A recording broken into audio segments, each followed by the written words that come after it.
So let me just abbreviate. It's been a long, long, long time coming.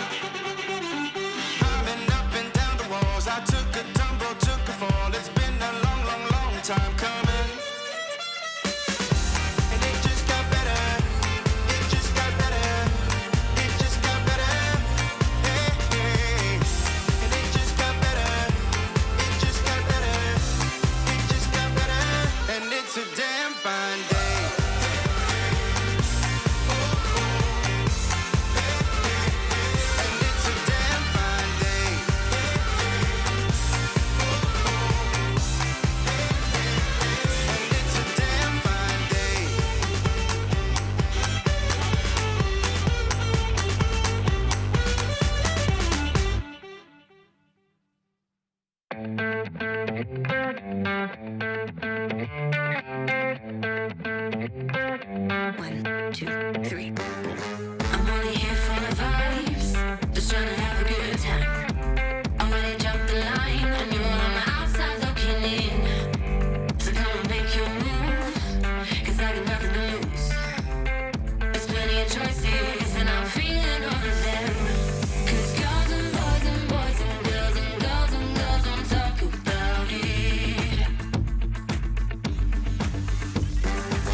Rise and grind, gamers. It's time for another episode of Pandora's Box. Niberia here to run you through the high-octane action of Golden Spatula Cup 2. Jimray had an incredible opening on the final day, starting off with 2 first-place finishes in a row. Instead of hearing me babble on about it, we've brought on the man himself to talk about his banger of a second game. Kale's level 9 board is one of the strongest possible boards in the game. The Kale free, Maokai free and Poppy free, along with 2 other Yordles, gives us Poppy 4, a powerful tank which you ideally round out with Gargoyles for armor and MR, Redemption for healing and a Radiant item from the Masha in the last slot. Then we have Kale as our carry. With double Rage Blade she will outdamage anyone in a sustained fight, and a Gunblade will keep both her and her frontline alive long enough to skill. This game, however, I went for Sniper's Focus over my second Rage Blade, since I was already on a win streak and I was unlikely to get another bow from Carousel. Okay, time for a little babbling. Poppy hung out in the backline there to hide from that ever-persistent Zephyr. Kale's magic resist shred makes Gwen shine as a secondary carry. The 2 Slayers make quick work of the front line, letting them cut down the vulnerable Zeri carry. The Martyr augment significantly increases Kale's survivability, since Jimray has plenty of fodder units to heal her. The Zaun lineup is crushed in the final duel, netting Jimray his second win of the day. Now let's talk about the craziest board of Runeterra Reforged that I've ever seen. Endless Hordes is a unique augment. It provides 3 extra unit slots, but your units can only hold 1 item each. Thanks to Strategist Soul, Aug can get around some of the detriment with the massive stats the synergy provides. He plays around legendary units, Ahri, Belveth, and Heimerdinger. Jarvan, Nasus, and Cassante form the front line. Thief's Gloves on the Jarvan is a huge pull. It counts as just 1 full item while providing 2 and some additional crit. Not too shabby. The AP trio in the backline annihilates health bars, allowing the RFC Belveth to clean up with ease. Heimerdinger's Mechanoswarm and Shrink Module Cannon shreds through enemy resists, augmenting the team's damage. This massive backline is enabled by Jarvan's huge CC, locking up swaths of the enemy board at once. His Exodia combo complete, Aug picks up a clean 8 points for the win. Let's cap this adventure off with Golden Spatula Cup victor Yoroi's final game. His vertical Noxus composition claimed victory with incredible inertia through the early game. In order to get there, he had to slam some pretty atypical items. Their only goal is to just keep his win streak going, so Yoroi can't be too picky. Darius's Giant Slayer and Last Whisper soften up the enemy front lines, and the Death's Defiance granted by Portable Forge give him a ton of survivability and sustain. Infinity Edge may look strange, but it allows Katarina's ability to crit. The Guard Breaker boosts her damage as Quicksilver keeps her safe from CC, and the 3 items add up to a full 100% crit chance to make Cat hit like a truck. Both carry units have their second traits active. Warwick grants Juggernaut to Darius, and Echo grants Rogue to Katarina, both synergies serving to keep Yoroi's carries alive for longer. Prismatic Harm Assist and Martyr provide oodles of heals, especially with the huge damage coming in from the carry duo. The start of this fight looks rough, with Darius being stuck on a beefy Bramble Vest Scion. But Katarina's got Yoroi's back, activating Rogue and teleporting directly onto Ahri. The Fox Girl gets immediately deleted, removing Double's main source of damage and winning Yoroi the Golden Spatula Cup. Remember kids, don't try this at home, or do, just don't expect to win a tournament on your first go. These are trained professionals, after all. That's all for today, good luck on the ladder, and we'll see you next time.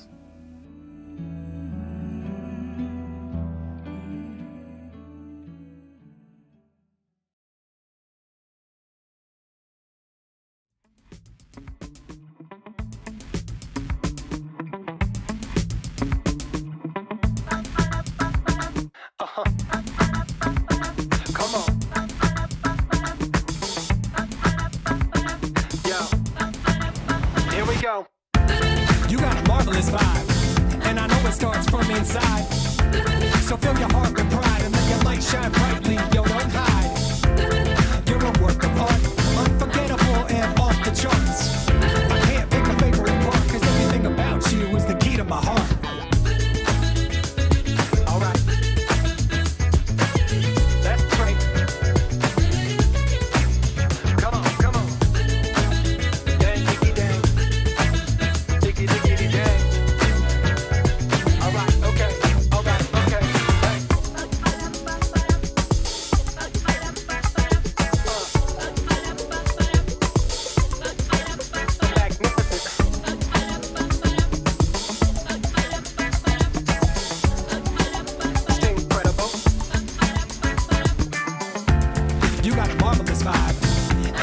starts from inside. So fill your heart with pride and let your light shine brightly. Yo, don't hide. You're a work of art, unforgettable and off the charts. I can't make a favorite part, cause everything about you is the key to my heart. Alright.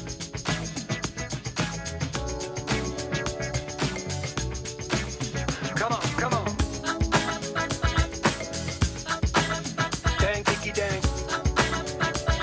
Alright, okay. Hey. Alright.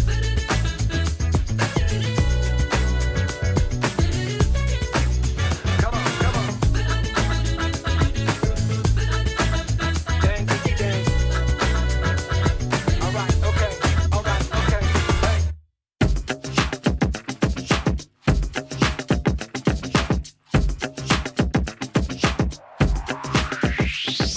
Stand to attention, you could get a mention. Take one, you're in the presence of a legend. Street fighter on Survivor.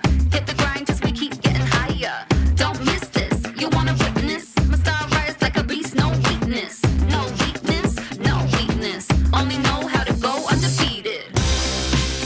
Oh baby, I'm a champion. Oh, I can't stop, won't stop, I came to win. Oh baby, I'm a champion. Oh,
the core of it.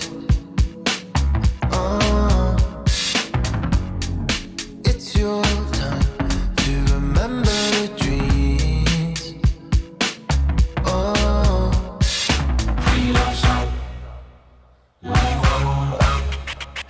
Turning in a smile, you're turning me around. Can you feel that? Oh baby, baby. Turning in a smile, you're turning me around. Can you feel that? Oh baby, baby.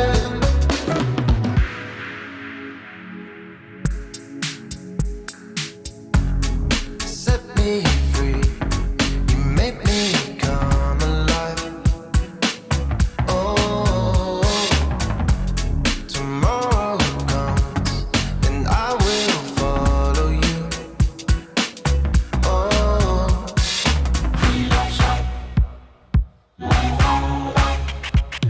turning in a smile, you're turning me around. Can you feel that? Oh baby, baby. Turning in a smile, you're turning me around. Can you feel that? Oh baby, baby.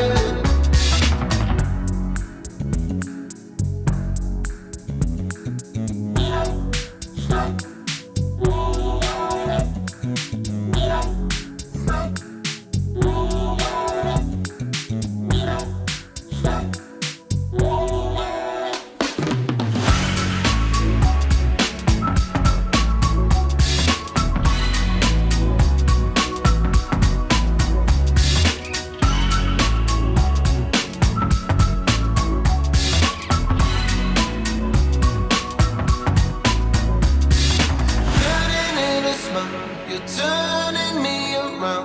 Can you feel that? Oh baby, baby. Turning in a smile, you're turning me around. Can you feel that? Oh baby, baby.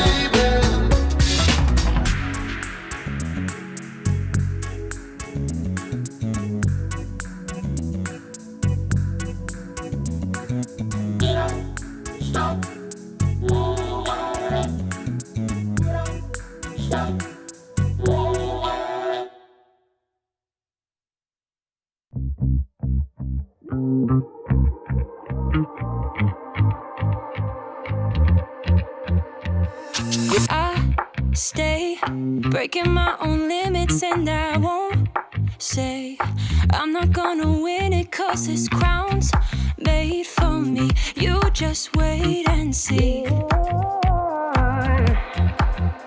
All my haters getting bitter 'cause I'm working overtime. It's my moment and I own it. Stay in focus and I show it. You know I'm taking the night, feeling it right, stealing the light. And I stay loving myself, serving me well, as you can tell. 'Cause it's my moment. My moment. My moment. Oh, my moment.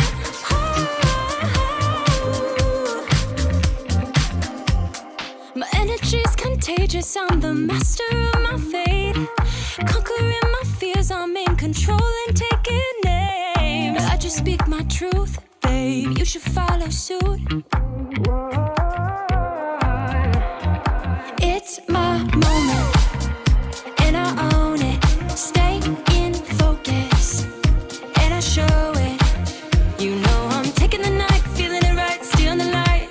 And I stay loving myself, serving me well, as you can tell. 'Cause it's my moment.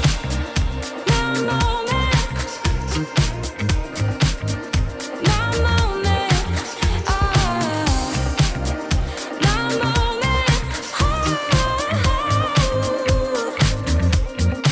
it's my moment.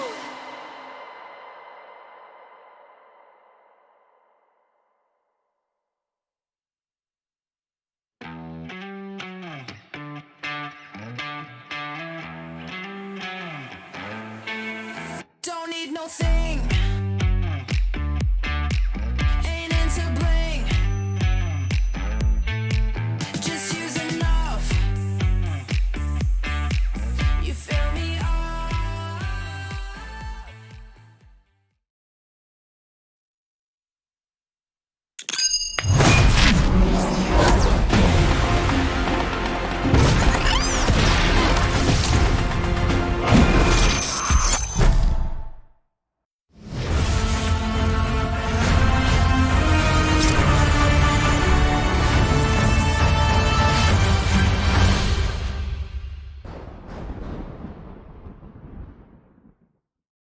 Welcome, one and all. It's Friday. Friday. And you know what that means. It's time for the Super Brawl, our once per season event as we step outside the Rising Legends competitive circuit for 4v4 team action. Players from all across the EMEA coming together to determine who has not just the best players, but who is best as a team. Of course, we have a 5-person broadcast team here today. We'll be meeting our first game casters just a little way down the road. But for now, I'd like to introduce you first to one of the big brains on the desk, TFT EMEA's historian. He is the master of the specific Wheater. Yes, I'm a very particular person, kind of it. Very specific. As you can see, we are also all on the desk today wear very specific clothes, but that's because it's all across Europe right now. So we're just vibing, we're chilling, we're having fun. It's Friday, it's a good time. We're gonna play some TFT, Kenobi. Hello there. So Kenobi, coming to join us just for day number 1. Of course, we know we've got a lot of things to pick your brain about, of course, as well. But before we get too deep into our discussion today, because of course, with this being a different format than usual, we've got a lot of things to discuss. I think, first of all, Wheater, for anyone who is joining us for the very first time, this isn't part of our main circuit. This isn't leading to a larger tournament or anything. Could you explain for our new viewers what Rising Legends actually is? So Rising Legends is the premier competitive circuit in the EMEA TFT scene. Essentially what we do is we find the best players in the region. We then send those to the global championship at the end of each set. We do that via our Golden Spatula Cups. But beneath those Golden Spatula Cups, we have the TRCs, which are the ones that we are celebrating today. Every single team here came through a TRC, qualified for the Super Brawl.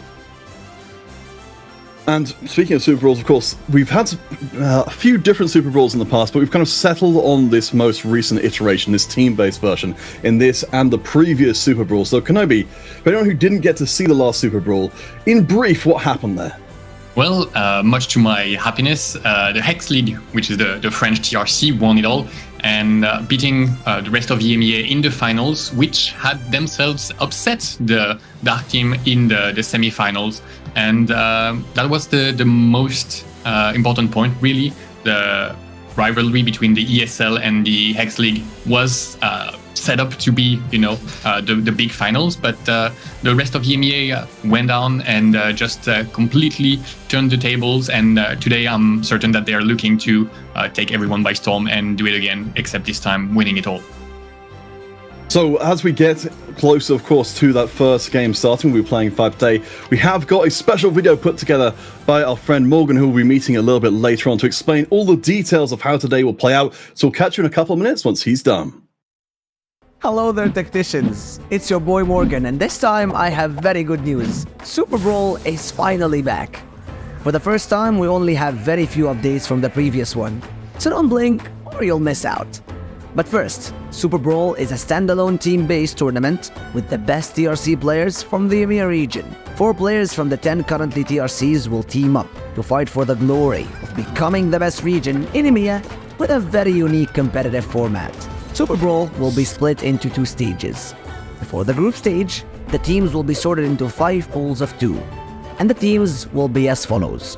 1 team from each pool will be randomly drawn to be in Group A, and the remaining team will go directly into Group B. Each team will then fight against all the teams from the group, and then the 4 players will battle to acquire the highest amount of points according to their placement per match. The team with the highest combined points will win 1 point. After 5 games, the best 4 teams of each group will pass into the elimination stage. At the beginning of the elimination stage, the first team from each group will get to choose their opponent from the other group, choosing between the 3rd and the 4th seed. The remaining teams will then face against each other, and all the games will be a best of 3. The winners of these matches will face off in a grand final in a best of 7 on day 3. But the loser of each game will get to choose the portal for the next game, so expect the unexpected. At the end of the day, the first team to acquire 4 wins will be crowned as the Super Brawl champion, becoming the best team in the EMEA region. So don't miss your chance to cheer for your region and follow us on all social media to follow the latest broadcast updates. Good luck, tacticians! Thank you very much, Morgan, for explaining things spectacularly well. So, again, in brief, we're going to be playing our group stage today. So 5 games, best of 1, bottom 2 get chucked out of the tournament entirely. But Wheaty, you mentioned, of course, that where our teams are coming from are the TRCs, the TFT Regional competitions. Again, for any of our new players, would you mind just kind of going through a little bit about how they work and, how they got here? Yeah, so the TRCs are our TFT regional competitions. So we have 10 regions within the EMEA framework, anywhere from the rest of EMEA to country-specific leagues, such as the Polish Ultraliga that we had the finals of earlier this week, right? So in all these leagues, you can qualify. They have a variation of systems, and Kenobi as well. Like you played in the Hex League, right? So you're very familiar with these systems as well, and they are super interesting, and they are a great way to kind of engage the community. And Peter, where can they find more information about the TRCs? Absolutely, because the season is not quite yet over yet. If you head to risinglegends.gg/TRCs, that's TRC with an S on the end, that will bring you to a page which will give you all of the information you need to be able to find the server for your particular region and join in and potentially qualify for the Runeterra Reforged Golden Spatula Cup number 3. Because, of course, everything has been done for this one. Now, the next step, of course, is we got all our players in their teams coming from these TRCs, but we needed to determine how we was going to be playing against each other. So we had a special draw show in which, of course, we got to spend a little bit of time with our favorite admin. We love the rest of the admins too, but our favorite one really is Omni Toaster, who you'll see in just a second. And we made sure that we got a good spread of our teams across. Again, we've got a little video just highlighting how that all played out. We'll see you in a second once that's done. Hey, hi, hello, and welcome to the SuperBrawl Draw Show. If you want to know which nation your nation is facing off in, then boy do we got a show for you. Last SuperBrawl's Draw Show was completely spicy. We had a group of dads and just crazy things happening over there. So hoping to have the same level of spice today. Yeah, we have a pretty stacked roster of people coming into this, and it's really exciting to see new faces. But for now, we say goodbye to the casters and hello to the admin superstar, Omni Toaster. So I have the esteemed honor today of spinning some wheels to see who is playing against who. Well, let's not delay any further. I see lots of people in chat very excited about what's to come. So shall we spin the wheel? Yes. So the way it's going to work as well is whichever one lands on is going into Group A, just for context for everyone. So the first participant in Group A. At Poland, we have Eastern Europe, and we have an Omni ready to spin. I'm ready.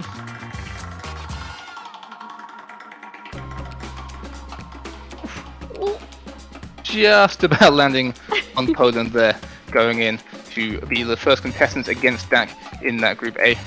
Let's see which of these two teams that are kind of teams before even coming into Rest of EMEA play against each other first.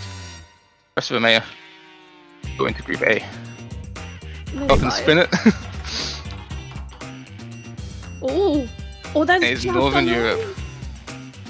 Group of death, group of. Okay, nope, I'm not starting your Ben and my sleeper pick again. Definitely went well for them last time, having my prediction. It is Italy, however, pretty decisively Italy. So yeah, we have our groups for the SuperBrawl. Barry, how are you feeling? Are you feeling a group of deathy? I feel like there is a little bit of a group of death. Obviously, either of the Pool A teams, regardless where they fall, we're going to be one of the favorites for their group. So all in all, I'm going to go with saying I think it's fairly balanced, maybe a tiny bit towards Group A, but overall, I think not as lopsided as last set. So I think Group A is going to be where even the Group B teams are going to be paying a lot of attention to those games specifically. Oh, thank you so much, everyone, for joining us here today.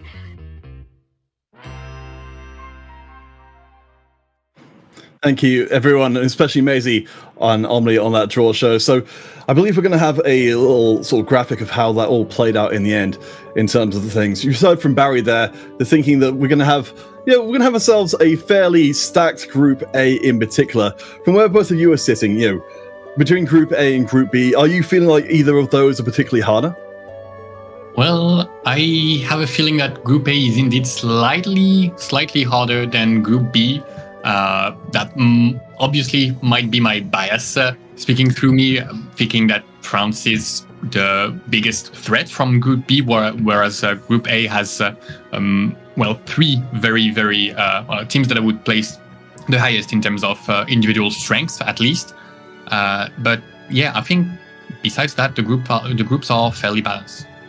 I feel like you have 3 of the 4 best teams in Group A, and then you have like the 2 worst teams potentially in Group B, right? So it's kind of that divisive, kind of like that division there kind of means that on paper Group A will just be harder no matter how you kind of slice it, right? Like, I'm looking at this rest of the EMEA team, and I'm just looking at this team, and it's going to be a team that we're going to have to watch out for, because I think they are like one of the dark horses to take home this event, right? And you look at the dark team, you look at the Polish team as well. These 2 teams are just absolutely fantastic, and then obviously we have the favorites, France, but they are in the other group. Yes, we'll be talking a little bit about more France specifically later on, but I do want to point out from the dark side of things, we've got Sasa and we've got Memo coming back in. They're the only team who've got more than 1 member coming back in over time, so I think that's definitely going to give them an advantage, but I think it's already been alluded to. Northern Europe, Resumir, and Spain, these 3 teams out of the 10 playing, they had their qualifiers as teams, so coming into this one, they're going to have the most practice. Guys, do you think that's going to be a difference maker here? Definitely can be, especially, obviously the teams that did not qualify through team events still have had the chance to practice, by themselves, but the real difference maker could be having that experience being under pressure and playing as a team, having already, gone through a sort of a crucible that makes everyone feeling more maybe confident and give some more trust in their teammates. You have the teams that had like gone for the gauntlets you're talking about, right, Kenobi, and in the teams of the rest of EMEA, Spain, as well as the Northern Legends team, right? But you're also looking at something like the Ultra League, right? Because on paper they have had the shortest amount of time to prepare, but they are from like such a tight-knit community in general that even though they've had no time to prepare, these players are used to playing with each other, talking with each other, discussing game concepts. So I don't really think for them specifically it will be an issue, but maybe for some of the other teams that don't have like that tight-knit community, it could be an issue. Well, speaking of tight-knit communities, we've got some new friends on the line with us now. We're going to be doing a head-to-head double interview, which means twice the trouble. I believe we have got ourselves Tarteman coming in from of course, the much-feared French team, and Aaricia coming in from the Spanish side of things. So they'll be joining us on the screen in just a second. Tarteman, I'd love to start with you here. Of course, the French team, won the whole event last time round. How are you feeling? Do you think it's going to happen the same way again? Hi. Oh, no, I don't know if Tarteman can hear me. Sorry, I don't hear you. Okay.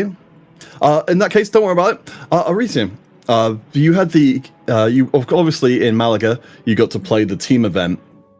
How much of that experience have you been able to bring into the 4v4 style?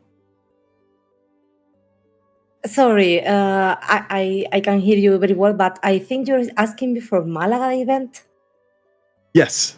Okay, so that was my first experience in a big tournament, and this is like the second. I'm really nervous, but I think this is a group event, and I trust my partner they can high roll, and I can go 8 every match.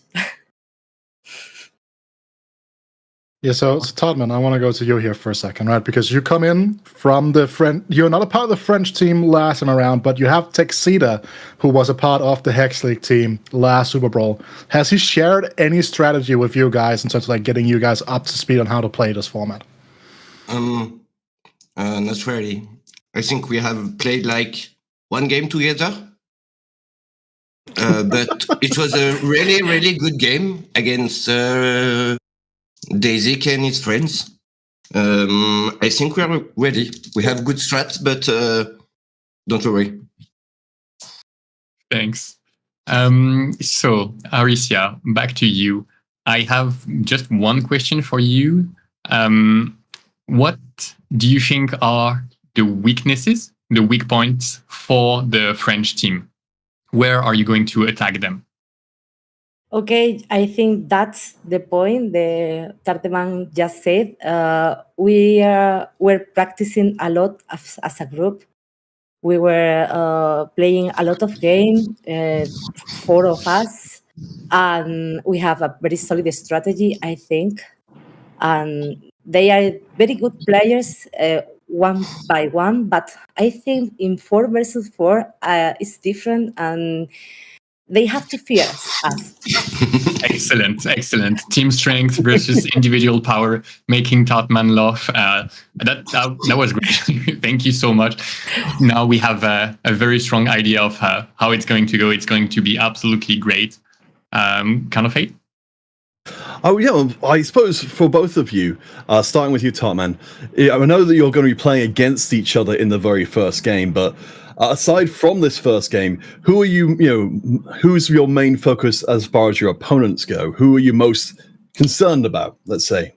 I think the northern team is pretty strong. I watch like every qualifier from each country, so I think they will be strong.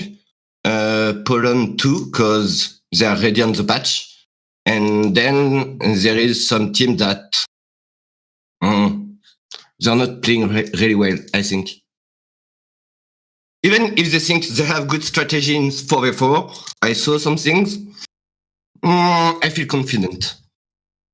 All right. Aaricia? Yeah, me too. I'm confident. Yeah, we are having fun today and no pressure. Just eat them all and fight for it. All right. I think we've unfortunately run out of time because, of course, we need to give you both time to get ready. Just quickly before we go, Tarteman, then Aaricia, is there anybody you'd like to shout out who's maybe going to be watching your performance here today? Tarteman? Shout out to all the French community and the people who will watch it on my stream. All right, great. Aaricia? Okay. So there was a few people that support us from the beginning because other people in Spain doesn't believe that we can go on. And I want to thank them. And, well, we are here. We are going for more. Thank you. Well, absolutely. Thank you so much. Again, we'll release you to get ready for that first game because, of course, it's going to be very intense indeed. So now we do need to get down to some of the nitty-gritty here and talk about how this format is going to be different than how we would normally play different play to TFT. You mentioned of course we've got the sort of the bigger kind of idea of teams who've played together and kind of practiced together. But I really want to get into, first of all, with you, Wita, if we're going to be seeing any kind of different compositions being played because of the format, or if it's more or less what we'd expect from normal play. I mean, we're going to be seeing what we've seen pretty much all throughout this patch on the ladder and in other tournaments, right? We're going to be seeing Sorcerer with Lux and Seer, and we're going to be seeing a lot of just Seer as well, right? These two units will be mixed and matched by pretty much every single team. Whenever you're playing games on the ladder right now, you have 3 players trying to play Seer. Will be a little bit more organized, right? Because you don't want to have 2 players on the same team playing the same comp, but from what we've seen so far, we will be seeing pretty much what we normally would see in a ladder environment as of right now. And Kenobi, what are your thoughts on the meta? Well, as we mentioned, as the interview is mentioned, the strategy in team play is going to be really important because you have a much bigger impact on the flow of the game as a team than you would as a single player. For example, if a team decides as a unit to roll for the same tier of characters, then they make their odds better. Same thing about economy and positioning. They can help each other. And the last part, which I think is going to be the deciding factor in a lot of games, is identifying who's the strongest in the enemy team and in your own team, because getting that first place is crucial. It is the way to break the ties between and make the difference between winning or losing. And we have to be really wary about Piltover, especially at 2-1, because that's one of the easiest in a way to grab a top 1. And so it's going to be super interesting to see how the teams react to that.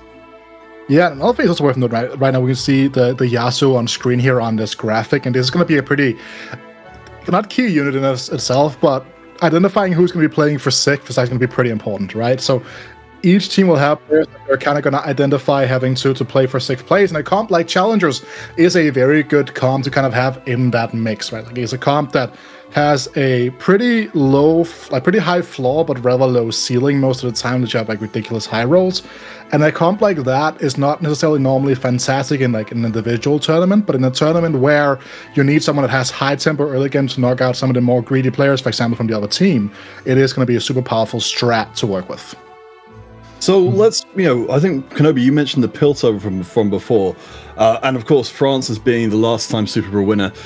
I kind of want to expand the conversation a little bit here and talk about, the approach to the tournament. Last time, of course, because our teams only came together for the event, we really did see the strategy developing over time. France, in particular, seemed like they're the team who stood out as being probably the most, I don't even want to say the word, but it's accurate, the most vicious team when it came to how they approached the tournament. Do you think, Kenobi, we're going to be seeing more of the same here in this tournament as well? Yeah, vicious, brutal. That's what I'm expecting from the Hex League, but I'm 100% confident that the other regions will follow suit and that we will be seeing some crazy denials. Last time we had the hero augments that would, paint a target on some of the key units from the opposing teams, but now we don't anymore. So that's going to be more tricky to identify. But the teams that manage to identify the key elements from their opponents, and then as a team deny as much as possible the enemy units, going as far as doing something that's not possible at all when you're alone, which is building a 2-star version of the enemy carry on your own bench in order to prevent them from hitting, or maybe going further than that. But I'm not gonna spoil any team's strategy. I'm not going to do them like that, but it's going to be really interesting to see if the teamwork is on point on that matter. Let's just say I think that the one game Tarteman was alluding to had a pretty interesting strategic thing that we hopefully get to talk about later today. Yes, we might even see it being unveiled fairly early on. But I suppose, again, I want to, to kind of get a general philosophy feel from you guys here. We're certainly talking to players like Skipper who are playing today. They, during the scrims that our teams have been running, practicing against each other, we've had some teams which have been trying to go for a more, more leaning into the 4v4 aspect very heavily and trying to play approaches that would only work here. And other teams that try and rely on purely trying to play it like a normal game of TFT. From where you're sitting, starting with you, Weta, kind of where would you think that balance is? Or where would you guess the balance would be? Is it a 50-50 thing, or is it still, would you think it'd be swung more to one side or the other? I think there are going to be some teams that have like a designated carry player that they want to follow. We've seen this with the rest of the EMA team and Fabulotus, for example, right? And then there are going to be teams that are kind of just fending for themselves. Like we saw the Hex League team last SuperBrawl, where we had Paderwall and Volterius just like actively griefing each other, right? Like there are going to be teams that have some very specific strategy, and then they're going to be like some teams that are going to be playing like you could say spawns, right? Like playing with whatever their opener is going to give them, right? Then they won't have like a designated player to play this comp, but this things, whatever. But if they have the opener for it, they'll be able to flex around, and I'm just super excited to see how that's going to pan out. Yeah, we have one point that we have not yet touched on. I mentioned the hero augments that they're gone, but we have something else in its place that is adding a layer of strategy, especially in a 4v4 format, and that is obviously the Legends. Because the Legends choice when you're playing on your own is going to be somewhat dictated by the meta and your own playstyle, but as a team, you're able to control the flow of the game in a way through your Legend. Because some of them are stronger earlier on and will guarantee that you have some strong early game options, and some of them just get a lot more power later on in the game, but carry the risk of being in a lobby that is too fast, that inflicts too much damage. But if as a team you decide that you want to pull back on the tempo of a lobby to get the highest cap and do it as a unit and pick Legends accordingly, then that's now a new strategy that's available to the players, and it's going to be so exciting to see if they manage to do something like that. Of course, something else we'll be adding to the mix tomorrow is that our teams, today they're playing in best of ones, tomorrow they'll be playing in best of threes, final day best of 7. But in the series, we'll have the opportunity for the teams that lose a given round to be able to choose the portal for the next round as well. So that will add a further layer of strategy for our teams to make use of. But they're not the only one with layers. Our broadcast too has its own layers. So if you want to hear the broadcast in your own particular language, on stream right now are a list of our co-streamers. You can find all their details on the score sheet. which is going around in the chat right now. Hopefully should be, yes, pinned up right there at the top. You can find links to all of their streams. They're all really fantastic. It's a great way to enjoy the stream. But it's not the only way to enjoy the stream, is it, Weta? Because we've also got alternative lobbies coming in for all the games we can't cover on the main broadcast. Yes. We've been using the command center for day 3s in the past 2 Golden Spatula Cups. Now we're kind of flipping the script. Today and tomorrow, you'll have the lovely faces you see on your screen covering the lobbies that we don't get to see on the main stream. So you're going to have Vilas and Barry Batten over in the lobby A stream. You're going to have CLE and Lushadinger over in the lobby B. And then you're going to have Sir Black P and Macy Marzipan over in the lobby C here. So if you're a Tucker, a Furyhorn, or a Chunk, well, you're going to have your entertainment all locked down right there. And the best thing is that you don't have to miss a single game from your favorite team. So yes, just a little button saying watch in command center just below the stream is the one to look for. It's very innocuous down there, but trust me, it's definitely worth checking out. Now, Kenobi, we've got one more order of business before we get to the game, which is that we have got a contest running today, and of course for all of the days, but for today in particular, I believe you've got the details about how our players can win. Yes, we've been mentioning strategies and tactics, and obviously everybody's been able to follow flawlessly. So this should just be a piece of cake for everyone. You just need to solve this little math problem and go to the Teamfight Tactics Rising Legends EMEA Twitter account and put your answer down there in order to win Little Legends eggs once the contest is over. So that should be easy for everybody, right? Just flex your brain a little bit, count the Little Legends values, and tell us what the answer is. And with that, back to you. All right, well, that means all of the pre-show business has been taken care of, which means that we can move forward into our first of our 5 games today. We're jumping between the 2 groups as we do. As mentioned before, France versus Spain will be our first encounter. Unfortunately, for such an exciting event, we have got an absolutely spectacular pairing to bring you that game number 1. Makes and Morgan, please get the SuperBrawl started. Thank you so much, guys. What an amazing pre-show. And of course, hello from myself and Mr. Rap God himself, Morgan. However, before we get into all of the business, there is one more important announcement that we have to get through, Morgan, because our favorite videographer it had his birthday yesterday. I wanted to say today, but it's not today. It was yesterday. So I need you all in chat. This is our mission together now. I need you all to type into chat, happy birthday, Richie, okay? If you could do that for me, you get lots of kisses, okay? So this is what we're working on. But, Morgan, Spain versus France. Are you ready? Spain versus France. I am very, very... Okay, I forgot that I'm not doing the voiceover right now, so I can go back to maximum speed. Ladies and gents, again, it is going to be the SuperBrawl, and I'm extremely excited again for today. France versus Spain. A lot of people call this group the group of death. Specifically, our lovely co-casters and analysts and Maidsy. They all agreed, specifically Impetuous Panda. He said that this group was the group of death. So for us to begin the first game with such a very stacked group, France versus Spain, it is going to be extremely exciting. Now, I'm supposed to be cheering for MENA because it's, again, very amazing that we have representatives from our own region. Allow me to tell you that I'll be fully vouching for my lovely region, Italy. No, I'm just kidding. Of course, we got some MENA representatives here and there, but I'm very excited about game 1, and I think I might be cheering for Spain. I'm keeping it for Spain. Vamos! Vamos. Oh, all right. Now, the thing is, France, we heard about this in the pre-show already. France is so brutal when it comes to teamwork. They showed this off last time.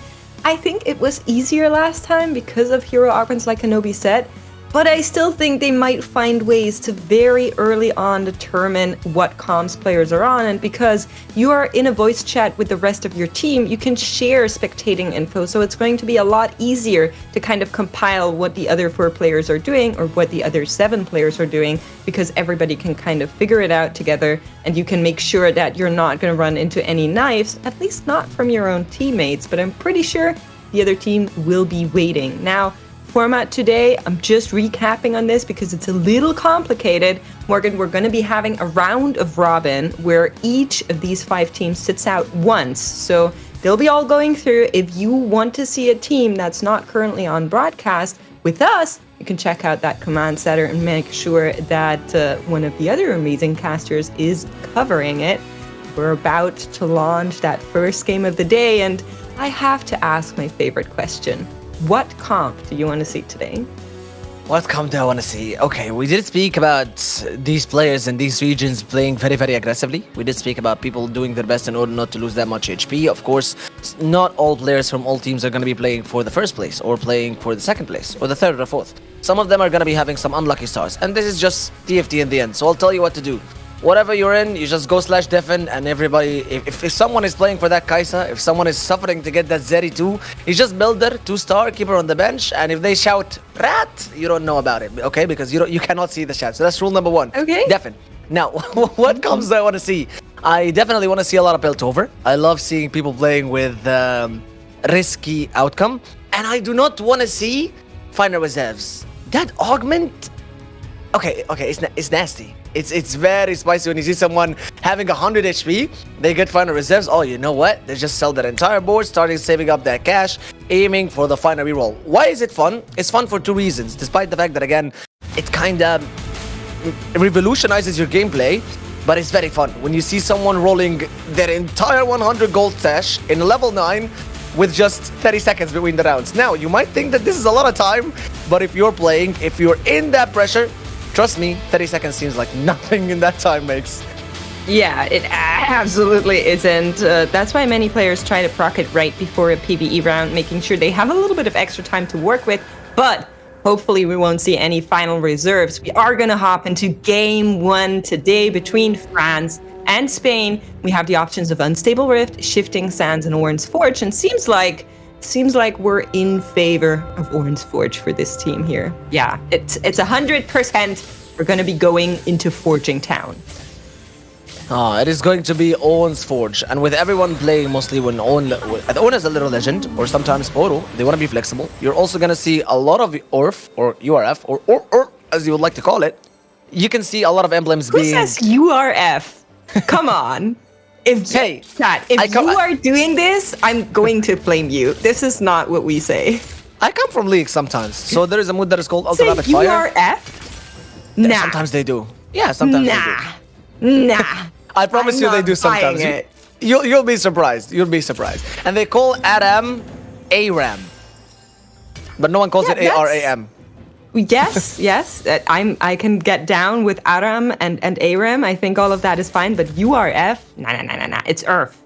But hopping on board with Jaduzer here, and actually I found out today that that's the French word for who shall not be named, Mr. Voldemort himself. I was really surprised by that. I should be Googling names more often. Yeah, I really love seeing different names in game according to their players. Like, it could be Lyris, but it is Lyris. So, Lyris, yeah. How do you say his name again? Lyris. Tomesor? No, the one ahead of us on the screen. Oh, Jaduzer.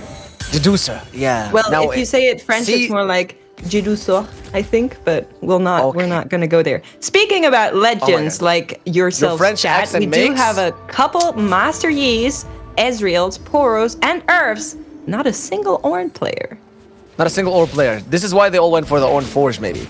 Again, Master Yi really relies on trying to get... There are 2 ways you can play it. It's either that you take pumping up, you lose a little bit of the early rounds, try to save up and pump it up quite as literally as the augment says.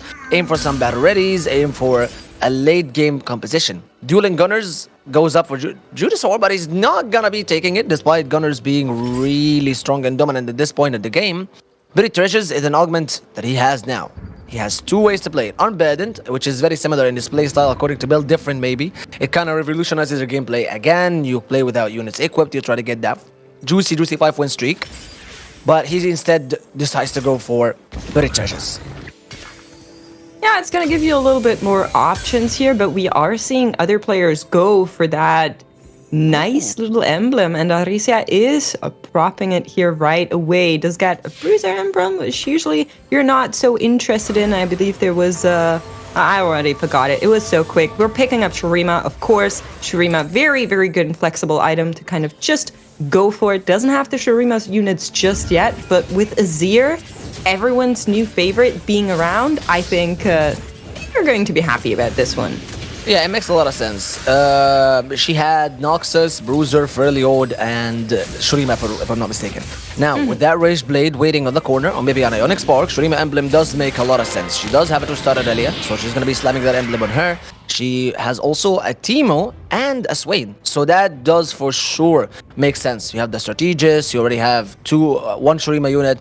This is going to be really good for her. She might even decide to go and push level 5 here in this stage if she can get another Shuriman. And here you go. We might be selling this Orianna, that Viego, and just push 5. And that's gonna be a baby playstyle.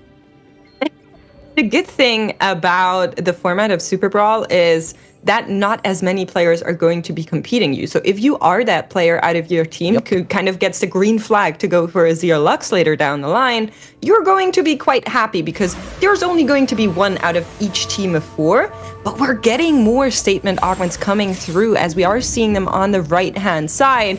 Nico from Spain also picking up a very strong direction as he's here on the other side of the board, hopping over, has an Invoker emblem. Proc the crest there off of the augments, and we can definitely expect this one to go into the Karma, into the 6 Invokers. It's not a bad comp, but of course you need to be able to hit it, so that could be a target for the French players. Invokers are really good. There are so many ways you can play it, and if it's not just for the Karma reroll, again, just as you mentioned, you have to get a 3-star. Some people play it with the Soraka Targans. Some people play it with getting that Cassiopeia 3-star. Some people play it with getting maybe an Invoker emblem slammed on Italia. There are so many ways you can do it.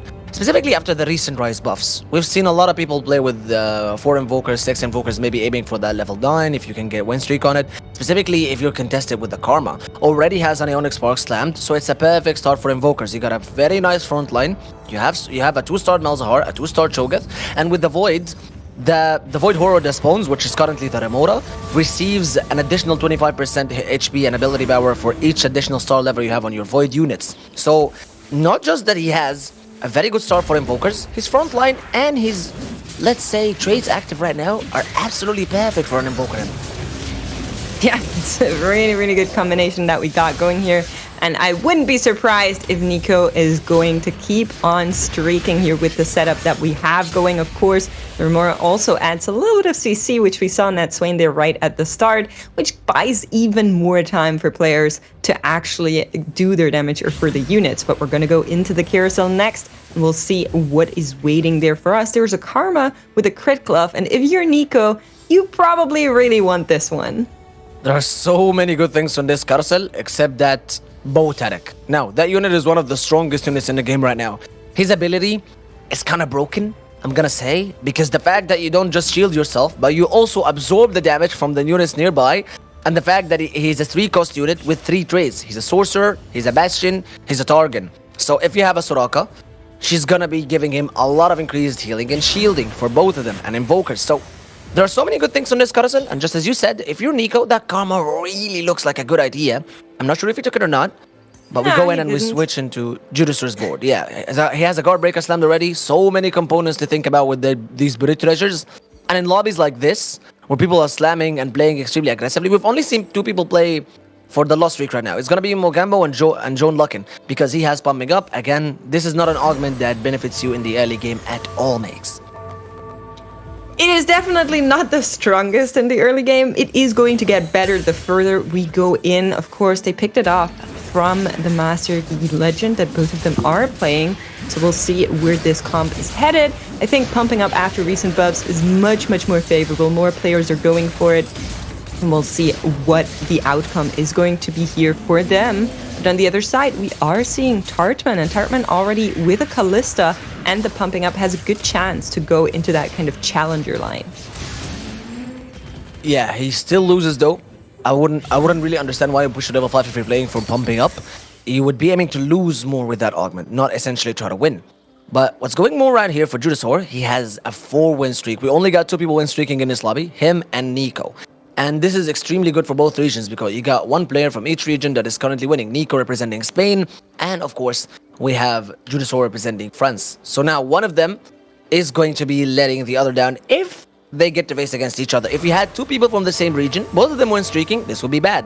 But apparently, the rivalry is really going very well, and I would love to see Judisaur go versus Nico, but it is not going to be that. Happening. He's gonna You're be against high Nico. rolling that matchmaking. Both Juduser and Nico have the chance to protect that streak. And for Juduser, it's definitely good news. He's up against Mogambo, and even though that is a player from the other team, that's a player who has been lost streaking, so definitely is not going to make much here terrible. Can Nico also protect the streak? Yeah, he can. 5 wins in the tank for both of them. Good news for France and Spain alike. Yeah, very, very good start right now for Judisaur. He's level 5. He has a very good set of units. It almost seems like he's playing with Trade Sector or something. All of his units are 2-starred. Most of his board is really strong and quite hefty. He can keep it alive for a lot of time.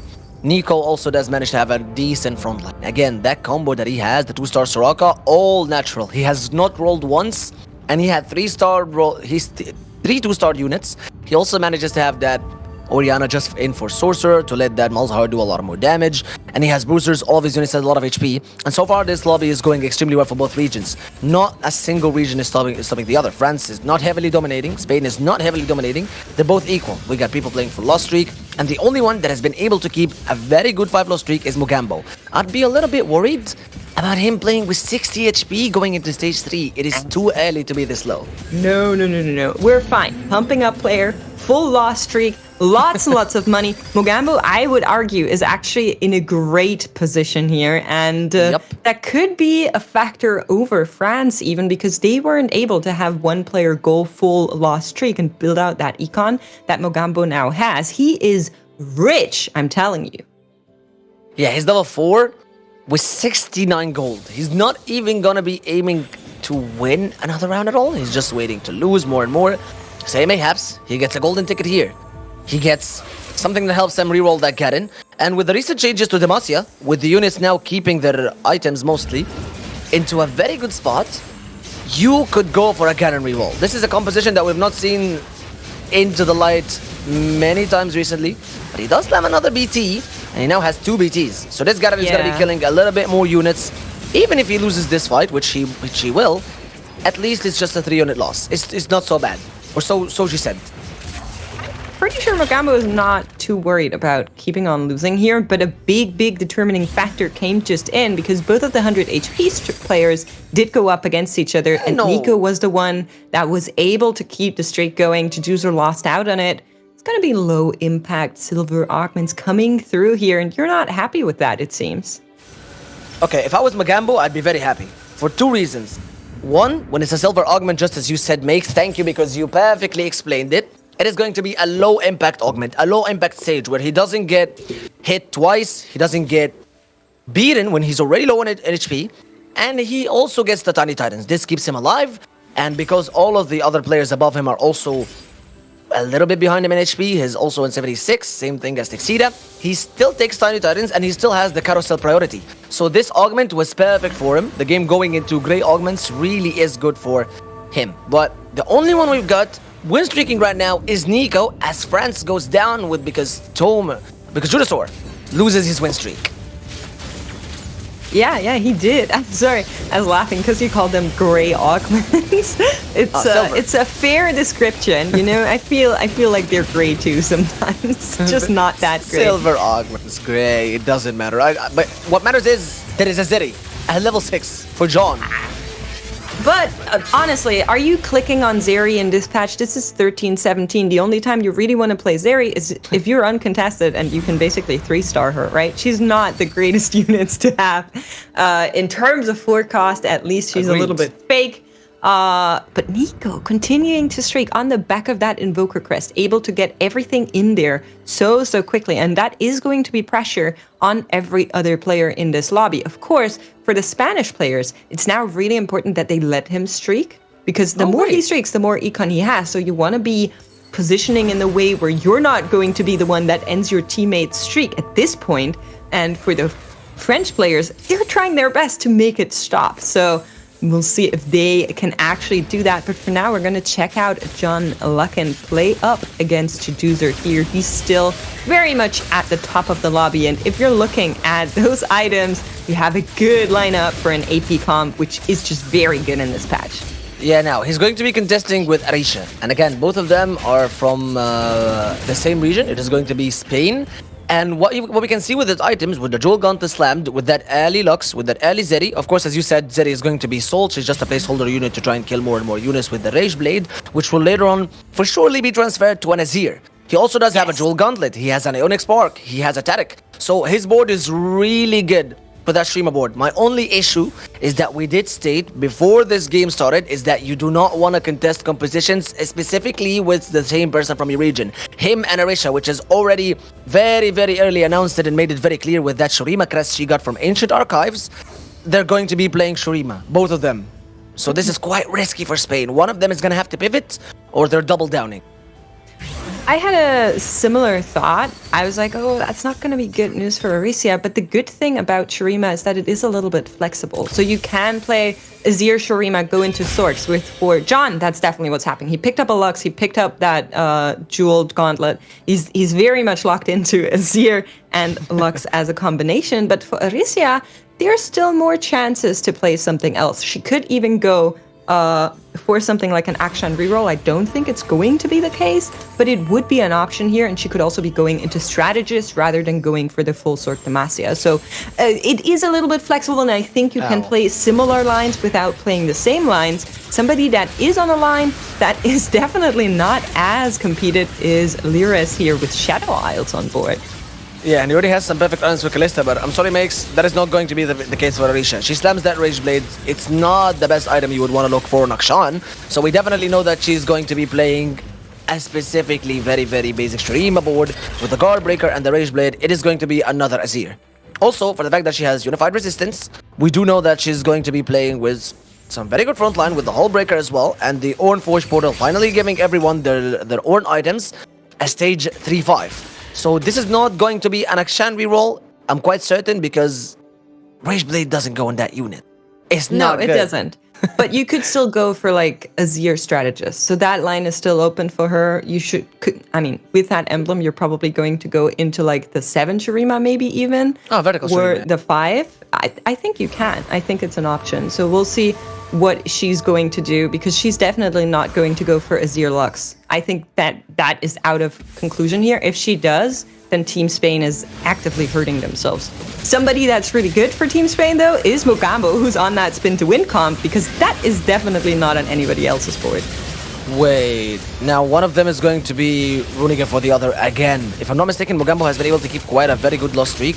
I think he won one of his rounds. I'm not sure if he was on an 8 loss streak or not, but for him, it seems like he's starting to get some of the light. That Mana Zane going on the Velcos with the Jewel Gauntlet and the bombing up is going to be such a very good combo. It allows your units to essentially cast faster, have more attack speed, so you don't really have to play an AD comp with bumping up. It's really flexible. The attack speed that goes on them helps them to generate mana faster, etc, etc. But Aaricia really has to make a decision immediately right now, because she's with 30 HP just before stage 4.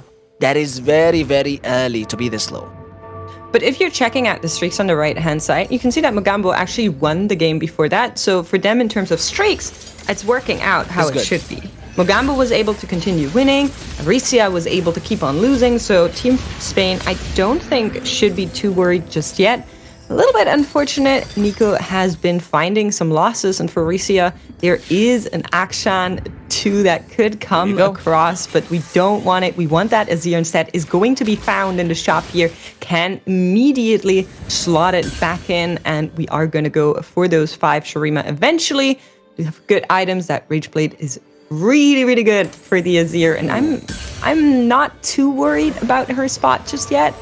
Because while she's rolling down here and she needs to start winning, she just found good upgrades. She even found a Belveth there that she can put in, and well, she sold it. Not gonna go for Belveth. So again, that's good. We always. There was a chance for a Jewel Gauntlet because it combos really well with the Guard Breaker, and you're able to get more and more crit chance from the base stats of the item. So essentially, the Azir crits way more.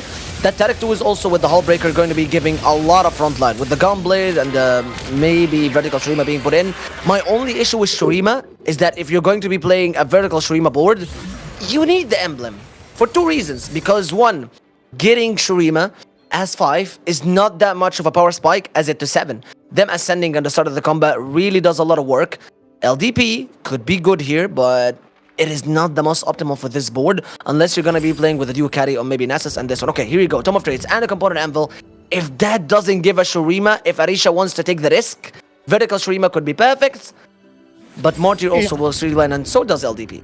It's okay. It's going to be long distance pals. We're in love here with the Azir.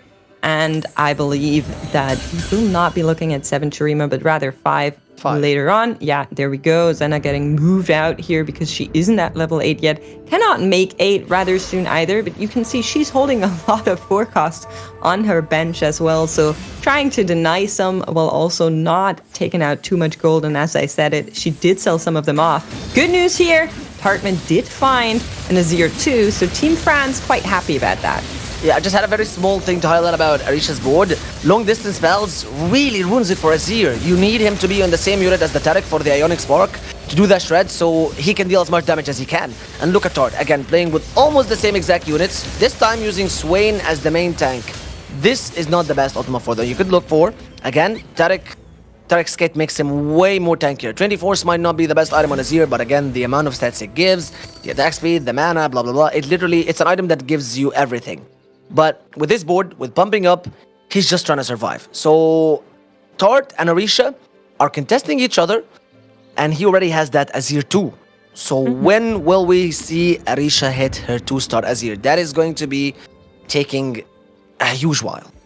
Don't forget, John is also looking for that Azir. So 3 players that are all wanting Azirs, and we're going to hop on over. And John is currently on a little bit of a different angle here. So he does have 2 Luxes. There's a Lux pair and a Jarvan pair and a Nasus pair. Doesn't really get the upgrades here. Did a full roll down, a little bit unfortunate it seems like, but has decided to play the Aphelios instead here over the Azir. Maybe because Aaricia was locked into the Shurima already. Normally we will see this comp with an Azir, and I wouldn't be surprised if he finds it, he's going to exchange it.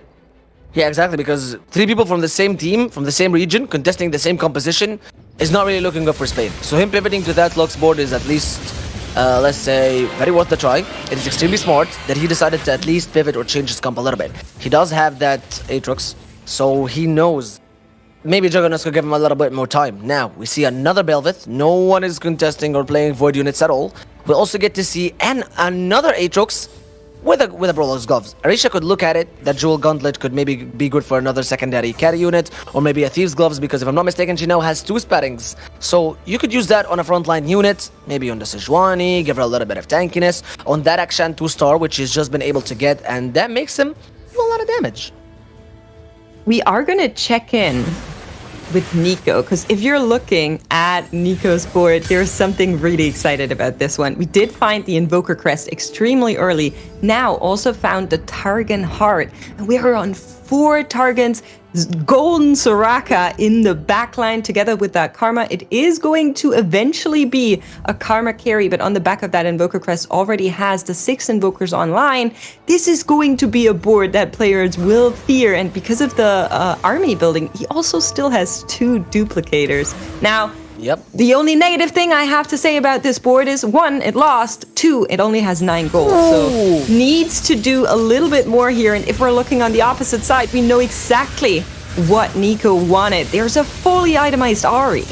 Yes, thank you. That is why my reaction was a little bit, I'm astonished. A fully itemized Ahri at stage 4-5. This is such a huge point for Judasaur. Except that he just needs a better frontline. That is the only thing he requires right now. Invokers really amp up a lot with the mana regen that they get. Their amount to...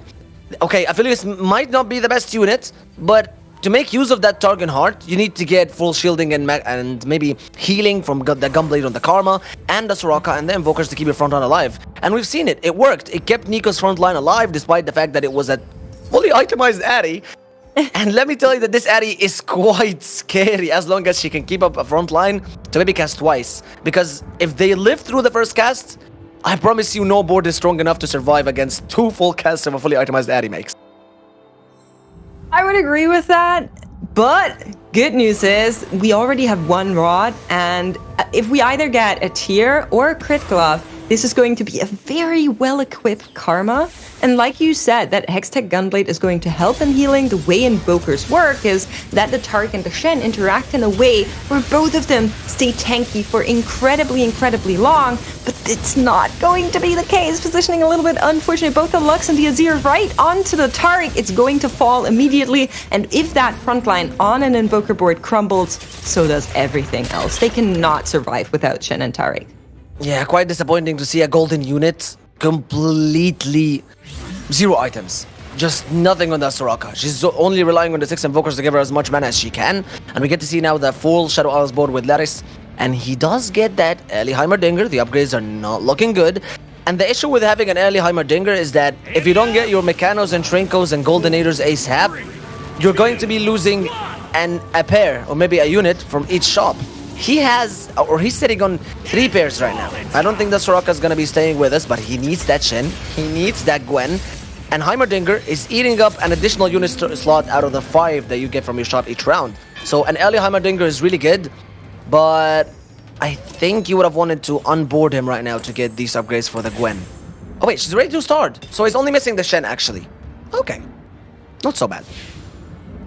Picking up a BF sword from that anvil here. We are seeing some upgrades coming through on the right side for a lot of players. And if I saw that correctly, to Doozer, it just keeps happening. That's a massive roll down that we are seeing. And it's a Lux too that's also going to come through here on the board that did have the fully itemized Ahri is now going to equip everything onto the Lux as well. And that's a pretty massive sword board you're looking at. Yeah, it's going to be between Judasaur and Tarteman right now. They're both quite low on HP. However, the lobbies HP are very close to each other right now. Aaricia is the only one fully win streaking right now. It is going to be an astonishing loss for Tarteman as he loses almost 20 HP just from that fight. Almost only 2 units from Judasaur's board. The front line was killed. And he has a lot of amping up coming now that Zephyr with the Thief Gloves might have hit something from Arisha's board on Lyris, because we can see that his backline really isn't dealing any damage, and Lyris is getting very low with just 25 HP, and Arisha, despite the fact of being contested, despite the fact that that Ionic Spark is not giving Azir that much damage because it's completely on the other side, she's still winning with 6 win streak, the only person that had a fire circle right next to their name now. That is correct. Lyris also finding that Shen to Tartman just now found that Aphelios too in a previous roll down during, well, right behind that PvP round, of course, making sure that we're not rolling in between, hopping over awards. Aaricia, Lyris, and Tartman, as well as John, are all sub 30 HP, so they're looking a little bit dire right now. They need to find the angles to turn this one around, and even though all of the nameplates here are looking green, I can assure you it's 2 different teams that are fighting off against each other, and for both of them, wins are so important. Aaricia had a good run, wants to keep it going here, and seems like she can do that, will take down the Aphelios too, and that is going to be bad news for Tartman. Yeah, again, Targons with all of this shielding is like a wet dream for anyone playing with a Godbreaker. Aaricia has been able to trigger her Godbreaker really early. All that healing going for the Nasus from the LDP, from the 5 Shurima, giving an additional amount for all of them. All of them ascend, so essentially that Nasus can really keep healing a lot of time. And the Godbreaker, the Gunblade on the Azir, with Unified Resistance, her front line is too strong for Tarteman to win, despite the fact that he did already switch and pivot for that Aphelios. Something that we got from our spectators right now, special thanks to Chad. Aaricia is holding 2 additional Nasus units, while one of her teammates is still searching for that Nasus too. So Spain, I understand that you're winning, I understand that you're doing really good, but we need to keep these calls going. Someone is looking for that Nasus, Aaricia. Yeah, maybe a little bit of miscommunication, or the roll down hasn't commenced yet. Oh, we'll check in with them eventually, but keep in mind for this format, it is going to be important that the overall point score for players is higher than the other teams. So 4 and 4, you're going to combine the score that you're getting, and for Tartman, that is going to be an elimination for Team France. Looks like Nico might be following suit. Yeah, the first one to go is going to be from France, and now we're onto our first fully itemized carousel boards.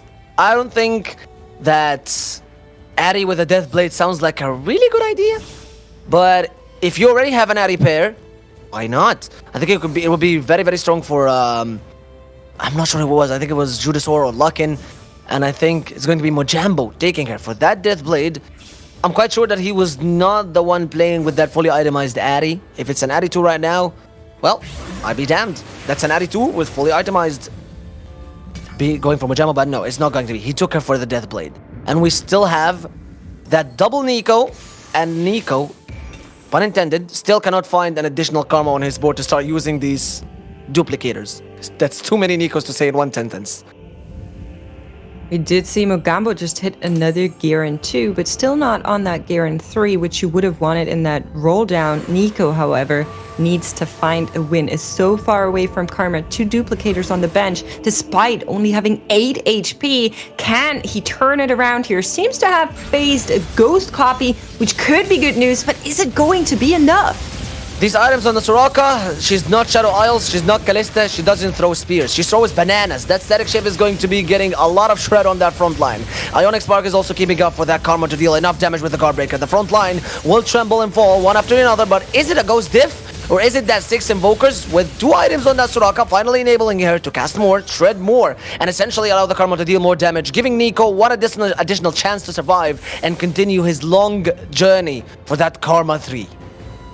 Unfortunately, though, John Luckin goes out in 7th during that round here. Now we have 2 more players on the chopping block. Nico looked really good there in that previous fight, but like you said, it could have just been a ghost diff, whereas Mogambo, he really wants that Garen 3, and look how far away we are. 3 more Garens are missing to make that dream come alive, and he's holding on to that Ahri despite being on 2 HP and having just lost that round. Can he actually afford to be as greedy as he is right now? He's meeting Aaricia on the other side. Did she make her board weaker in order to let him win here? She also doesn't have much HP to work with, but it might be the case. I'm not sure if it is, but it is an Azir fully itemized in that backline that the board from Mogambo on the right-hand side needs to take out. Jarvan supporting with a massive stun, but it doesn't do enough. The front line is still alive. The Aatrox got revived, and Aaricia takes out her teammate with Nico going out at the same time. We now have plenty of players out and about, with Spain taking 3 spots in the bottom 4. Yeah, now Aaricia is the final contestant and the final hope of Spain, going against Exira and against Judasaur. 2 people from France now getting up very good units. For France, if they're able to get 1st place and maybe 2nd place, that would be such a tremendous amount and a huge advantage of points that they get through just game 1, because getting top 2 spots in a lobby is already such a very good start. Add to that Lyris is currently in the 4th spot if I'm not mistaken, so 3 people from Spain are holding top 4. That is very good for them in game 1 makes. It is. I am so stressed because I am not allowed to do math on broadcast. But it's going to matter where Spain comes in. If Aaricia can get one of those top 2 spots, she might be able to carry over the win into Team Spain's hands, if I'm not mistaken. I think with a 1st place it might work. I'm not sure if the 2nd is good enough here. But of course, France is holding the lowest place as well. So they need to kind of balance it out. Ice cream cone getting picked up here. Put me in, coach! And Aaricia going up against a copy, it seems like. Yeah, luckily she's not going to be placing against Judasaur, so now it's either him or Texida facing each other. I think for Judasaur, he was quite sure that he's going to play against Texida, so don't be surprised if we see that fire circle near his name get shut down. But apparently it doesn't even matter if it's a ghost or not, because still Aaricia loses that round, and it's not even going to be a ghost diff. No, it is just one final shot, with her now facing Texida. And I think that Judasaur did make his board weaker, because noticing both of their boards, Texida's board should not win against Judasaur's. And that's teamwork. That's teamwork from France. Aaricia finding that Nasus too. Is it going to be enough to get them a little bit of extra points here? I'm not sure. It is tanky, but can it do something against the 6 challenger board? Fully itemized Kai'Sa, fully itemized Yasuo meeting up here, and it's going to be a replay of what we just saw. Will Aaricia get taken out here or not? Yeah, this time it's not a ghost. It's Texida himself with a fully itemized Sky Sand 6 Challengers Bolt. That Kalista ripped through every single unit in the front line with all of these spears shining and then ripping them out of one unit. Has the focus on that Azir. Aaricia is not going to be able to defend the title for Spain, and she's going to be going out right here. Third place, being the only person from Spain to hit that top 4, and France takes an amazing win with 3 spots. First, second, and fourth. This game is already over. France, you get to party. They do, but it's not all over just yet, because of course they'll be playing the other teams of their group today in this round robin, so all of the next 4 games still matter. Only the team that has the least point is going to get eliminated at the end of the day, so not all is lost for Spain just yet. But of course, it's a nice little win for the current SuperBrawl winners, France, coming in to defend their title.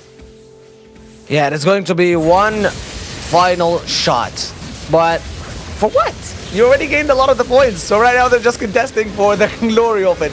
We're not going to be hyping this fight. It doesn't matter who wins it because France is already on top of the level. It does. There's an MVP vote that happens at the end. The most point out of the team gets a little bit extra, so it still matters between them. And of course, if you get the chance to kind of show your teammate who's better than you, then you will take it, right? It's just more fun that way. Okay, that might be a challenger for Texida, but does he have the Samira on board? Does he have the ability to put in just for the memes and for the lulz and kicks and all that stuff? And also, if Judasor gets that Addy 2-star, I think it's a GG, because he already won that with a 1-starred Addy, so he does not need an additional power from that. He also had a Shroud, he has another Kick W Con, put me in coach, and is going to be a Challenger Rise. He's doing his best right now, searching for the 8 Challenger Bold, but doesn't have it. It's going to be a Scion Bruiser, and that's it. It's definitely going to possibly be over here. Texida lost in the previous round, is going up against Jaduzer once more. They are fighting for bragging rights within their team and an MVP title that could be deciding everything. Both of the carries for the challenger board are still alive, but is that going to be enough? It's not. The Ahri and the Lux, they come in, they take the laser power, and Jaduzer takes the win for Team France, and they get 1 point here. GG's to France. That was such a beautiful game, such very good teamwork, and again, Spain. We did mention that you need to play together, you need not to contest each other. But why was there 3 people from Spain playing the same as your Shurima board? That is the question. Of course, the answer is not going to be ours. We have a beautiful desk, but makes. A lot of stuff happened in this game that shows you France really did deserve that win. They played really good. Each and everyone played with a different composition. And the top 3 of them, Lyres being on the 3rd place, Texida 2nd, and Judasor on 1st, each and everyone had a different comp that was not contested from anyone else in the lobby, and definitely not contested from one in that region. So, what went wrong? We will find out from our analysts right after the break that's coming up. Don't go anywhere.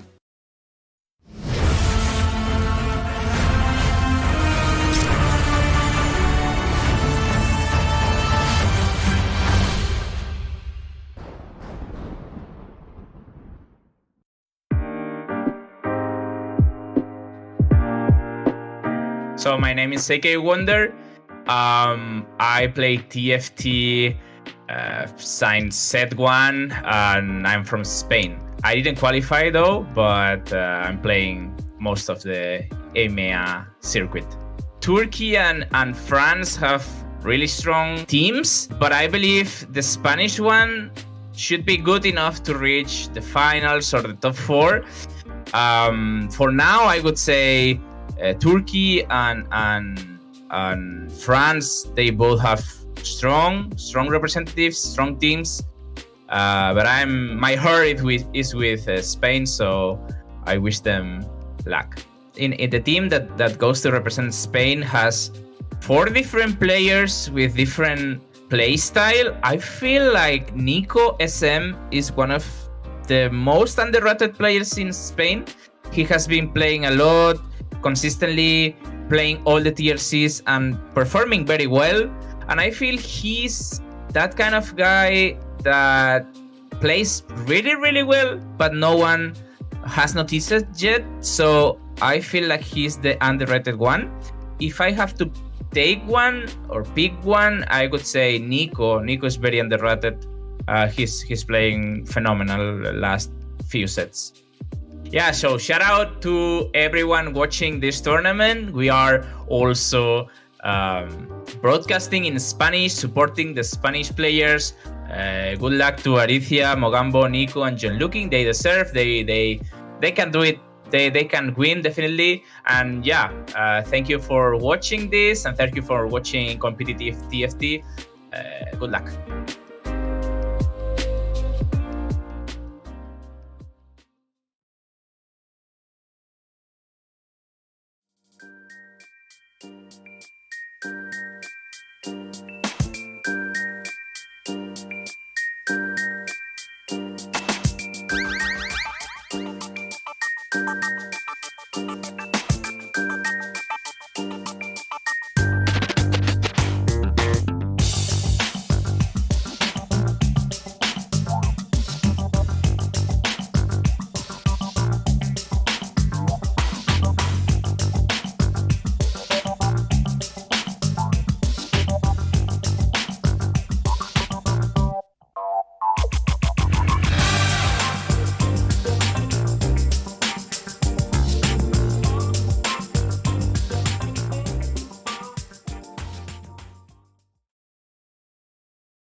Welcome back, one and all. The first game of the Super Brawl is done and dusted, and as expected, we've got a lot of different things we need to try and figure out here from that first game. So, starting us off here, Aaricia and Kenobi, we knew that there was going to be really important from the beginning of the day how our teams kind of approach the overall game and how they play things. What did you think about the way the teams sort of brought their win streaks and their loss streaks into that game? What we noticed early on is that we had one player from each team playing the win streak and not playing each other for quite a long time. Nico and Jeduzor were both facing off, going into a 5 win streak, coming into the Crocs, getting a big enough lead in the early game. And what ended up happening is Jeduzor lost his streak first, but he still managed to convert his advantage that he accrued in the early game into a winning position and got the first top 1 for France. So we did know that for Nico, right? So speaking of the other win streaker, right, Kenobi, we're looking at Nico's win streak with a very strong opener, very good understanding of how you can manipulate Invoker, just playing on generally strong boards in the stage 2, stage 3 area, but then he got stuck on what is like the main issue most of the time. Shen 2 was just the most elusive unit in the world, it feels like, right? Because Shen 2 is so integral to that composition, and missing for that and missing on that unit for so long really meant that like he was not able to stabilize. Well, I do want to kind of bring up, because I don't know, Kenobi, you mentioned this in the pre-show as well, about the kind of legends that people are going to be bringing in and how that might play into the way the teams approach the game. We had at least, I believe I'm just going to double check and see if there may be more. We had the 3 Ezreals, but I believe someone got buried treasure as well independently. Is that something which we're seeing maybe as a result of this particular format, or is it just our players playing normally? I think Ezreal is one of the, flexible yet early game oriented legend. You get a lot of items up front that and you trade that in for some augments that would amplify units that already have three items, because once your item slots are full, then there's no way to improve the strength of your unit besides augments and synergies. So that's the downside. But having, I think, 3 or 4 Ezreal players every time is going to be the norm, because it's the standard way. The players that play for middle of the pack results that will try to carry the 1 point over their opponents and leave the potential first places to something that has higher potential, like the Earth, for example, or maybe the Master Yi, which faltered this game but still stands in concept. Much like my solo queue games, Master Yi running it down, who would have thought? But no, looking into, I want to grab the Ezreal point here for a second, right? Because when you look at the when you look at the meta compositions right now, a lot of them are duo carry setups, right? You think about the challengers. You have Yasuo, Kalista, Kai'Sa, right? You look at Azir Lux. Well, Azir and Lux both make great use of the items. You're looking for a more traditional sorcerer setup. You're going to be playing around Lux and potentially an Ahri, right? So going for something like the buried treasures here will mean that you have a lot more item flexibility and will still be able to itemize your front line as well. So just super, super powerful in the current scope of the metagame. Well, I believe we have got a little look in detail at what Jegisaw was doing in that previous game with his composition. So, as we've seen in our replays, this has been based heavily around the sorcerers. We saw the Ahri coming in there with the full itemization from early on. And of course, starting off with the buried treasures as well. Guys, looking forward, how are you liking sorcerers as a potential top 1 comp for future games? Well, without a sorcerer emblem, it's quite impressive that he managed to take that into a win, because that's usually the unlocking factor. What makes the sorcerer comp great is the ability to add the Shen that we see here with a sorcerer's pad, for example, or a Sona with a sorcerer pad that then does a lot more damage and allows you to stabilize a lot earlier into the game.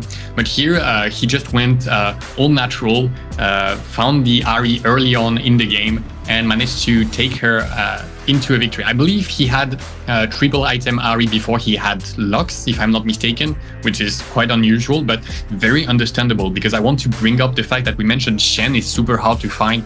And if we look at the result, there are 4 players playing with 2-star Shen, but one of the most contested unit was in fact Lux, and everybody wanted to play her, and mostly the Spanish players, but we saw Tom Jegisor, and also, if I'm not mistaken, no, I am checking in. No, I'm mistaken. That's it from France.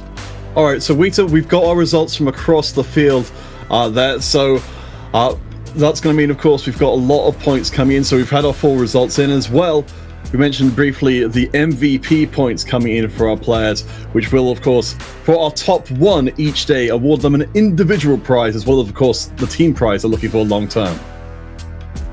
Yeah, and I think that obviously there are going to be some teams right now that have 0 points because, again, we have teams sitting out. But another thing that's worth noting, right?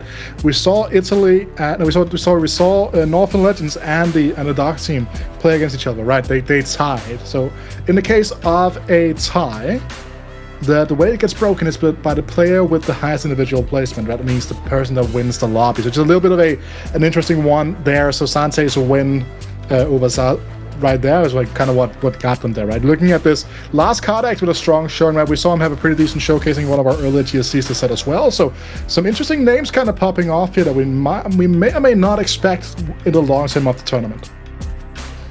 Yeah, really excited to see. As of course we'll be getting into game 2 of day 1 very shortly. Dark versus Poland coming in. Of course, coming into today, based on what we've seen in our previous SuperBrawl, and the fact that we've got half of the same team coming back in. But again, Kenobi, what are your expectations for this coming game? Well, I believe it's going to be one of the most important matches of today, because in my eyes, Dark and Poland are one of the 2 of the strongest regions we have here. So it is quite exciting to see them face off this early on in the tournament. And obviously it's best of 1, so we won't be able to see any kind of adaptation, and it's going to be off of 1 game, so anything can happen. But the individual level of skill of each player is so high there that I'm excited for a super match. Yeah, I believe that we're going to be seeing some of the highest. We're going to see some of the highest individual level of gameplay from each player here, because I feel like all the players on both of these teams are just super strong. There should be no two ways about that. So I'm also just super excited to see how this is going to pan out. All right, well, we're going to have Makes and Morgan back in a game again for this incredibly important game number 2. So we'll keep you from it no longer. Makes and Morgan, kill it again with game number 2.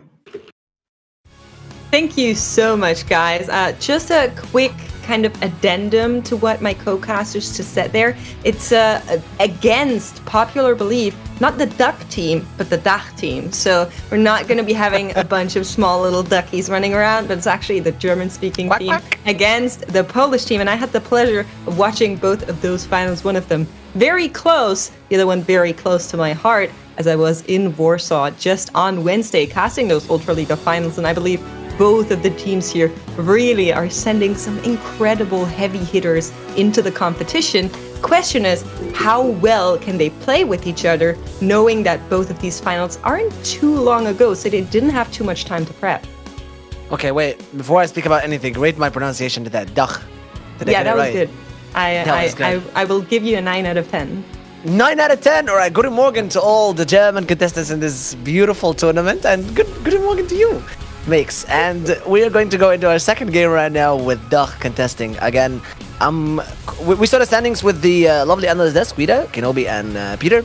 And I noticed that Italy didn't have that much of a good result in their first game, only 11 points. However, Mena, my lovely region, has been able to accumulate an enormous amount of 17 points with their counterpart. I think it was Turkey, if I'm not mistaken, or who it was. I think it was Northern Europe. I'm not sure who they were against. Pretty sure it was Poland.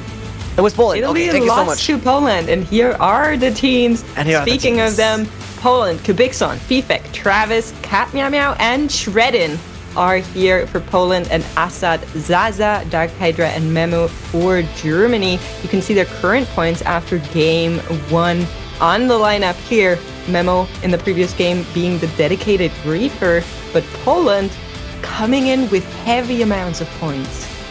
Yeah, now it's going to be... I could say that this is going to be the game of the day.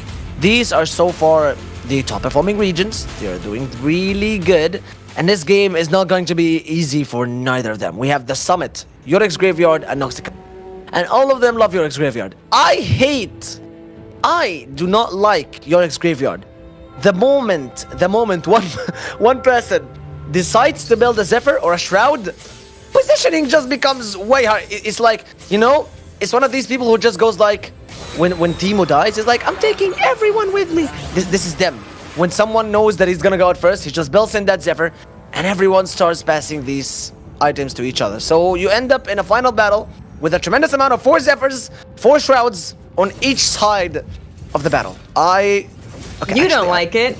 I love watching that, but I don't love playing I am so ready for it to see how players use it, because especially in this format, it is going to matter so much how they position. You can see once more the 2 teams on the left-hand side.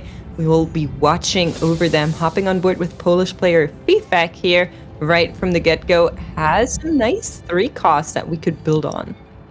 I swear to God, if I see a single Zephyr being built... No, listen. If I see a single Zephyr being built in this lobby, this is gonna turn into a solo cast. We have Master Yi, we have 2 Ezreals, we have Earths, we have Boros. And again, it's another lobby without a single Ornn player, except Travis. So this is really good. We're gonna expect to see some portable forges. Oh, actually, 1 portable forge. Maybe. And due to this Yorik's Graveyard, this lobby is going to be amping up extremely quickly soon as the first player goes out. Now, they all take his items, and remember that item could also be inherited to the rest of the bloodline living in that lobby. So if one player goes down, it is going to be a lot of seriously brutal treasures for this one. All right. Last time I checked, none of them are related, despite some memes in the German community. They're all not brothers, but you're right. Hey, it's They're Yorik's gonna Graveyard. get some items. It's gonna Yorik's get some Graveyard. items. They're all quite... Okay, there are 8 players now from 2 regions, but it's a beautiful family. As soon as one of them dies, it's our item. Okay. Oh, Prismatics! we're getting Prismatics, baby, right from the get-go. I love me some build different. I'm not sure if Travis is feeling up to the task, but specifically BD3, I think is such a good augment to have in something like SuperBrawl, where you know that you can just do whatever you want. And as I say it, Travis ruins my hopes and dreams, rolls it away, says, I don't really care about that. Now, the only issue is Living Forge on Prismatic from Ornn is also not great. So we'll reroll all 3 of those options and instead go with Bruisers. Now, Memo picked up Ancient Archives, did get a Demacia emblem already and is now looking for another one. Sork? Oh, Demacia Invokers. That could be a very good, a pretty nice mix, by the way. If you're gonna give... Okay, this opens for a lot of room. Ooh, bad news. Bad news. Bad news for Germany. Memo and Assad, both on Invokers, could be very, very bad. Ooh. Yeah, this is something that I was just literally going to say. Thank you so much for the highlight mix and for the lovely wee-wah, that lovely alarm. The Germans are going to be contesting against each other just like Spain. But Demacia Invokers, what is that mix? Is he going to play maybe a Demacian Karma to give her a nice radiant item and play with some Invokers? That doesn't make sense. So what's going in Memo's head? I would love to see this board and its results in the last game. Keep in mind that his last game, he was the last place in the lobby. So he's ready for some spicy stuff, and I'm vouching for it. You know what? I'm all hearts for Duck Team this time. I'm vouching for Memo. I love playing against the meta and trying things that are completely out of pocket. So we just saw Tarteman in chat saying that he was the dedicated griefer for Team France. I'm wondering if all of the teams have kind of like a master plan of this one person that doesn't care about their own gameplay. They just grieve the other team's players. Maybe Memo was doing that in the last game. I don't think he'll be doing it in this game.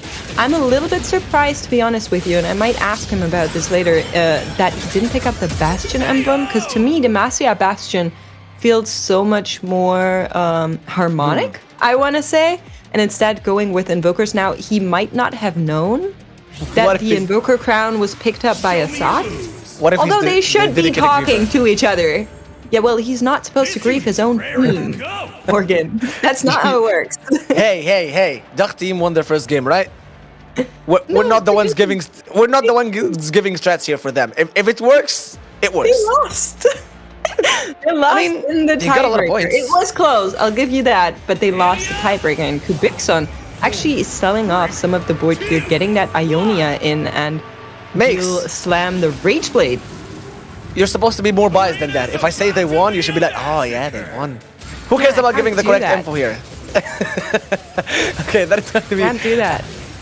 Some good amount of Centigraphs standard units, and that Aaricia is going to be tanking a lot of the damage. Of course, Rihanna's not the strongest unit, but after the recent changes, well, not so recent, maybe like a month ago, with her ability now dealing damage after the basic attack after she casts, she's able to kill a lot of units. So that's gonna be a 2-unit loss. Not really bad for 5-fic.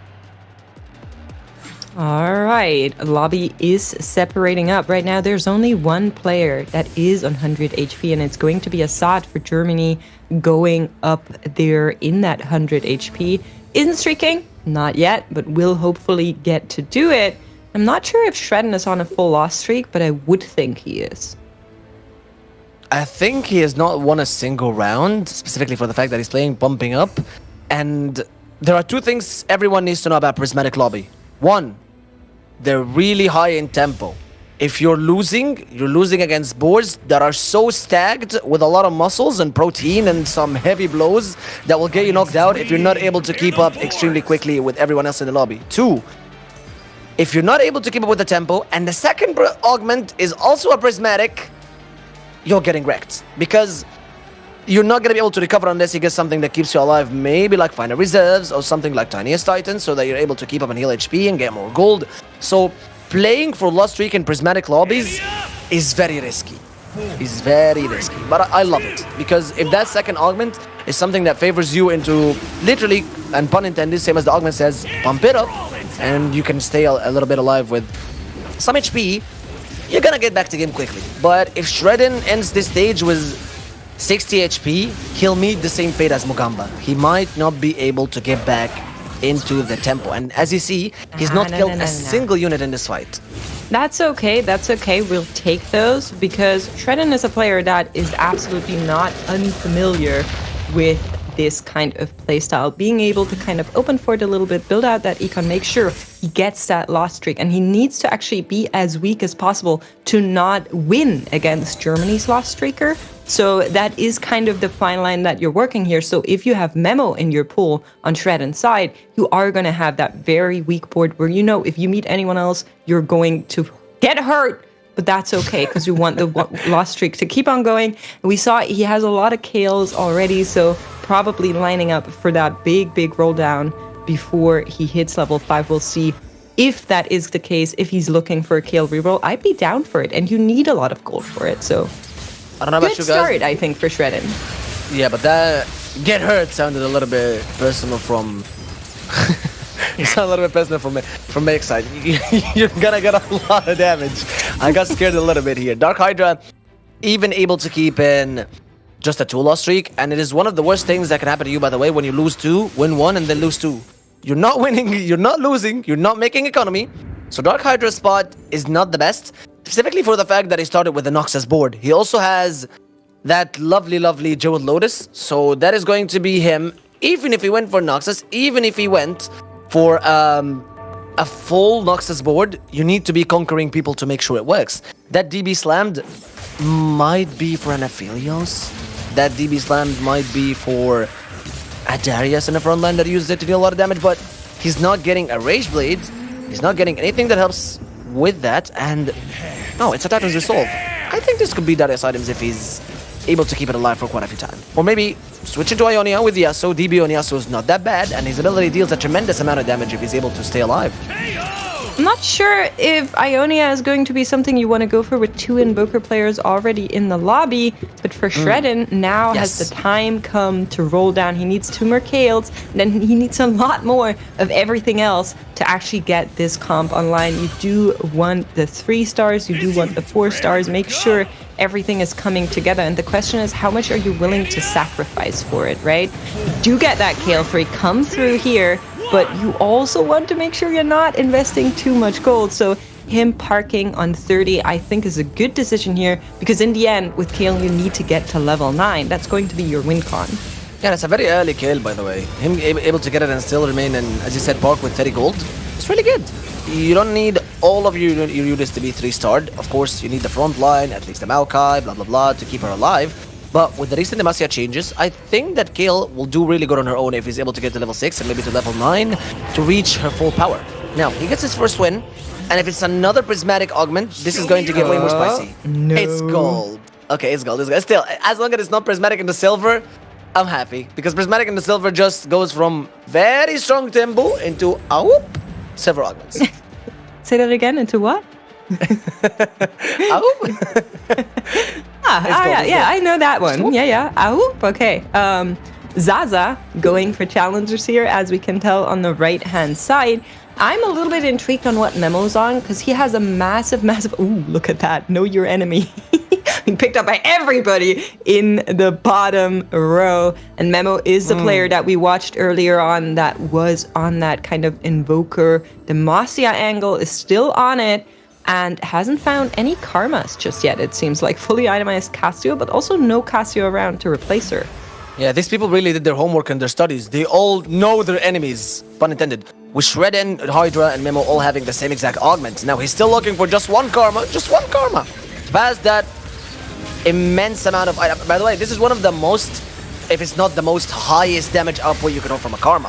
Guardbreaker has a great chance in it as a base item, and Jeweled Gauntlet does also give you that. Guess what the Giant Slayer does? It makes sure you're able to burst that front line through her first 2 casts, but she's not gonna stay alive for some long time. Why? Because essentially sometimes you need to put a Gunblade on her to keep your front line alive, but he's going for a maximum damage output karma.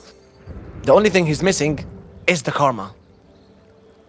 Yeah, I agree. I'd really like a Gunblade here, specifically because the kind of variant that you're playing here with the Demacias seems to maybe not go into Shantarig later down the line. I'm not sure what we're aiming at with the Demacia and how that board is going to look, but you definitely want to support the front line as much as you can, and it's not really happening right now. However, 5 Demacia is going to give you 2 Radiant items in the front line, so that should help a little bit. And if you're going up against players like Fifek, who also haven't found their main carry just yet, nor itemizing a 1-cost unit, you might even have a chance here to turn that loss streak into a win. But that also means you need to invest right after that to make sure you don't go back to losing. Okay, hear me out. The Warmogs on the Galio is perfect. The emblems on the Swain are really amazing.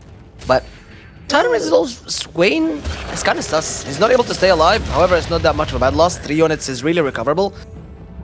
And Memo, with that Demacia Invoker emblem, is not able to win a single round since the start of the game. Now look at him.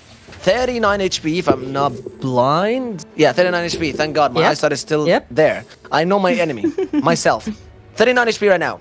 He's able to stay quite alive for quite some time, and it's going to be an item carousel where he's going to aim for maybe a little bit more front line, so that Null Magic Mantle makes for a lot of sense. An Ionic Spark would be perfect here for his composition, relying heavily and fully on AP damage from the Karma. If he gets it. Yeah, but the thing is, Assad is also in Invoker Crown. So unless Assad is playing something that I don't know about, they will be competing each other. And you can see Assad playing Karma with a Hodge.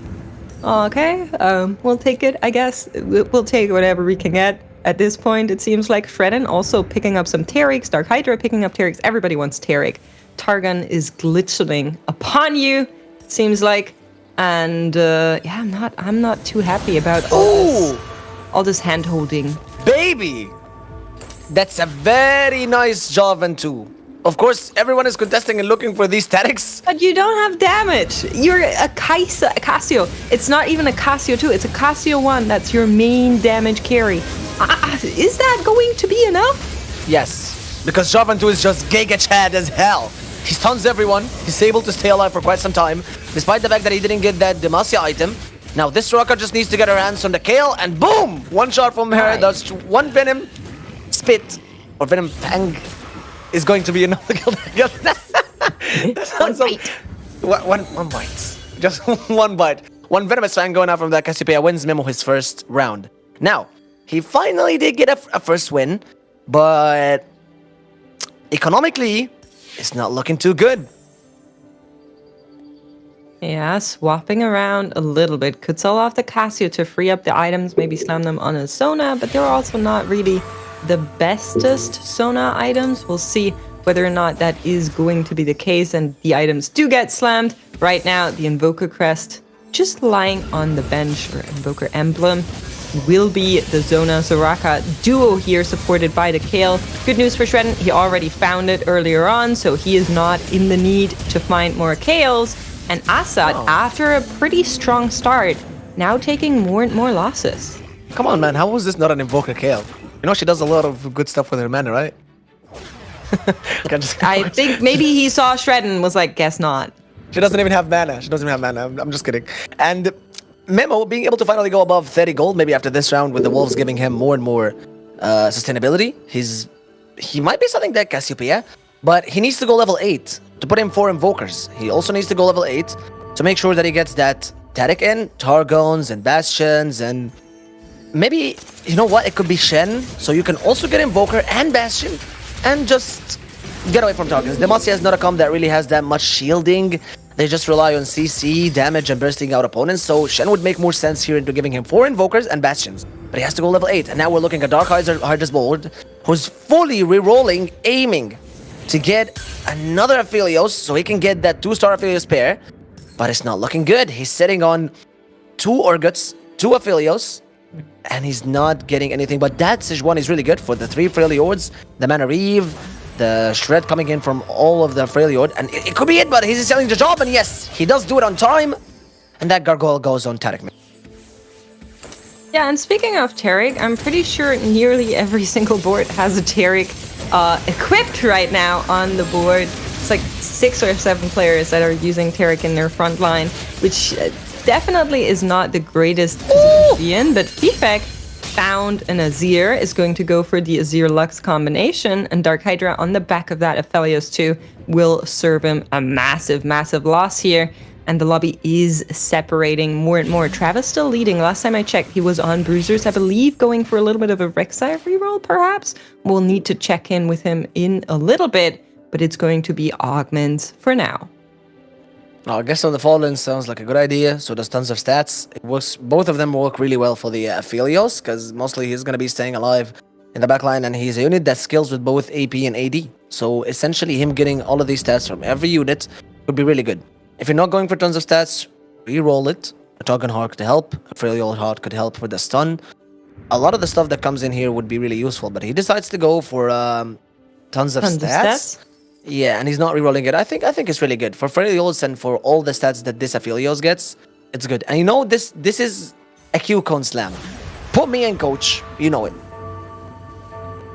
You know it, and they know their enemies. Even more players picking it up. We now have 4 players on Know Your Enemy. And usually you play this when you know you're getting contested a lot, which in SuperBrawl, I'm sorry, but this shouldn't be happening. There should be, at most, 1 other player who's on your comp. I'm not sure if the assignment was understood by Poland and DACH, but they're definitely doing their best to all play the same units here. Yeah, that's very good. And him getting that Aphelios too is really one of his... You know, just the game saying, you're such a good guy, you're playing Aphelios without the double rage blade, you deserve some good pairs. And Aphelios 2, it is not that much of a high roll, but it's a high roll. Getting Aphelios 2 on a 7 roll down is really good. Specifically, that he also got his full Freljord board. He has the Ashe, he has the Swanee, he also had the 2-star Lissandra. And it is a Rek'Sai reroll, except for the fact that Travis only has 4 pairs of Rek'Sai so far. He doesn't have a third one, and the items on him are not looking... Not totally BIS. 2 Titans Resolve are really good. Also, the Hodge keeps her alive. It gives her a lot of AD and AP, some Omnivamp. The only thing that I'm finding a little bit strange is what will you do with another Sunfire King? So, he could be looking maybe for some more frontline tankiness with the Bramble Vest, but it's going to be against as the Fuego's board makes. Assad, yeah. Assad is on the other side with the Invokers, and he seems to have everything online. There's a Karma 2, there's more Karma copies in the background. Of course, you really would have liked that to be a Gunblade instead of a Hodge, but we take whatever we can get at this point in the game. Assad looked a little bit dire earlier on, so he was able to stabilize here, but check out Memo and Fifek, both of them 20 and 19 HP. They need a big upgrade now. Any chance to turn this around? Now, this carousel, it has a Scion, and you know if you're DarkHydra, you want to take that. With maybe some frontline giving in with the Know Your Enemy and tons of stats being given to the Aphelios, he will be given such a very good frontline. It is going to be replacing the Vi, and it will buy him a lot of time to maybe try to reach level 8 and put in another Deadeye unit. Maybe it could be Urgot to give him some amount of damage. And we're going now with the roll down of Fifek, who's currently on the verge of losing out 1 or 2 rounds that might get him out from this game. He does have 4 Sorks, 3 Strategists, but his augments are not really doing him so good so far. Even the Azir is still 1-star. He has a lot of pairs. There's not a Tarek 2, there's not a Shen 2, and hoping for a Shen 2 in this meta, where literally everyone plays that unit, is gonna be very challenging for him to hit. Even the BT slammed on a Swain. He could pivot off and throw it maybe on an Nasus if he gets it later on, but the 2-star Lux will keep him alive for quite some time. 2-star Lux will help, but the worry about this board that I have is the Jarvan in the front line. It's only a 1-star Jarvan, and thankfully, on the back of those 2 tanky items, he's able to live long enough to get that ult out and then some, but will die before the next one. It's enough for Fifek to turn it around. Memo also finding a win here, so good news for the lower players. Yeah, now it's going to be quite some time for him to think, do I frontline that BIS Warmogs Gargoyle Malzahar, or do I keep him on the backline and try and deal some more damage? He also gets that Azir, but he's sitting on 3 gold. He has 3 pairs that he really needs. It's a Jarvan, it's a Shen, and it's an Azir. It's an Azir too that can keep him alive. He sacrifices the Shen, sells him, and I think it makes a lot of sense. But honestly, that Malzahar should be getting frontlined right now. He has Warmogs and Gargoyle. Make some use of these items. He's an imposter. You know what they say. If anybody comes for the backline, Malzahar will surely throw himself in the way to protect Azir and Lux. Although, I think the positioning is not in our favor here. The Aphelios takes out the Lux right away, is onto the Azir, and Fifek getting served with a massive loss here. After having a win, we were hoping he'd stabilize here, but can Memo maybe keep on winning? And it looks like against a teammate that he is holding hands with in terms of comps, he is going to be able to find that win. Yeah, that was a positioning diff. Has that Malzahar been in the front line with the Wormholes and Gargoyles, he would have given more time for the Aphelios talking to him. It's still a 1 cost. Yeah, it's a 1 cost, but he's 2-starred. He has a Warmogs. he has a gargoyle. And for that guy in chat that was doubting the double Rage Blade Aphelios, there, you can see it on Cubicstone's board. See? I know what I'm saying. I also have Know Your Enemy. Yeah. Okay, it's a very early that Hammerdinger. Miro meme with like, after all, the enemy was me. But yes, definitely double Rage Blade Aphelios. Very, very good. And will definitely be best in slot if you can get it. Some players already did, and we're worrying about Fifek. Anvils are getting popped. Level 8s for some players coming through. Assad already down here. Level 7 is looking for the Karma. How many are we missing? 2 more copies for the Karma on Assad's board. Does find the Shen too. That's a massive, massive upgrade to get. Will make the front line a little bit better. Of course, Tarek 2 would have also helped here, but is not going to come around. At least we do have 3 items on that Mix. Shen 2 to help. Mix. It is not nice to have a 2-star Shen. It is a miracle. It is something that we get on our knees and thank God for, thankfully, in this meta for quite some time. Nice. He needs more than that. It's not very going to be nice. enough. He needs the Karma 3. Especially with Hodge, like... Yeah, Tarek 2 will help. That Karma 3 will also really help if you can get 2 more pairs. But getting a Shen 2 in this meta and getting knocked out like 5-pick in stage 5-1 is not something that you would love if you were cheering for Dach. Oh, I mean for Poland. Poland. Fifek is a Polish player. Yeah, for So Poland. Dach I got it, definitely I got not it. at the bottom, but can they find the top? That's what it's going to be about. The Shroud. Please, I beg you, do not pass on Shrouds to each and everyone in the lobby. At least Travis? these gloves is good. Seeing a fully itemized board is really good, but not an entire Shroud. Oh, it goes for... Stressing about Yorick's graveyard, but Travis finding that Rek'Sai 2, finding Karma 2, finding Vi 2, so lots and lots of upgrades coming through as he is rolling down. Doesn't seem like the Rek'Sai 3 appears for Travis though, as we are hopping on board with Assad against DarkHydra, and your wishes might have come true for Assad, but I do see a Shroud of Stillness on the other side. Yep.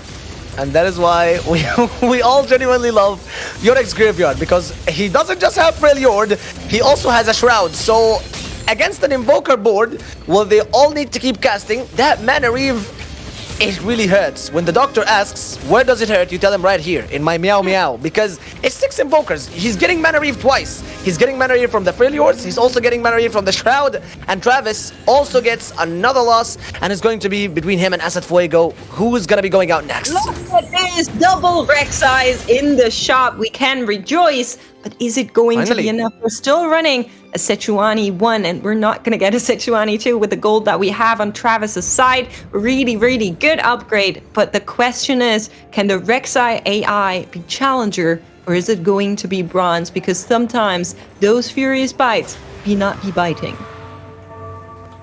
Yeah, when you wonder all of these Rek'Sais, where have they been hiding? He's been re-rolling almost for 4 stages right now, ever since he started to re-roll with that Rek'Sai, and they both just come in one shot. Okay, cool. Now, looking at Asad Fuego's board, it's really sad. He only needs 1 more Karma to stay alive and get a 3-star with the Joel Gunlet and Hudge, which is going to be putting in a lot of damage. Of course, he's able to reach that Aphelios, but all thanks to the Targon, all thanks to the passive healing that comes from his Crescendum stacks, amping up one after another. Even if the Karma's ability is able to reach him on the back line, first one is not going to kill him, neither will the second one, because he stays alive for quite some time, and Travis and Asad both go out of this lobby.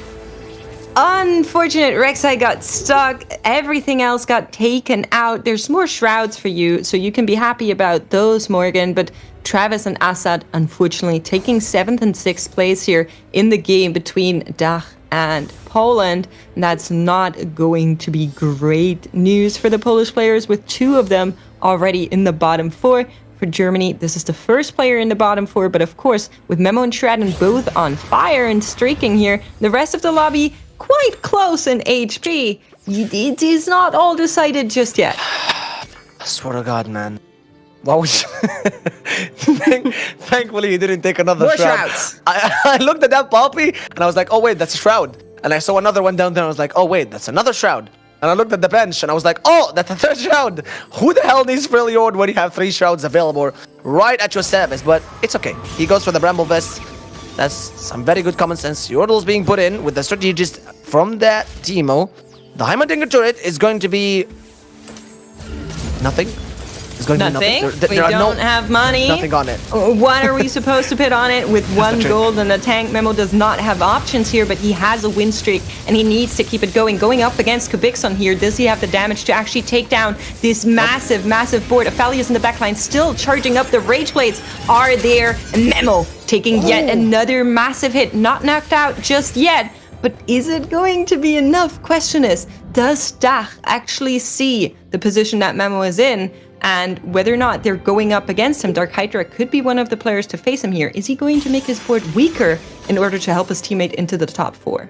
Yeah, the thing about it is that it's one of two things. It's either that he's playing against Shredden, which will definitely hold nothing against him because, again, enemies, but he might be going against Shredden. So it's a 50-50 chance, and with the HP that Shredden has, getting knocked out by Memo right now might not be the best idea. And it is going to be Shredden's board, if I ain't mistaken. Yeah. That's Shredden, Hail reroll. One of them is going to take the other out right now, but hey, that's the best outcome. At least you're not playing against someone from your same region. You have that Radiant Rabadon, the Jewel Gauntlet dealing a lot of damage, but the Slayer Emblem and that Kale is just doing enough damage, but gets deleted by the Sona. The Gwen says no as Memo goes out. It was just one unit, but that Gwen is an absolute Giga Chad and takes Memo out from this one.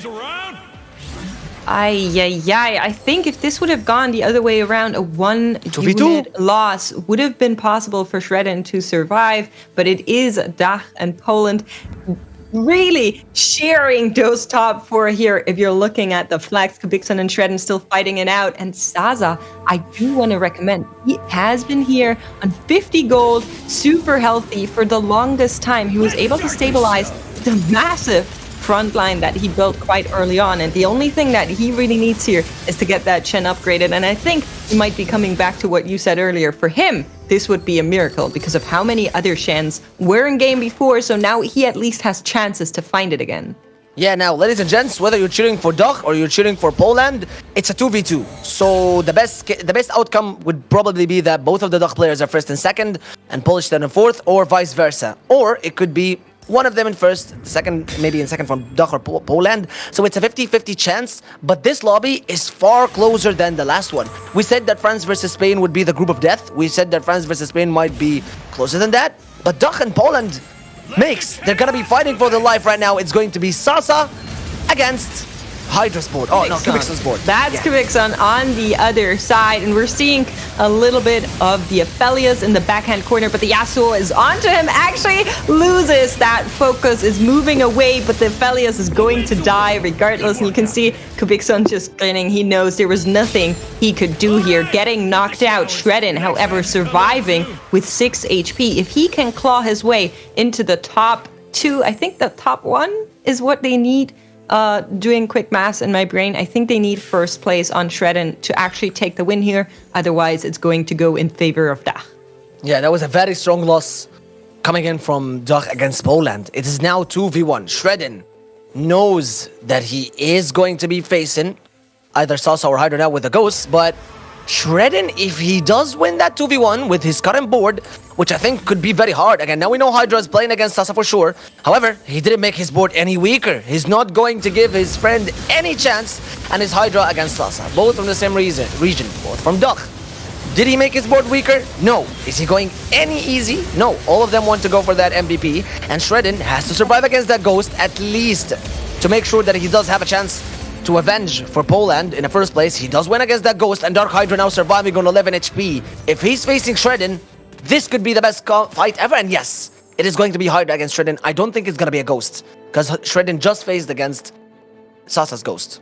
All right. I had some hopium, you know. I was like, okay, maybe Poland, if Shredden makes it all the way, I was like, give them something. But we are getting word from the admins that it is, in fact, over between those two teams, as Zaza gets a Kalista 3 online. Shredden cannot take the win home to Poland, at least not in this round. But of course, they already have one win, and there is more games to be played today, so we'll see how those go out.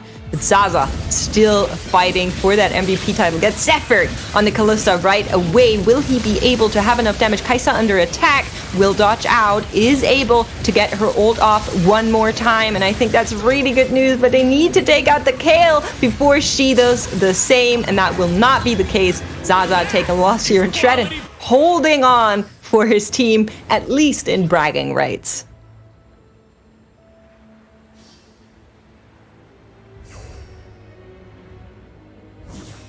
I believe you're muted, Morgan. Thank you so much for the first mute of the day. Yeah, fine. That is the first one. I had to open it. But again, I wanted to highlight that both of them got a perfect Zephyr and Ishaz as main carries. The kill was Zephyr, so was the Kalista. But Kalista suffers more from that Zephyr because she has a sniper's focus. So she needs to fight with units that are far away from her. Yes, Kill will also suffer because she doesn't amp up the Rage Blade quickly. But it doesn't matter. If they're close to her, it doesn't make any difference because her damage is still the same. So despite the fact that both of them had a good Zephyr, the Kalista just had to suffer a little bit more from that. Player spot being picked up by Shredden. What a delivered good here right into the Slayer player's hands. 6 Slayer on board now. I believe Shredden is fighting for everything and that MVP title. Shrouds go in, Zephyrs go in, and the Kale is untouched by it. That's great news. That allows that Archangel and that Rage Blade to actually charge up. The Scion does not reach her. Perfect positioning here on the side of Shredden, but is it going to be enough against the Aphelios is going to be the question. He's still alive, but for how long? The Kale has taken him down, and DarkHydra going out in third. Shredden might actually take this one home, despite Dach winning the 1v1. Yeah, even if he wins this one, Poland has 17 and Dach gets 19. So either way, Dach has already won this lobby, but as long as he manages to get more and more points for him, it's really good. Shredden, solo-handedly here, trying to climb and set on a throne above the leaderboards to try and get Poland as many points as he can makes. Now, it is 6 seconds. That leaves us from that final combat. It is going to be a Zephyr fight. It is all about placements right now. Does he put it on the right side? Does he put it on the left side? Puts her there. He knows that his units do not have a Zephyr access because that's a lot of these guns being given. The Shroud doesn't absolutely do anything to the kill. She has a lot of damage going in. She does not care about the Mana Reave at all. 6 Slayers putting in a lot of damage. God's War going in now as Kaisa dashes into the backline, deals enough damage. The targeting from Kill gets the correct target. Kaisa's not going to be able to eliminate her at the right time as Shredden takes a lovely win for Poland. Solo-handedly eliminates everyone from Dach and sits on top of the leaderboard to take a win for Poland.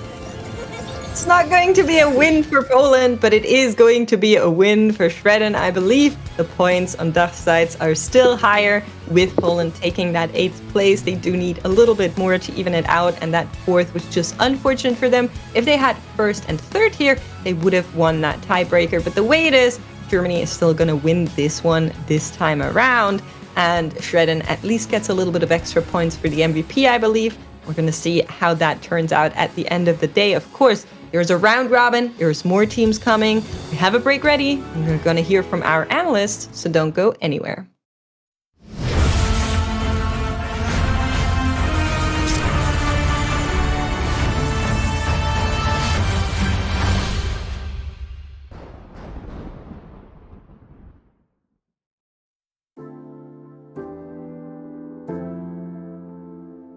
I'm Lelouch. I'm from Poland. I'm a professional player for Zero Tenacity. I'm 21 and I can be known as regionals winner and set 7 and one of the top players in EU. So do I think if there will be any new strategies or like teams would have some different views or different legends on this tournament? I think there might be like everyone would be like playing maybe a different legend. So yeah, with addition of the legends, I think it can be really helpful to like have a variety of strategies in like one match, and also like an idea of like griefing the enemy team. I think also can be used with specific legends. The whole thing. So my mind tells me Germany, but if I don't want to be like biased and choose like by heart, I would choose probably the Northern team because there's my friend Diarondas there. So yeah, good luck. I want to give a shout out to all players in my country, my team, Zero Tenacity, and my study group in the Discord, including Travis, Shirkane, Alansku, and the Rondas. And yeah, I think that would be it.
Welcome back, everyone. Gosh, what an exciting game two. We knew that Poland came out of game one with an absolutely astonishing first game score. They handed out one of the harshest losses we've seen in the SuperBrawl, but still couldn't get the win there against Dark. So, Wida, talk to me about that last game. What were the biggest factors for you? I mean, we had a lot of interesting. Again, we can't really go around the fact that this was a prismatic opening augment, right? If I recall correctly, it was, yeah. It's always interesting to follow. Also, I think that it's worth noting here, and we had a lot of know your enemies picked up as well in the augment selection, right? Which means that the fights become they become so centered around getting that first kill on the board, because that team-wide damage amplification is just so insane. It means it leads to some very snowbally fights. Yeah. And I want to bring everyone's attention to the comps that we've had this game and the previous one, and the sheer diversity that we've seen. Last game, it was all about Lux and Azir, and this time Aphelios makes an excellent appearance, getting 2 places in the top 4, and the reroll comps changed. We've had twice Karma reroll attempting and failing to hit the Karma 3-star, sadly.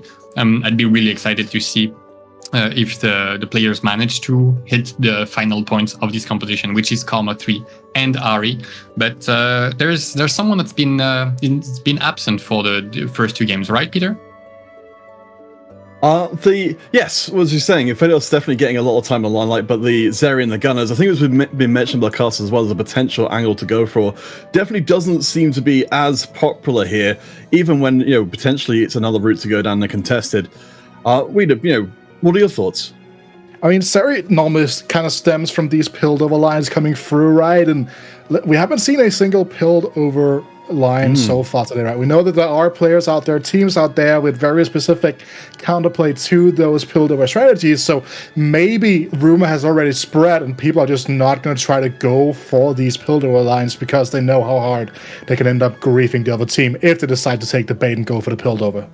That would be such a shame if we don't see Piltover 2-1 opener, because it makes for such riveting gameplay. You see, well, the early game is kind of does the streak get interrupted, and then when you get into the mid game is when do they cash out and do they manage to cash out? Because there are so many points in the game where you can interact with the Piltover player to try and upset the road to victory.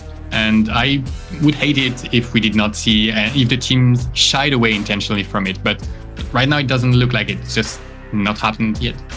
Well, let's take a moment to talk about what Shredden was doing here. Despite the Polish team not managing to follow up their amazing Game 1 with a Game 2 victory as well, did at least get the first place out of the lobby, even though it ultimately didn't matter overall. So we know, at least with what Shredden was doing, this composition was working very well indeed. But from where you're sitting, what kind of generally went wrong for the Polish side?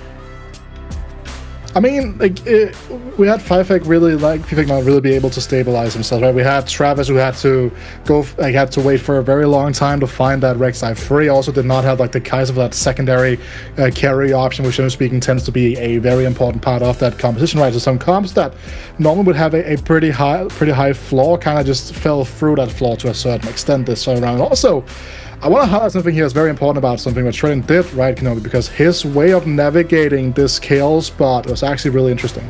Absolutely. He had a loose streak early game, just like Mogambo had last game, a loose streak with Demacia as their primary board, but we've seen 2 very different directions, and opting to just get the KL3 and then move on without the rest of the 3-star was really key into him getting to that level 9 quickly enough. But now on to the scores from the other lobbies, and we see that France has fallen, much to my dismay. Yeah, 12-24. So we did know coming to this one, a lot of our teams were looking towards Turkey as a team to really watch. You can see the results there, taking first, second place, and a 4th place in the lobby. Pretty terrifying stuff, but they're not the only team that's looking scary down in the bottom left. No, Northern Europe coming through here. I know that Tarteman, I believe, was talking about them as a team that he had his eye out on at the start of the day, right? But a little bit surprising here, but absolutely trampling all over this rest of the EMEA team as well. So a lot of interesting things to keep an eye out for here and now. This is the overall standing speed. Obviously, Italy has only played 1 game so far. Same thing goes for Menace. they're going to be put back into the fray now. These are the teams that are sitting out. So, but these standings are looking pretty interesting now. Yep. Sorry. We have coming up Italy versus Northern Europe, and Italy has had the time to recover their strength after getting crushed in their first game 25-1, and they will have to face off against the 2-0 Northern Europe straight off the bat. So it's going to be really interesting to see if they've taken that time to recover and go back into it with a strong mantle and ready to start taking points off the Northern European team. All right, let's take a quick look at our MVP points across the board. Again, this is something that's primarily for the players to give them something to play for, especially once they've already won a lobby. It's all down to their individual performance here. As we noted in our previous tournament, the French squad were more than willing to grief each other during active games which weren't decided yet to try and get a few more points and secure that prize. Hopefully, we'll see more focus from our teams here today.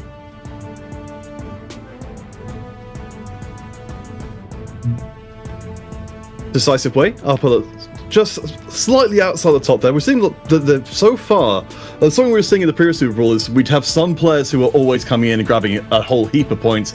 In this case, it's looking like a lot of our players are spread around, and so far only a couple of people who've managed to grab consistently good results.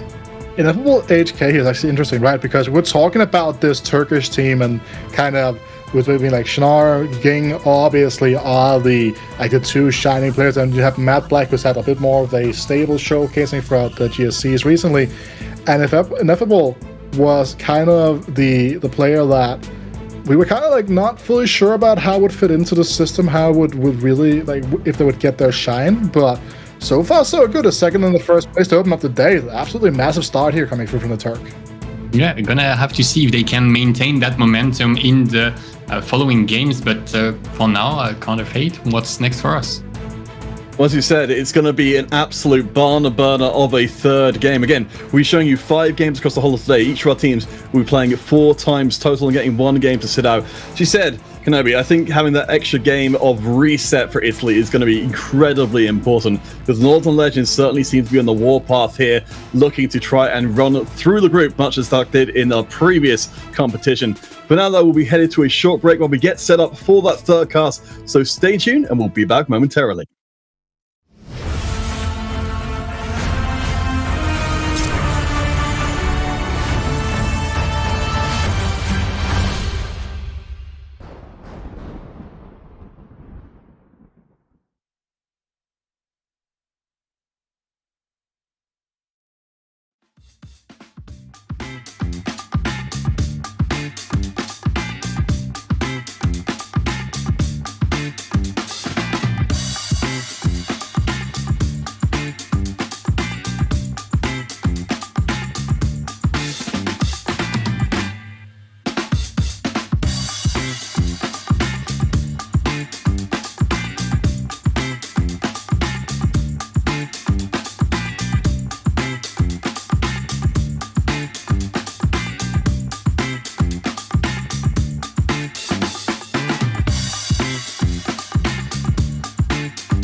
Welcome back, one and all. We are halfway through day 1 of the SuperBrawl. My name is Caliph alongside Kenobi for games 3 and 4. As we said before the break, this is going to be probably one of our toughest games for at least one of the teams, as Northern Europe are coming in with an exceptional 2-0 performance so far. For Italy, they've had one game to sit out and think about what went wrong in game number 1. Kenobi, if you were on the Italian team, if you're coming into the situation knowing you're going up against one of the group favorites now, how would you even approach this game? Well, there are two ways, right? Either they can they feel threatened by their first loss, and they decide to take rash actions and try to take bigger risks in order to upset a team that looks to have incredible results, because they've looked quite dominant in their second games, smashing rest of EMEA to the ground. But they could also decide that they've just played one game and there's no cause for alarm yet. Yes, the loss they took was decisive, but at the end of the day, whether you lose 25-11 or 18-18 and just lose the tie break, the end result is the same, bar from the MVP points for the individual players. So could really go either way. Knowing a few of the Italian players, I don't think they will be too worried, and I think they will just go with the flow for this one. What's worth mentioning, of course, the look you can see on screen there is, I believe, might even be, certainly in EMEA, the only two-time team event winner. Did incredibly well at the Game Polis event in Malaga. So if there's anyone I would be trusting to get Italy out of this early slump and get a surprise win against Northern Europe, it would be him. Yeah, and we see a split vote for the maps. We get 3 decent maps, and we're going back to Yorick's Graveyard. So we've had a lot of Shrouds, and especially Zephyr's last game. So it looks like it will be a repeat of that for this one. Is there something else that we can expect from this map besides Zephyrs and Shrouds going around? Well, I kind of wanted to bring in what you were saying about for the Italian squad maybe needing to play more risky here, because certainly it feels like if you can get the early advantage and start getting those Yorick's Graveyard items in, I mean, considering that, as soon as one person dies, you've then got more items going to one team than the other. Getting an early elimination feels crucial. Yeah, and we see Sante here getting an early echo. So we mentioned Piltover might be a factor, and here we see the one of the more expensive pieces that you need to get. So we are only missing one Orianna and one Vi to be able to hit that. So let's see if he can find it and open the game in a very strong fashion for Northern Europe. So as you mentioned before, from the Northern European side of things, they've had some pretty solid game so far, getting the win against Dark in the first game, and then managing to get absolutely dismantling the rest of EMEA in game number 2, which again was a team we're expecting to see do well. But I want to come back to that in a second, because I just realized, speaking of differences, we have got a lot of the same here, as nearly everybody takes Ezreal. Wait, it's all Ezreal? All but one. Except for Omino Blue, everybody is playing Ezreal, which is a nice switch up from the previous 2 games where we've had some diversity. We mentioned we would be seeing, on average, more Ezreals than others, but this looks like we get to see all the Ezreal players here. As we mentioned, it's pretty flexible and just lets everybody play however they please, and we get the first silver augment. So take it away, take us through these choices. Nope. I mean, everyone loves buried treasures at silver. Those 2 extra item components.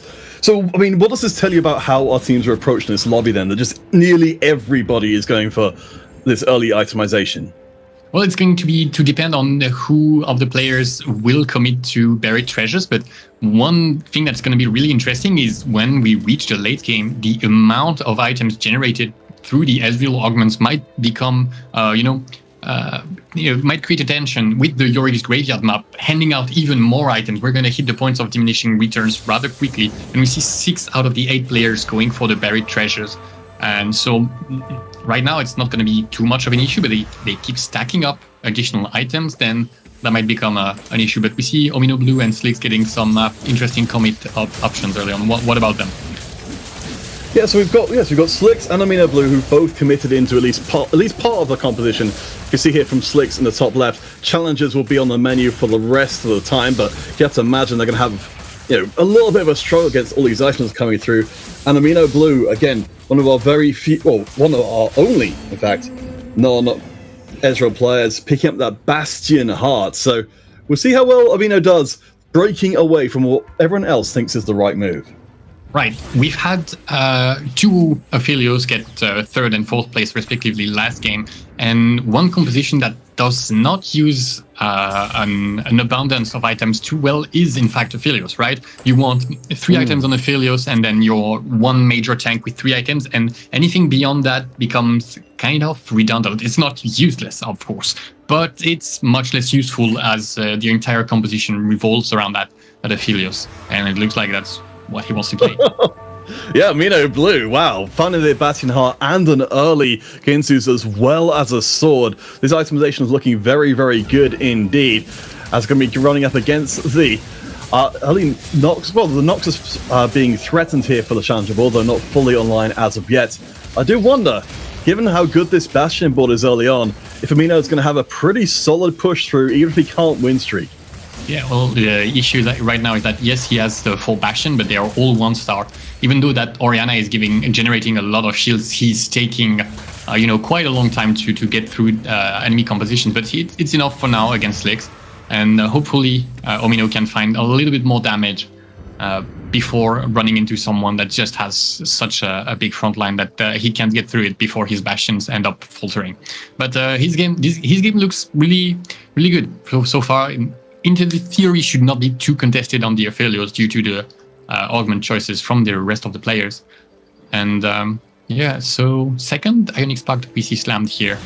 Yeah, interesting choice here for Dano. So this is the second player we're seeing bring in challenges. You did, of course, bring up on our previous tests that challenges were a composition that we're seeing perhaps even slightly more play than we might have been expecting. Kind of going back, I guess, more to a more of the kind of ladder style than necessarily the team place heavy style we perhaps expected.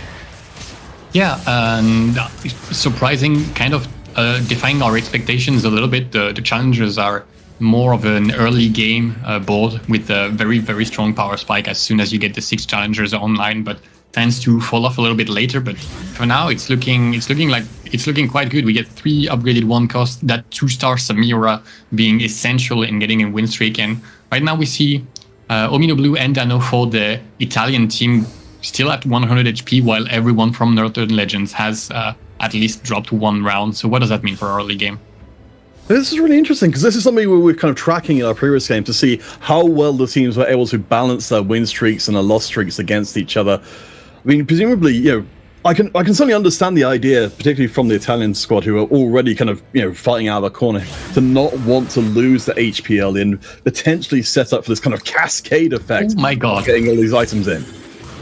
Yep, and I mentioned not getting contested on the Aphelios. Well, Xante would like to have some words with me because he just found an Aphelios with a Guinzeus sitting on his bench at the ready, and well, the front line's looking a little bit light, but when you have Aphelios with Guinzeus and a sword already in place, then you must be feeling confident, especially with that 2-star Jhin adding that little bit of damage. Yeah, we don't have the Bastions. Perhaps we'll end up with something else different on the front line, but the ball's looking pretty decent so far. We certainly expect it to be able to soften the loss here. Xante on the loss streak right now, so definitely doesn't want to be winning the round, and I think will be accommodated nicely by Luke. Yes, you mentioned not wanting to win the round, but slamming that Ziggs is certainly an original idea, because he just burned one of the swords he would need to build a Daze Blade on that Aphelios. But yes, Ziggs is thematically good, giving some starting attack speed so that the Aphelios can get the Guinzeus stacks online faster, because the more attack speed you get, the faster you stack. So getting through that early fight hurdles quicker, but having the Ziggs on the Aphelios means, in my mind, that he has a different plan. He does not want to stay on him, right? No, I'm with you there. It seems like a very strange thing to put on the Aphelios, even if he will be getting some stats himself. Worth noting that as we come close to the end of Stage 2, nobody is win streaking. Everyone's been slamming their items and building up that early board strength. Remember, again, we are in Yorick's Graveyard. Whichever team has a member drop out first will be at a massive disadvantage, so they're not giving any ground in the early game. Yeah, Raiko has a 2-star action ready for that stage 3, so he is on a 3 streak and probably looking like he wants to go on a massive win streak for stage 3. Definitely looking ready with the board strength, but we also see Luke having an Aphelios on bench at the same time. So my initial analysis is that Aphelios would not be too contested. This game might be completely off the mark here. Well, I suppose this is the thing for our teams, isn't it? You know, being able to play reactively in the game. And I suppose this is one of the ways which we can demonstrate as a team how, you know, coordinated they are, how much their practice has paid off, that they're able to take account of, you know, things they wouldn't normally necessarily need to be worrying as much about. You know, in a regular game of TFT, trying to grief one person generally isn't going to be effective because you're the one who's kind of having to pay for that. But in this case, I mean, we've seen, of course, from the French team, they would actively try and grief individual players as a whole squad. Yeah, for sure. That's definitely the dynamic that can emerge. But right now, I'm seeing so many forecasts. Every time we move from a board, it's a forecast on the bench or in the shop, despite everybody being level 5. It's kind of insane. And we see upgrades coming through Warwick 2 here. Dano has a Tariq 2-star that just came online. So we're it looks like we're primed for a game where everybody's going to brawl and it's going to be neck and neck with no clear win streakers yet. It's quite unusual. Yeah, it's very, very aggressive play. The only person, Xanthi down at the bottom on low HP, while everyone else has been, you know, as you said, trading blows back and forward. Of course, all those extra items coming in is going to make those boards stronger and stronger as we check in with Raiko, who's managed to supplement that hand of justice with the Gwynsu's Rage Blade. So the action will be hitting a little bit harder to keep Raiko afloat at the top of the table. Yeah, look at that board. 2-star Renekton with 2 items, including a Gargoyle. Does not drop a single unit against Xanthe's Aphelios. And despite finding that Aphelios, Xanthe's life total is already so low and really far behind Slicks. So again, remember, Xanthe being from Northern Europe means that he'll be giving out his items because of the Yorick's Graveyard. 3 of them to Northern Europe, 4 of them to Italy. I mean, if you're in Xanthe's position here, I mean, do any of these augments help change your trajectory? Well, social distancing is definitely not going to be it with that Ziggs already slammed. So no, I feel like that's the choice he had to make was this one. But it looks like you can see on his face some uncertainty. We're not going to level 6. Yes, here we are. But what are the plans here? What can we expect for the rest of the game? Well, we're still trying to figure out what's going on with the Ziggs Herald and where we're going longer term. I mean, maybe we're looking at multiple backline carries to pump up with the power of that Ziggs. But right now the board seems to be decent. It seems, if anything, like, you know, Xanthe's just trying to soften these losses by getting a reasonably decent board online. But I'm not seeing the later game board coming together as of yet, nearly at all. Yeah, it looks like he's going to be waiting for 3-5 to really start getting his board online. And that's going to be really interesting to follow him at that moment. When he rolls down to stabilize and starts interrupting and stops bleeding out. And we will see if his plan will come alive. Here we see a Giant Slayer being slammed, so right now we're struggling so hard against that board with such a huge front line, honestly.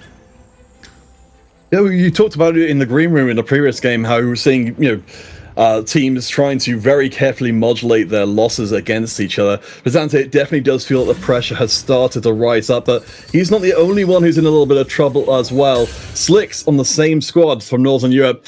The 2 of them are both on the lowest HP in the lobby. And if we see 2 Northern European players go out early, I think you can pretty much write this one off for Northern Europe entirely. Yeah, that would require a kind of miracle for their teammates to get first and second to compensate and get the win from the tiebreaker from getting first place. And it's looking like a much more complicated game than their previous one. And Italy, despite getting slammed game 1, looks like they are out for a vengeance and want to get on the scoreboard and equalize their score to 1-1 and join the other teams. I mean, it's certainly no bad thing to see that Italy are coming back with a vengeance. We saw, of course, in our previous SuperBrawl, so much of Italy's success thanks to the legendary performance by Suella Tiger. Unfortunately, not part of this Italian team, but he was the best performing player out of anybody in the group stages. So if Italy want to equal that kind of performance, they've got some pretty big shoes to fill. Yeah, you mentioned good losses, and Xanthe here gets a 2-unit loss, gets his life total down to 37, has not interrupted his lose streak. and gets a Sejuani off of the carousel. So now is going to be the pivotal moment for him. Can he find a way to come back? And we see from the flags on the right, you can see that the Northern Legends are right now feeling the pressure from the Italian team, with Derondas being the exception here at the top of the lobby. Derondas has definitely been an absolutely astonishingly strong player, certainly in the Northern Legends circuit, and as well here we'd expect big things from him as well. But I did notice that Slicks managed to pick up a TAC crown as of that recently, so perhaps if we see Xanthi and Slicks both turn the corner here, thinking the future could be very different for the Northern Legends team. Yeah, well, right now that board does not look like it from Slicks, and we're rolling on level 6, finding 2 Kaisas. And I understand the rolling on level 6 because we're missing a lot of the low-cost units, but this feels like it's a little bit late to stabilize on level 6, don't you think? Yeah, I'm not feeling too good about this, but for Slicks, it does seem like he's trying to build up towards breaking that streak up against Decisive Way. His teammate, of course, also an incredibly big hitter, will take the L there. So apparently the go signal has been sent out to the Northern European team. They're going to try and turn the corner as those 2 low health members both get wins. Yeah, just like we mentioned, this is the moment where they have to try and make a comeback. And what's going to be really interesting to follow in the rest of the game, even if we do not stay on their point of view in the near future, is if the flames appear around their portrait, if they maintain that streak, because if they do, then they generated so much economy and they become serious contenders for the first place, having had unbroken streaks through and through. So if you were playing on the Northern European team, would you be actively trying to, if you weren't Slicks, if you weren't Xanthi, if you're Decisive Way or Derondas, would you be actively weakening your board if you knew that these 2 were in your potential opponent pool to try and make sure they got those streaks going? That's definitely an option, and we see Slicks here keeping his Zephyr on bench, so we mentioned Yorick's Graveyard, and once again, he's against Xanthi, so 2 teammates in a row, but that's tragic actually. Both of them need to have a win streak here, so them facing off against each other is kind of a tragedy. And that's going to be very disappointing. I'm sure they were hoping to duck each other. It looks like the slightly scuffed Aphelios board is going to be the one that's going to have to carry forward. But this presumably means that from Slick's side of things, who's now been stripped out of any kind of streak at all, he's going to have to rely entirely on his gold reserves to not drop out early. Yeah, you make a very good point. He has rolled a little bit, but he's not actually dipped low into his reserves, unlike Xanthi, who was on 10 gold. So it was more important for Xanthi to win this one round because that's his entire economy was in peril, while Slicks is still doing fine, just being low on HP but high on economy. We can see as the economy readout on the right-hand side, thank you very much, production, that most of our players, with the exception of Xanthi, have got a lot of gold in the bank, but what they don't have is a lot of streaks. And I think that's what we saw in our previous game as well, that streaks are very hard to keep up, or maybe even the teams aren't intending to. Yeah, and it's in the previous game we've seen 1 or 2 players manage to get streaks, but this game it feels like nobody has actually managed to get into a win streak position. And here we see Decisive Way going for a roll down, looking like he wants to play a Azure Locks board, but not finding any of them. And so we're trying to assemble a board of sorcerers instead, but we're running out of gold and we haven't seen anyone. We're using the small, the minor duplicator on that Vel'Koz to have a carry in the interim. But right now, this is not looking very good, despite our HP being on 67. No, all the money committed in here, so needs to keep that win streak going. A small note from the previous round, spotted from the corner of the screen. You noted that we haven't been seeing very much Zeri so far. So for Xanthi, for Northern Europe, who's trying to build back up that streak, has got a Zeri 2 in the mix. We'll have to see when we catch up with Xanthi if he's actually going to play it. Yeah, and we're talking about Xanthi, but we have a Cassante here on Dano's board with a blue buff, so ready and probably able to achieve some shenanigans, ignoring the stats of the frontliners and trying to eject enemy units straight off the board. So that's really interesting pickup. He still has a lot of gold and a Gwen pair on bench, so we are definitely need to be watching what he does, and we get a prismatic augment for the end of the game. All right, well, for Northern Europe, they feel like the team who needs to change the game the most dramatically. So We'll see if these ones end up being the augments that are required. We've certainly got some onboard power here available for Decisive Way, and it will be Jeweled Lotus 3. So that's an awful lot of crit chance coming in across the team to help perhaps interact with all that Sorcerer AP. Yeah, and we mentioned him not hitting either Azir or Lux, and here they both came for him in the end, so it's going to be really interesting. We see Xante getting a Oh, do it! Ryko. Oh, please, please, please, man. Go ahead!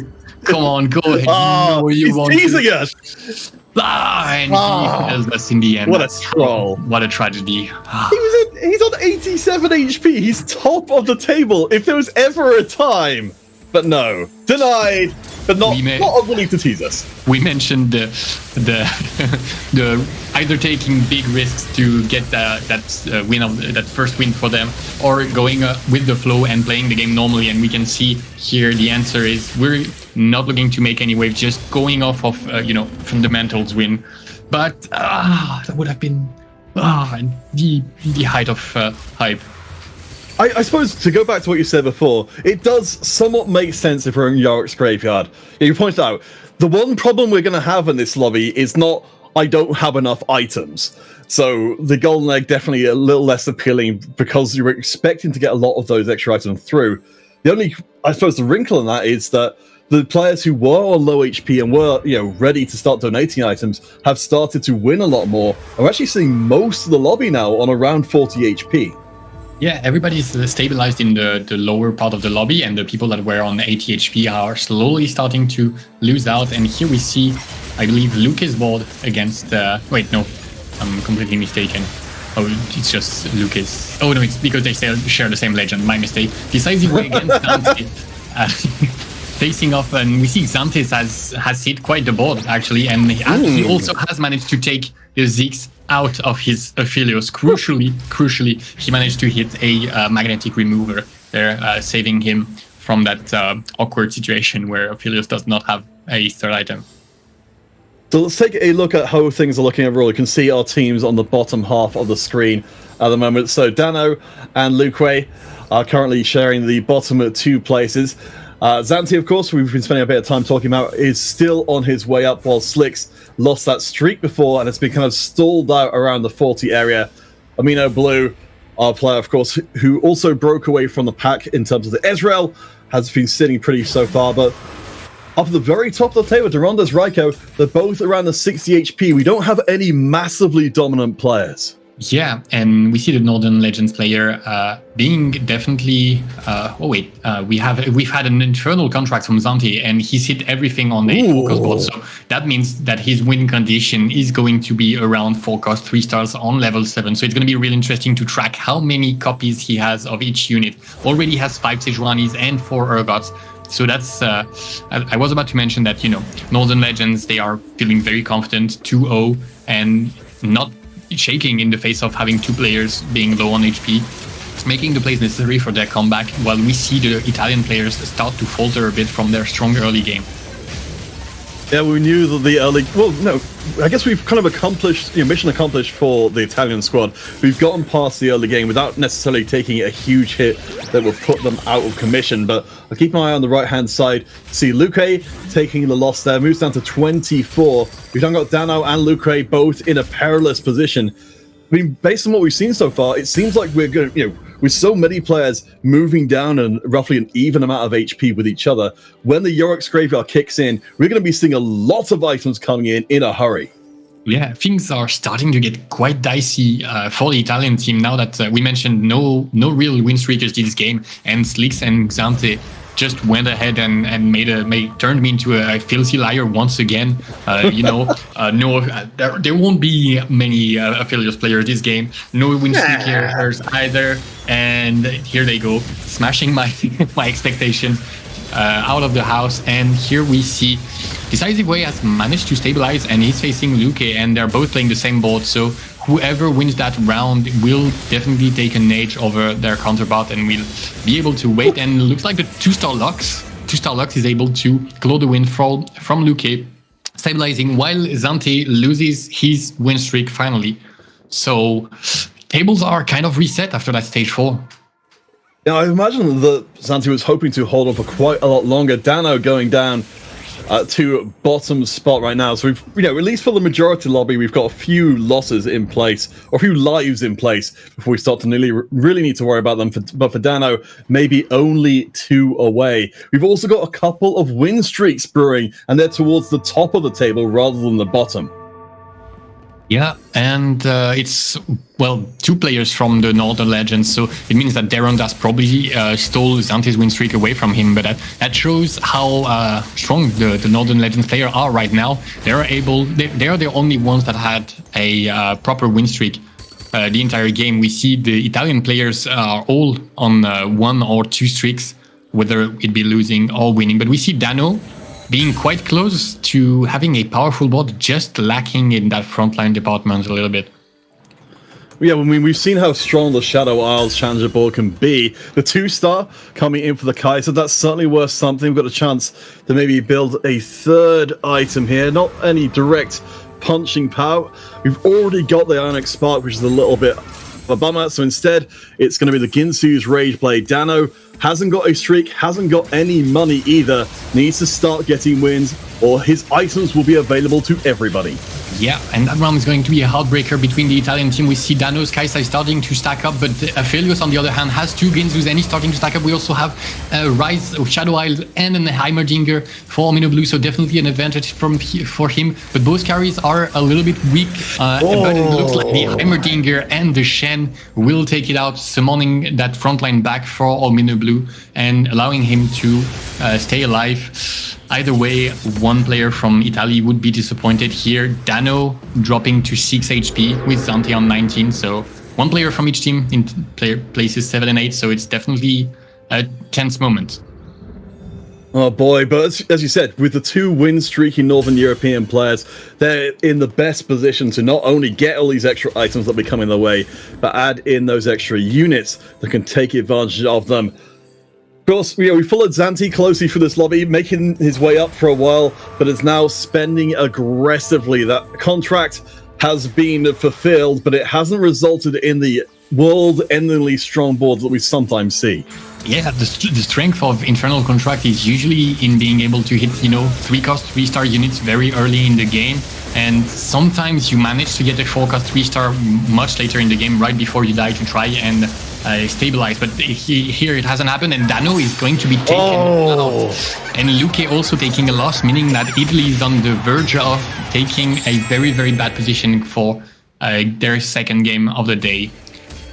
So 4 items to Northern Europe, 3 items to Italy. The snowball is starting to roll, and it's rolling against the Italian squad. I mean, as you said, this is a huge amount of pressure being put on the other members of the Italian team to turn things around. I mean, based on what we've seen so far, how much hope would you have for Italy to be able to make it happen? Well, first, it's going to depend on if Zante decides that he can live 1 more round with that 11 HP. It means he needs to lose at most by 2 units, I believe. If he loses by any more than that, he will be dead. But he does not commit to selling the Aphelios just yet to try and hit that Sejuani. He says, no, I will survive. I will live 1 more round and be able to hit. But we see him facing off against Decisive Way, and his ball is looking quite strong. And we see the Azir and the Lux taking apart the front line 1 by 1. And Azir does not waste any time with that 2-star Shen. He goes straight for the Aphelios, and it looks like it's going to be by much more than 2 units. And Zante goes down, but so does Luque. So who's going to have the least amount of HP? And Italy is the loser of that contest. I mean, that is a massive disaster for the Italian squad. It looked like they're going to have to put up a good fight, but the item advantage goes to Northern Europe, and the overall game advantage as well. It feels like everything is coming together to keep Northern Europe's clean sheet intact. They're 2-0 so far, so very close to making it 3-0. Yeah, and Raiko and Omino Blue now need a miracle to pull off quite the upset, because they need to get 1st and 2nd place in order to get the victory through the tiebreak, because they are now down so many points from Xante getting that 6th place thanks to the Infernal Contract. And we can see Xante, even though he did not hit his Aphelios tree, he did so much damage to Omino Blue's economy, because he's still sitting on Aphelios 1. Yeah, I mean, the itemization is absolutely fantastic, but you're right, the starring up is just not seeming like it's going to happen here. Amino Blue just waiting for the hammer to drop. I mean, all credit, he's put together an extremely good board with just missing the big hitter from the Aphelios up against the Azir board.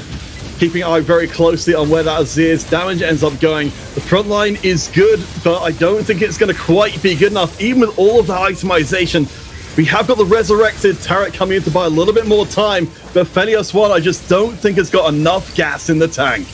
Yeah, well, he will try his very best to win the maximum speed, but that's just, an Aphelios 2 diff, and we see Zante, despite being dead, takes Omino down with him, and with that spells the end of Team Italy, and it's now a contest of who can win the most points for the MVP that is going to begin. And we've seen the same thing happen twice in a row, with Aphelios being taken down by Azir Lux, showing off who is the strongest and most stable board right there. And so Raiko, not hope, there's no more hope for Italy, but he's now fighting for points and potential MVP win. I mean, yes, absolutely. It is meaningful for Raiko, specifically where he comes in this game, but with the pressure off of deciding who has won this lobby, since we now know that it will be in Northern Europe, you kind of, as we see, a really heavy loss, I suspect, and maybe the end of Raiko being handed out here. What is it that we're seeing from Northern Europe that's working so freaking well for them? Well, right there, we see from there on that stage, everything's there. Like, nothing at all is missing. Everything's upgraded. We have the best legendary unit in the form of Heimerdinger. And we see Decisive Way on playing the same board with just a few units less, but he was able to crucially beat out the Aphelios players that were 1-star as well. So that's the difference, The players that hit less from Northern Legends still managed to get better places than the Italian players, sadly. Well, so looking forward to our future games then, how would you like to see teams kind of make sure that is the case? Because sure, we've seen games where hitting first place absolutely didn't make the difference as to whether or not your lobby or whether your team wins the whole lobby. How do you best enable your players who are maybe gonna hit those lower standings to get the best finish that they can? Well, the players that are having the best game need to be the ones helping the lower places get better by not necessarily grief their own positioning, because that could jeopardize their own ability to close out the game. But most importantly, try to hamper the enemy team by holding the units that they desperately need to 2-star to stabilize and hit a good stabilizing board. Here we see Derondas against Decisive Way, and it's just I'm you, but better with the Heimerdinger being such a strong addition for the team, giving that execute. But wait, hold on, Azir has targeted, but no. The Azir from Decisive Way has attempted to stage a coup and take down the other Azir first, but that would not be enough. I mean, yeah, we're certainly expecting big things to Derondas. I think this kind of positioning in the lobby is worthy of the amount of attention that he's grabbed overall. I mean, Slicks, though, has a pretty solid board alongside of this. We can see the Kaiser itemization pretty fierce, and of course, the Ahri in the corner, well equipped to make use of that Ionia to still get out a good amount of damage. That board is once again challengers taking it into the top 3. So far, this is by far the most consistent composition, and it's not that surprising because you managed to stabilize with 1-star units, and you can roll a lot on level 7 to be very, very strong. And once you hit that level 8, you are able to hit something like that 2-star Ahri that makes such a big difference to cap out, because we have a +1 challenger taking Decisive Way out of this game, but Derondas still has that win streak. We have lots of economy on both sides, so we can still do so much. So again, for anyone who has come in late, this match has already been decided. Northern Europe taking the top 3 spots. They're just fighting now for MVP points, which will be added together based on their individual performance. You can see up next to their portraits how many points they've individually gained so far. So Slicks is ahead in the reckoning. If Derondas wants to steal away the MVP prize, he does need to try and get first in this game. Yeah, and we're gonna see we have some a Zephyr ready with the magnetic remover from there on Das to try and only Zephyr the 1-star Heimerdinger, so not the best target. And we see the Kai'Sa is starting to move on. She has a lot of burst damage, so the Jarvan is still alive, but the rest of the front line has fallen from there on Das. And we see Slicks is looking like he will take a victory with Kai'Sa's casting one more time, taking down both of Daron Das's carries and interrupting his streaks. And he's going to level 9, crucially. All right, so we get to stamp the foot on the accelerator just a little bit more. We thought things would cool down a little bit once we determined which team had actually won the lobby. But it looks like for both of these remaining players, they're not going to hold back at all at trying to hand out the biggest L's they can. Yeah, and we see here Slicks going to level 9. While Derandas is quite far away from it still, so he probably can survive for the next 2 rounds and then go 9 on stage 7, which is a rare occurrence, but we are going to see some cracked boards to conclude that game in stage 7. Oh boy, I think we might even there's a possibility of seeing Ionia 6, I think, in the play for Slicks as the battle lines are drawn. Derandas will be hosting the board this time round as the Zephyrs will take out the Callista early on, leaving the Ahri still in play. Both the carries for Derandas in the corner will get to activate the maximum amount of DPS. The front line evaporates immediately. The Ahri's cast is almost good enough, but as the front line falls to pieces, the laser comes a-calling, and Slicks will not sneak his way through this round. Yes, Slicks losing that round due to Kai'Sa getting absolutely obliterated at the start of the fight. She does not have any regeneration, and she's at the front of the board due to the social distancing. But that was a big price to pay, and that's what makes the difference, because it was so little that was missing for Slicks to get that win. And this time you can see he's moving around it. He's moving his board around, trying to figure out the best way to position around the social distancing, figuring out who can afford to lose the social distancing. But it's looking like we're in quite the weird position where we lose it on Ahri. But this time the Kai'Sa is safe, and there's one more Zephyr reset coming from there on Das and not being used. Crucially, yeah, well, we got the Zephyr on the corner in the Kai'Sa for Slicks. As we've got in diving through, the Yasuo onto the backline, obliterates the Lux straight away, does not quite get rid of the Azir. I think Derandas is ready to claim the title here of MVP of this game, but it's been an absolute red letter day for Northern Europe. With that final round concluded, we can confirm they are 3-0 here. They are undefeated in their group. Italy could not even remotely stand in their way. Yeah, and Derandas making a statement over his teammate winning with 1 Zephyr on bench, saying, I don't need that one. I just, smack you around and come out a victor anyway. And we see here the social distancing coming into play against Slicks, making it super difficult to position both, with the amount of units he had, and against the Zephyrs from his opponent, because it was not 1 but 2 Zephyrs he needed to play around, and that made the difference because he beat him. But Derandas managed to change up his positioning and come out on top. Well, you called it from the very beginning of the game. It will be Zephyr City. It's like we're under the Treeman Sands once again. But we've got 2 more games to bring you today before we're all done with the group stages. So we headed to break. We'll hear from our analyst desk, and then we're getting into the back half of the day. So don't go anywhere. The SuperBrawl will return momentarily.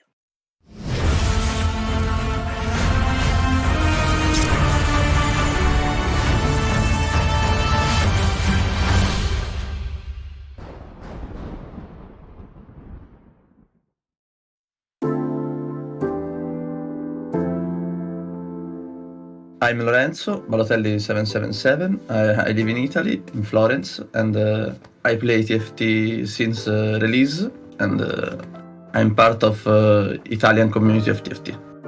The new format of SuperBrawl as a team instead alone is much way better for me, because I hope that TFT in general will be an esport tournament for teams, or maybe 2 or 4 players instead 1. But I like also the single tournament, obviously, because TFT is a single game. But I hope that in future maybe we will see the more tournaments of team. Italian TRC is good because there are a lot of good players that is playing this TRC. obviously we are maybe not at the level of another Europe state regions like France, Germany, but we are less players, but we are good. MVP of Italian team, I bet Rio Mastery. Thanks for this interview. I shout out for Italian community that we are growing up and we are friends and we support each other and we are like a family, and I wish you best luck and thanks for all.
Welcome back to the Analyst Desk. My name is Makes, and I'm here with Wita and Morgan. And this game, I just want to get it out there right from the get-go. You were saying, Morgan, a bit of a normal tempo. I think when we get Prismatics as third augment, we are in for a little bit of a tornado swirl, because usually players have their comp lined up by then, and if the Prismatics don't go their way, it could just all go for a big tumble. However, one player that was able to not have his board tumbled was Durandus. At the end, went for the Azir, but talk to me a little bit about that mid-game, Morgan. Okay, so the way this game started, and this is something that we notice a lot with the general tempo of the lobby, if it's 2 silver augments at the start, if it's 2 gold augments, if it's 3 prismatics, it all relies on how the players go around it. We've seen people like Sante, for example, slam in a very weird herald that everyone spoke about in the early game, and we just saw that replay on it. The way the tempo in this lobby went with the Infernal Contract, it might have saved him, but it didn't. Because essentially, you're not the only one getting more tempo or more bailout cards with getting a prismatic all of a sudden. So it started very, very slow. Silver augment, into a gold augment, into a prismatic augment. So we got into stage 5 with all of our A players still alive. Now, the ones that have not had a good start in the early game due to them receiving maybe some, or doing some inadequate decisions, some stuff that is completely out of the box, they were able to survive for a few more rounds, but the people that were stronger, they got even more stronger with all of their prismatics. So essentially, those that were kind of down were not able to recover. 2 Infernal Contracts in this lobby, and we've not seen a single 3-star unit. That is because they contested each other's unit a lot, and this is something that really, really hurts you when you get 2 Infernal Contracts or 2 Cruel Pacts in the same lobby, for instance. Yeah, especially like this is kind of grab onto that point, right? You can play an Infernal Contract, but most of the time when you're playing comps that don't have like a strong free cost point as well, right? Like you look at the Aphelios composition, if you're not already trying to play Akshan, for example, with Infernal Contract, you are going to struggle because finding those 3-star Aphelios, 3-star Sejuani is a lot more difficult at that level 7 mark, right? But in general here, I think that the Northern Legends team played very well, and just in general, right? They played strong TFT. And I think that is something that we need to kind of recognize here, right? This is a team that come through the Northern Legends qualified. They scrimmed a lot as a team going into it. They played a lot of tournament matches beforehand as well, right? Like they played against some very strong teams coming in the Northern Legends qualifier, right? They played against teams that have like Hayden, aka Magic State. So like these like recognizable names in the region that took them down with ease to a certain extent. Right now they're here, which I think is something that is super interesting to follow here. And again, something that you kind of talked about, Morgan, before we went live here as well, was the fact that while we did see Decisive Way and the Rondas both kind of end up playing as Zero and Lux, they didn't really contest each other in the process. They managed to navigate their way into getting those end-game boards without really making it hard for each other.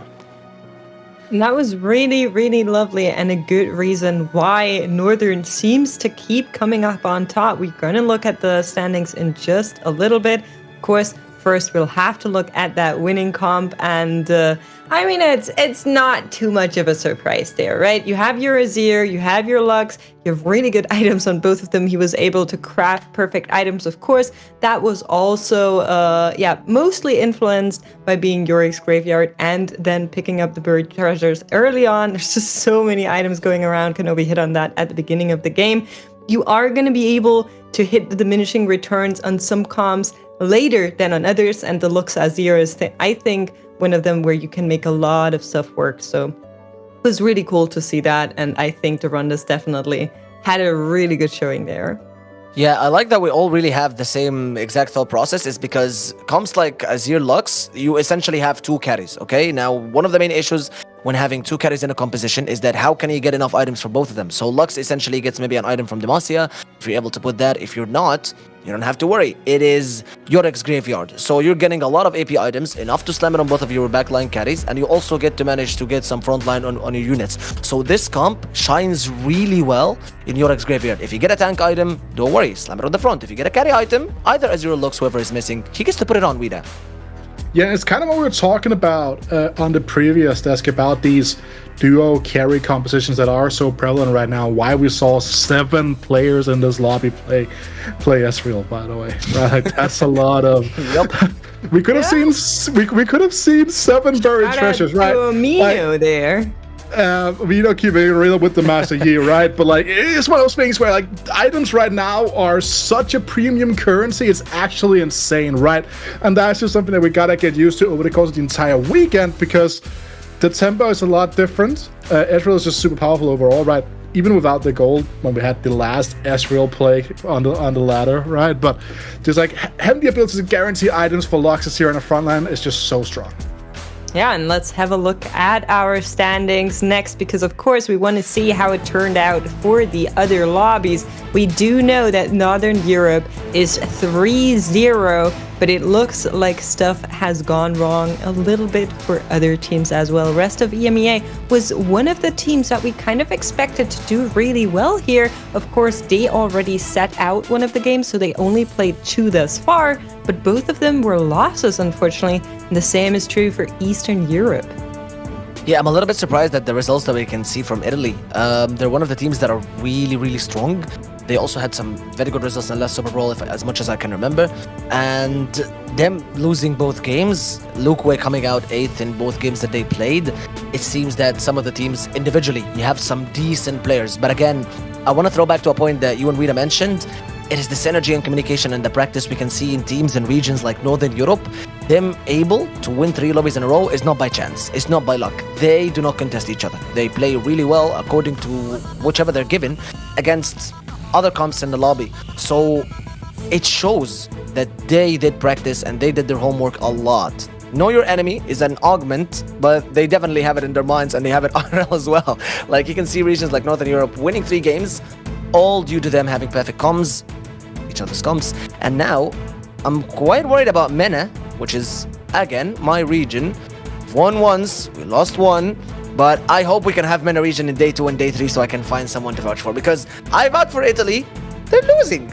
I vouch for MENA, I hope I'm not the curse in this case. See, Morgan, normally it's Impetuous Panda's job to take out all of the caster curses. Unfortunately, he's not with us today, so somebody has to be the person to do that. Unfortunately, we all took a poll this morning and it ended up being you, so just make sure you don't curse the teams that I'm in favor of, okay? That'd be really nice. Go, Doc! We can get that. No! You can get that going, but for now it's going to be Kenobi and Counterfeit for you guys. who will take you to the very next game, and it is going to be MENA and Eastern Europe. Thank you very much, mates. And to our curse extraordinaires, we are going into one hell of a fourth game here. Kenobi, for both of these teams, there's been a pretty rough road for them so far. Yeah, both of them are sitting. Well, Eastern Europe has no wins so far, but they have yet to play their third match, and MENA has one win and have also yet to play their third match. So they are both playing for what feels like the most, value. Because only the last team gets eliminated. So trying to get out of that last place is crucial for Eastern Europe. Getting that win and taking MENA to the same spot as them is going to be so important. Do remember, of course, we are in Group B, much like the previous Super Brawl, with Northern Europe taking the space of that by being undefeated so far. Nobody in Group B has those 3 wins as of yet. Turkey and France both. Turkey has the chance of still doing that in this round, but again, exactly as Kenobi says, for these two teams, it's all about not getting eliminated today. Tomorrow, it's going to be a very tough ask to climb up against probably the number 1 seeds in the playoffs. But for right now, it's all about survival. Yep, one step at a time. First, you need to get to tomorrow before worrying about who you're going to be facing and trying to get to learn these matchups and the preferences of your opponents. Right now, they are playing for all the marbles, all the ones that matter, and we're looking at all the player cams, which is nice. We can see some relaxed energy coming from MENA, and I see a little bit of tension in Eastern Europe in the players' eyes. Oh, for sure. And of course, one of the players we're expecting to see taking a leadership role on the Eastern EU side of things is Skip Pears. You can see he's so focused. He's leaning right into his camera as he tries. You can see his eyes even flicking around as he tries to find the way to navigate his team through what is going to be probably one of the hardest and most important games of the competition. We did know, talking to Skip Pears beforehand, he was not in favor of trying to play specifically to the format here in the 4v4 Super Brawl. I wonder if that's cost them. Maybe in some manner, but I was about to touch on the sheer variety of camera angles that we get from the players and the story that says so much variety here, and it just cracks me up every time. And here we see a choice between Shuriman Bazaar or the Immortal Bastion. And we end up going onto the Bazaar with 2 components on every carousel on stage 2, 3, and 4. So a lot more items, and we're going to get the Legends composition in a moment and see if we have once more a plethora of Ezreals to back that up. Oh, that's true. Yeah, more items upon more items, certainly based on our previous game, you would expect that to be the case. Now, so talk to me a little bit about the approach, because of course, last game we had the Yorick's Graveyard, so players were really worried about getting knocked out early on. Here on the Shuriman Bazaar, how differently should they be playing?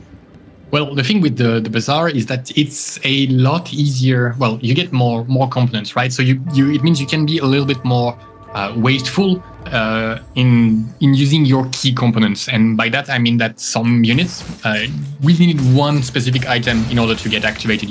For example, Aphelios, you need that Ginzu's Raise Blade, else he's not really a champion. For Lux, for example, it's the mana generation item. And on a map where you get more items from Carousel, it means that you have a little bit more freedom. You can take a little bit more risks. And sorry, I need to interrupt myself. Do we have a frog here? We do! We have a No Armwally coming into this one. So for the first time on stream, we're going to be seeing what could be a massively rewarding game. XPO will presumably have a ton of extra money to play with, while everybody else is going for the Ezreal and Ornn setup. How do we anticipate this going for XPO during this game then? Well, it means he's going to probably be looking to play as the weak early game board, right? It means he's looking. Oh, and we're seeing Gwyn's components if he wants to go for it. But it looks like he wants to get into these rerolling comps, and it would look like a Tristana direction for me with the unstable Yordle delivery if he opts into it, or just a Get Richer to get the straight gold. It's true. It would. I mean, we know Unstable Your Delivery has been very, very good in the past, but you're right, this does feel like for XPO, this is maybe an option being offered here, which may cause the team to change a little bit what they're doing if that one cost comp suddenly becomes his route, rather than just going to the late game with a ton of money. So far, we've only seen Kale as a reroll comp at all, really. And here we see the reach get richer, so it looks like it really is looking like he wants to opt into playing maybe Tristana. Probably Tristana, unless a slew of Kales come around to upset his choice. But that looks like it will be his line. And on the other side, Skippers, with that Gambler's Blade, is going to be looking to farm as much gold as he can. Oh. Well, Skippers did take the Poro Augment coming in, so he upped his chances of finding what was an enormously strong early item. Especially if you can get lucky and get some early drops, you can start building up and getting more and more attack speed. For now, though, Skippers' board is not strong enough to give maximal time for that blade to stack, but looking at the bench, it does seem like we've got the makings perhaps of a Kale composition. Yes, and you just called her right into the shop. And I was going to mention that right now, with that augment and that item, you want to save your economy as soon as you can to get that extra attack speed from the item, because you get 1 extra point of attack speed for any gold that you have in bank up to 60. So not only does it generate gold, but it gets stronger as you get more gold. So once you get the ball rolling, you can really start to make bank with that augment. So taking a quick look at our other ones coming in, we have got some exciting news. Tien deciding to deploy the boss in this game as well. So we've got some really fascinating setups here. And we're seeing our players, I think, really stretching what they're capable of playing. Yeah, and against the boss, we see the early points of a Rek'Sai composition, maybe, but we see the boss is just straight ignoring Rek'Sai and going to beat up the backline from Kardax, and we can see Kardax on the camera being not really looking pleased. Yep, and Kardax went to level 5 on 2-2 just to get slapped in the face by none other than the boss, which is still powerful in the early game. Yeah, when picking up the buried treasures as well, definitely, I'm with you there. It feels like Kardax had a route through this game in mind. Just wasn't anticipating the set would come through. I mean, having the Ionia 3 online this early on, and the backup of the gym with the Gunsi's Rage Blade, Tien's board looks very good indeed, but we don't see this board that often. We've now got a couple of points of data. We know we've got Gambler's Blade, we've got Rich Got Richer. There's a lot of money in the lobby. How do you feel like this set board is going to develop and measure up against what we've seen so far? Well, one of the great things about this augment, the boss, is that it allows you to be so powerful in the early game, and you don't even necessarily need to reroll that set to 3-star to get some good results. You can just use him as a springboard into the later game and go to level 8 straight away, or if you're lucky enough to hit him early on with a few items, maybe even go to level 9. So let's take stock of where we are. Coming to the stage 2 carousel, we can see the Unborn Ural, Tien, and Litic all undefeated so far. So we've got gold coming in from augments, we've got gold coming in from win streaks as well, and now we've got the doubled up components for our players to get even more powerful.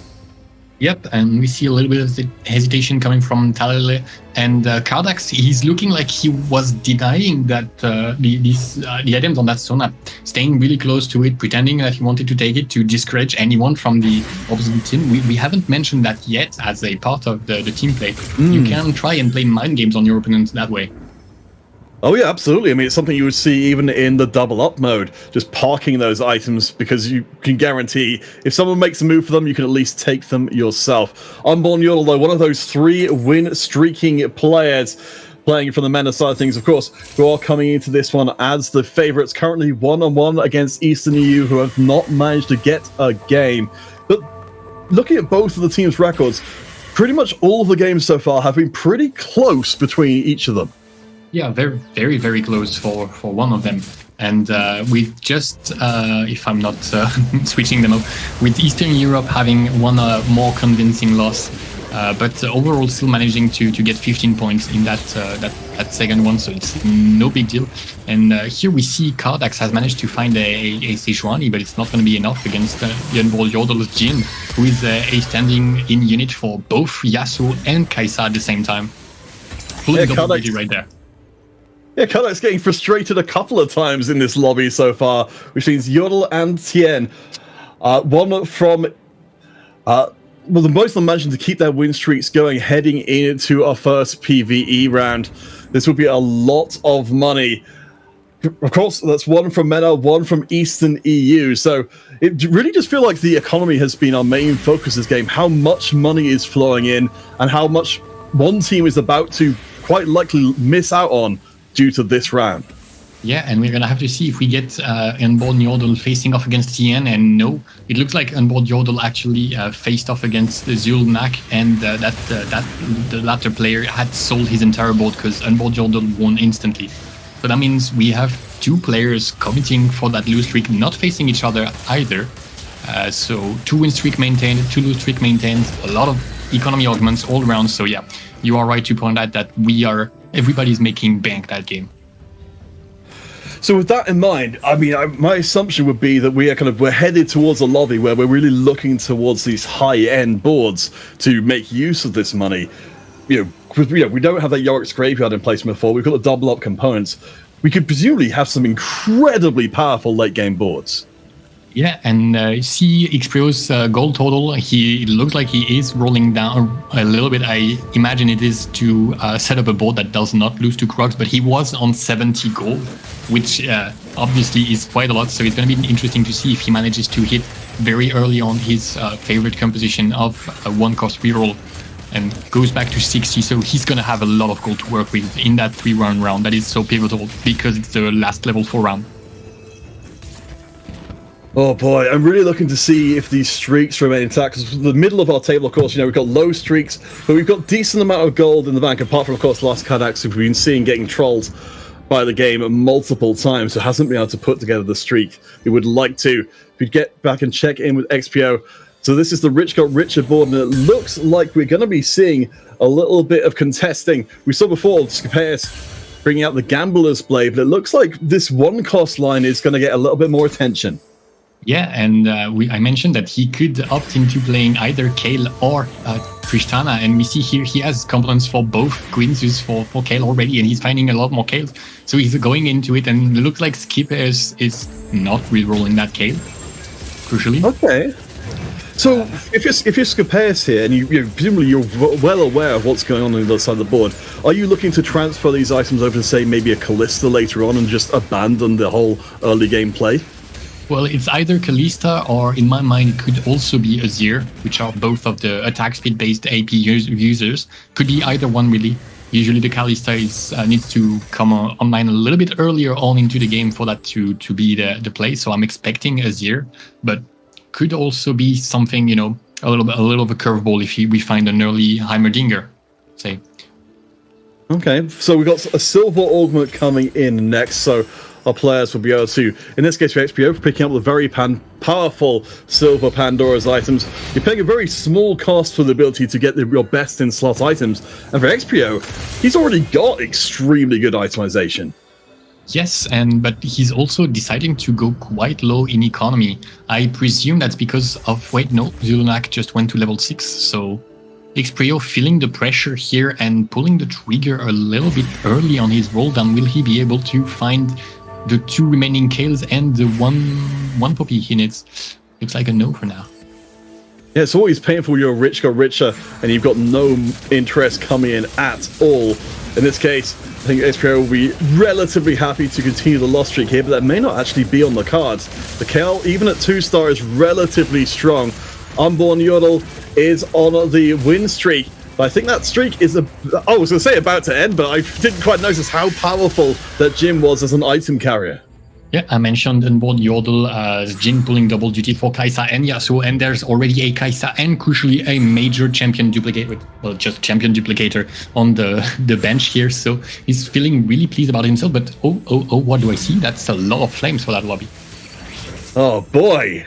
Yeah, I mean, that's absolutely crazy. Kalex managed to get a little bit of legendary action to push himself up on the top of the scoreboard, but 3 win-streaking players, I think particularly for Zulunak and for XPO, who are on the low HP, that's going to be a pretty scary situation to be in. It's one of both. he's just so close, but does not quite hit, and his HP total is going to drop.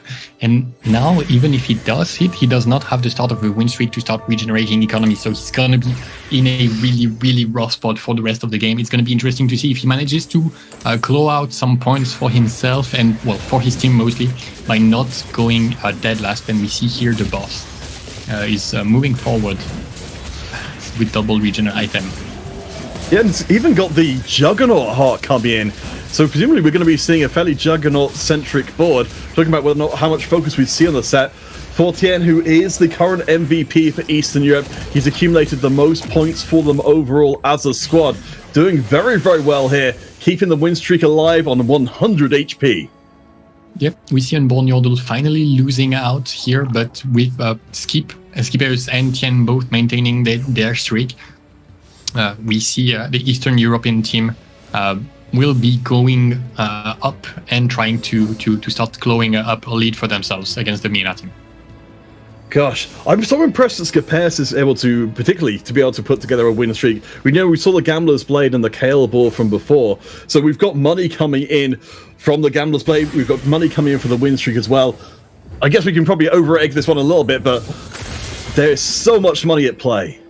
Okay, there it is for Ispreo. We see the 3-star Kale, and oh my word, we are having a zone game here for Zulunak. We have 2-star Zeri, Senna on 7, that's quite crazy, and the 4 zone. Wow. We have 1 robotic arm, I can tell, and 1 adaptive implant on the bench, so all the mods are accounted for, but I believe we are missing...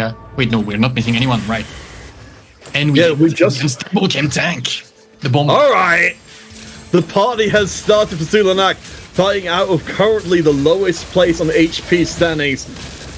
I mean, the board isn't fully online as of yet. We don't have the delivery system for that earth-shattering kaboom. And Xprio's, as you noted before, is up to the 3-star Kale. This board is pretty good, but the front line drops and Kale cannot do it by herself. Yep, no 4-star Poppy just yet. Xperio still on 0 gold, far away from his level 6 that he will need to get those waves of energy coming every 3rd attack from that Kale. And Zulunak, with board not fully online, as you mentioned, we don't have the delivery system for the explosion. But do we really need to? We have Senna, we have a 2-star Zeri with 2.5 items and a Novochad robotic arm, so she's quite scary right now. Xprio does manage to pick up a little bit stronger of the board. The Yordle has not found space as of yet, so we won't see the upgraded Poppy, but the board is coming together. Time is running out, though. Xprio, MENA again coming in as the favourites here. If we can see Eastern EU squeak out a win, then they have got a chance of seeing tomorrow. Yep, that would reset the standing between them and their opposing team, and depending on how Spain does, we might have a 3-way tie at the bottom of the group, which would make the final game so intense on that front.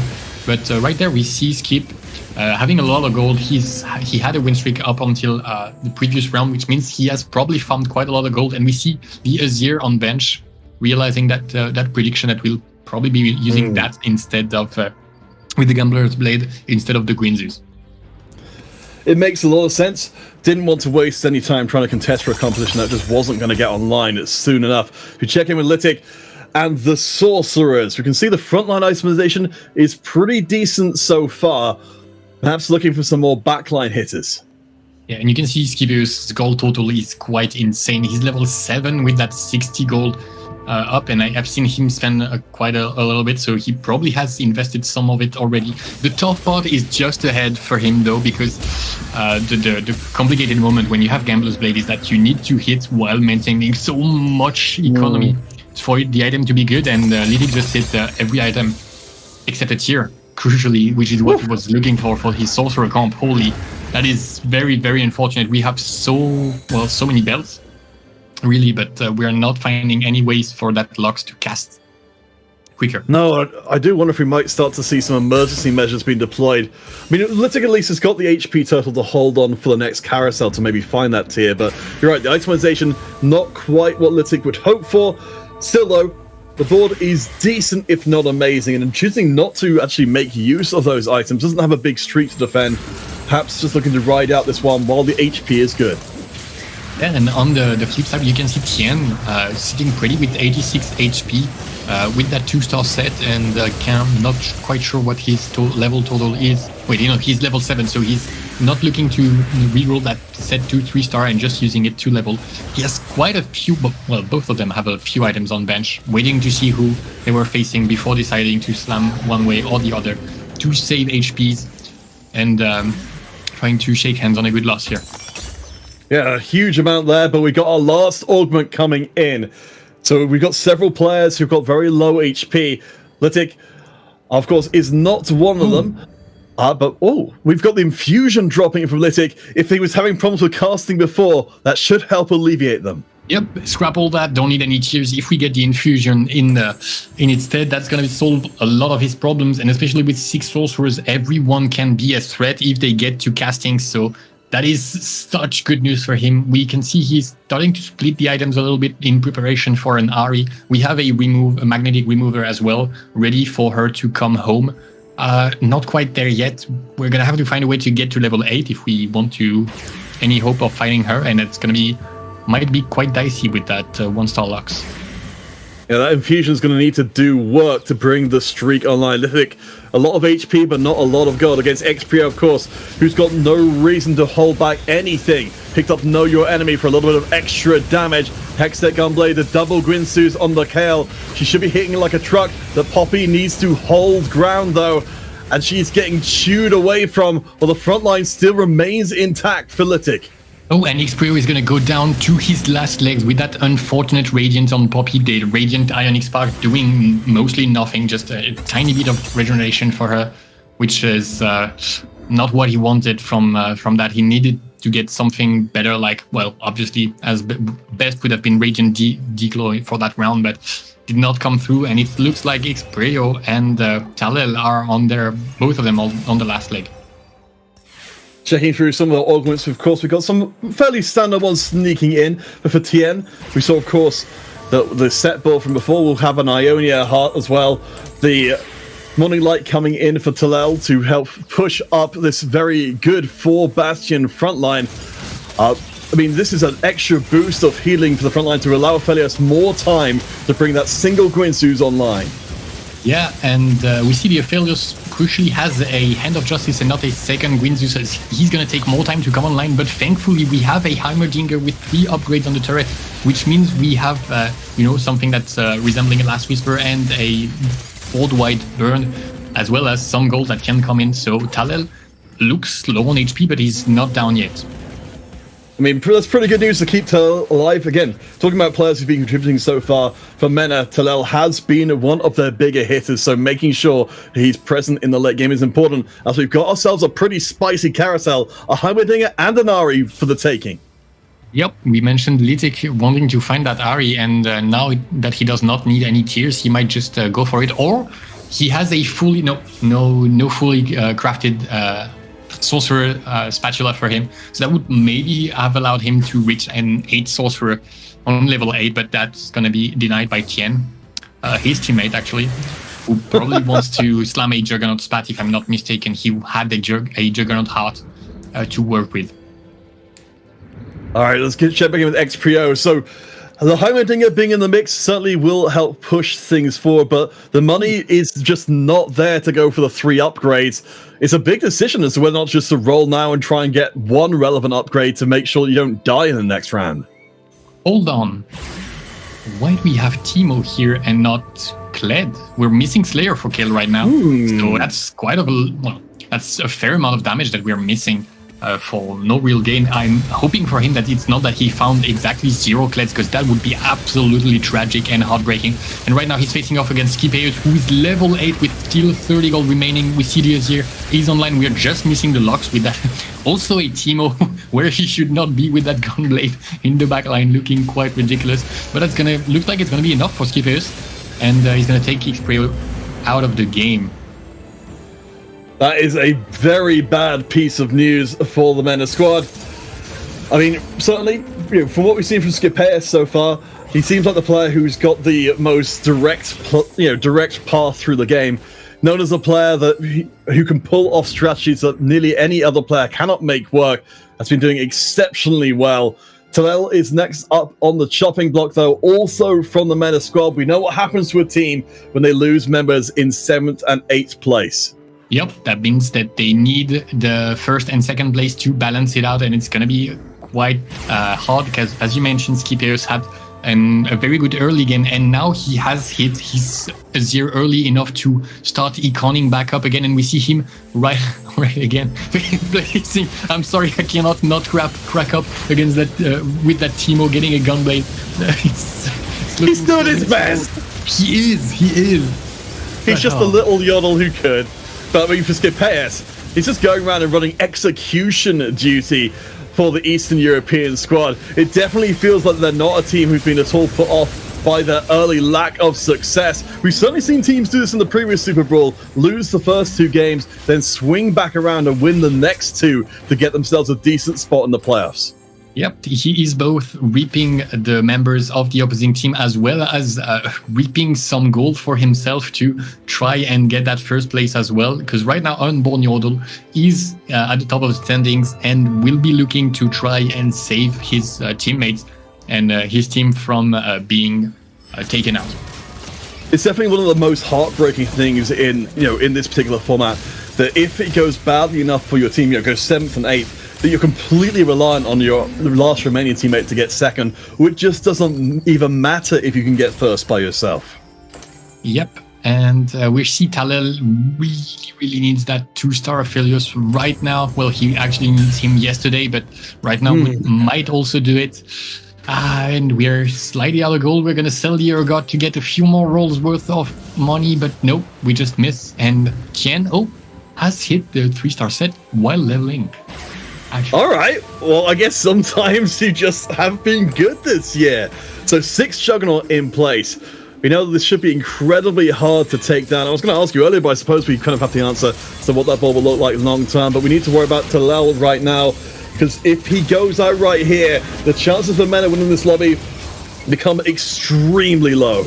Yep, and Litik is going to go and try to take him out, but he also has a 1-star Lux, no Ahri in sight, so the board could be looking better, and we see the front line from Litik is falling down one by one. The Lux is doing her best, but it's not looking like it's enough. The 2-star Shen found by Talel will make a difference and take Litik down to 28 HP.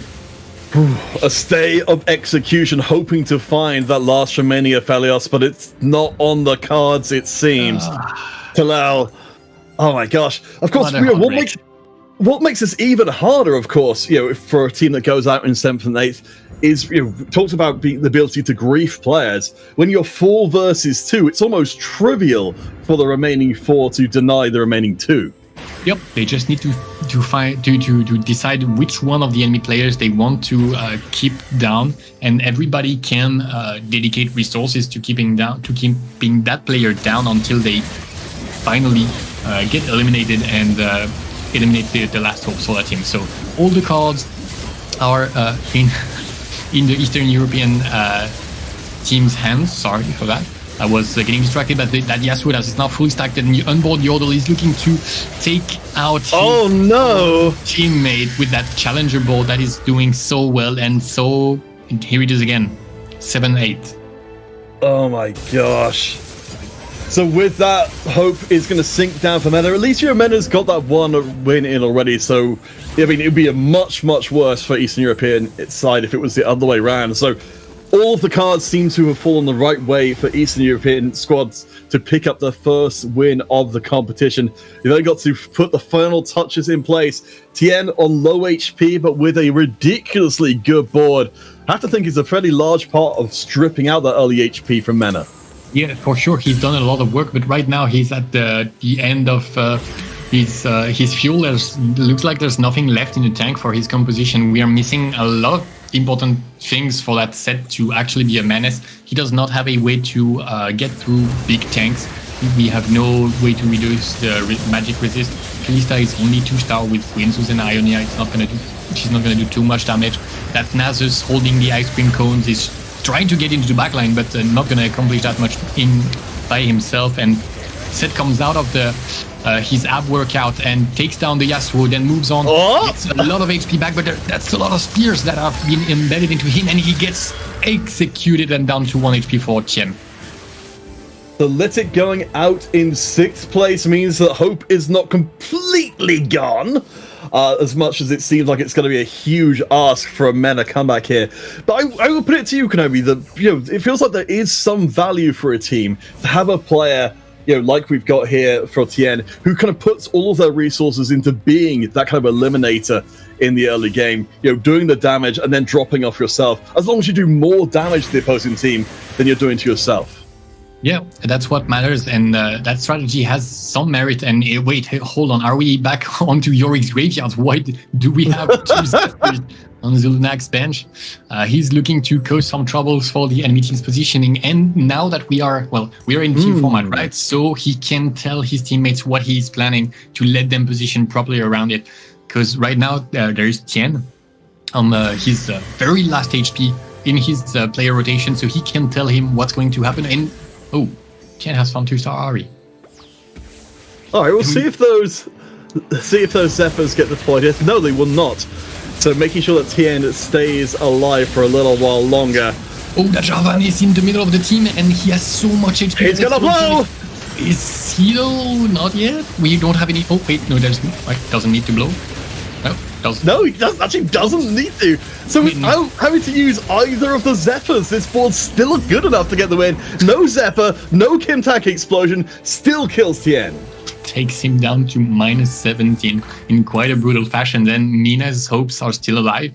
And Yordle and Kardax are at the top of the lobby right now, and which is what they need to do. And Skipper's rolling it down, but that's pretty well. And there it is. He's found everything, and now he can try and get some econ back up to feed that Gambler's Blade a lot more attack speed. Because right now he was at the awkward moment, but everything's come online. The augments are looking fantastic. The Heimerdinger is looking great, but that little Ronan's it's probably a residue of the Shuriman Bazaar giving too many items. But it does feel like this is the spot where Skipers is going to be weaker before he does build back up, as you said, to getting that Gambler's Blade back online. Up against Unborn Yordle. It's the one from Mena on the most HP right now. If Skipers goes down here, then we've got a chance for a surprising turnaround. As Skipers' Azir will get knocked out. He goes out on -1 HP, which means we've only got Zulanak left in the lobby for Eastern EU.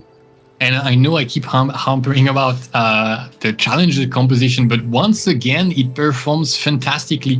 And we see Last Kardax, however, has lost a round here, and he needs to stay alive long enough for Zulanak to get taken out for Mina to get that win on the tiebreaker, which is, by the way, if I'm not mistaken, really in line with what they've done so far, being really, really, really close in every one of their game, right? I suppose that's the thing, isn't it? If you are going to play that kind of game style that gets you the close wins, you're not taking the possibility of things going drastically wrong against you. Still, though, we know with 7th and 8th, it's a requirement for Mena to take the top 2 spots. So it's still possible that even with it, I'm going to try and take a chance here on the maths here and say if Zulanak can take 2nd place, I believe Eastern EU will still win. Yeah. As far as it's concerned, the only important player now is Zulanak. If he manages to eliminate any one of his opponents, then it's over. But if he goes down and Kardax and Yordle both get the 1st and 2nd, then the win will go to Mena and put down Eastern Europe 2-0-3, which would put them into a very precarious position.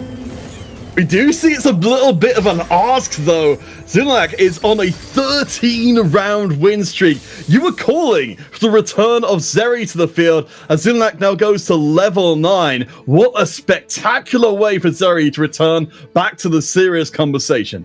Yeah, and she had been a little bit neglected at the start of since the start of the day, at least on the broadcast, and she just wanted to play so eagerly, and here she is coming 2-star in 3-5 for Zulanak with that zone emblem that he got, I believe, off of his Crocs. So it's quite he had quite the road ahead of him, and he just hit everything. The item build is fantastic, the Javan is top notch, and here we see the Unborn Yordle's team trying to take down, and we see the Zeri going down, and the Javan is not done anything with that Bomba, because Kaisa and Yasuo are really, really, really good at taking out dodging the explosion, but we see Laskardax dropping to 4 HP, so it's going to come down to a match between Zulunak and Laskardax to decide who wins this match. It's all down to the wire now. Okay, so it requires a top 2.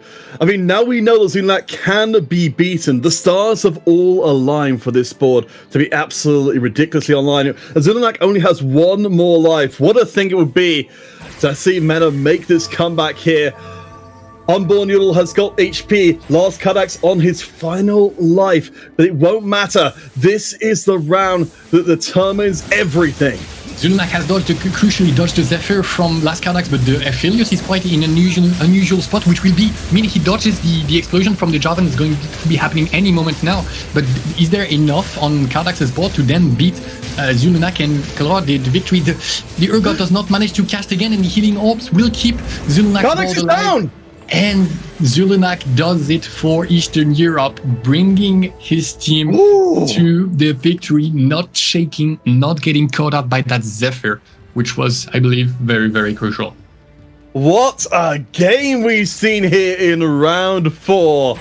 So hope remains alive for Eastern Europe.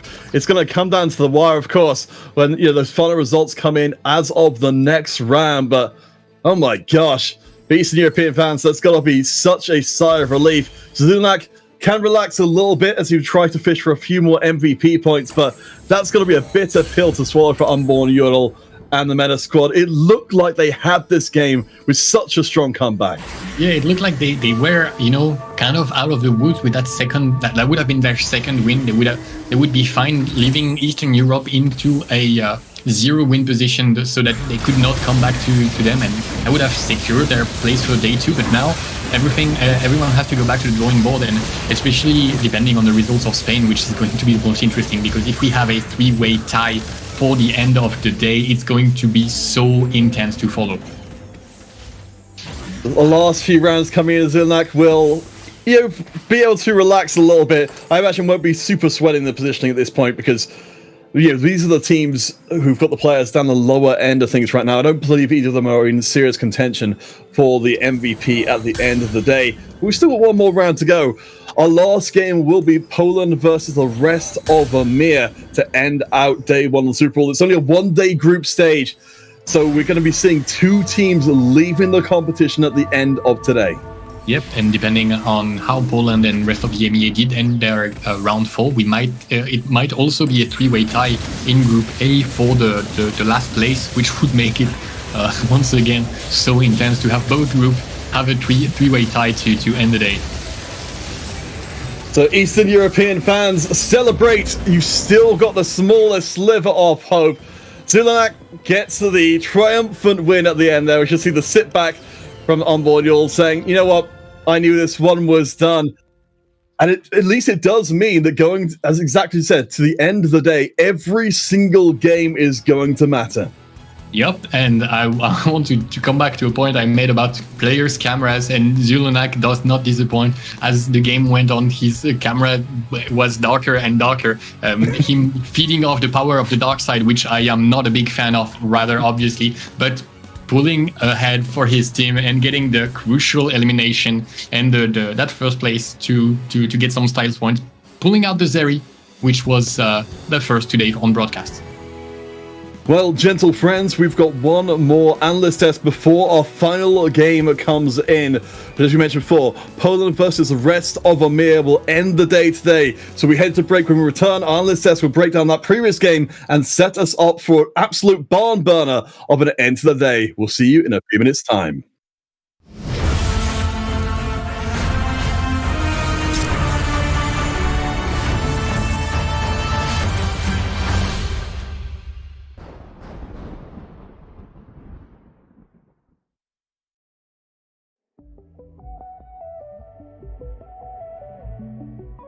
My name is Laskardax.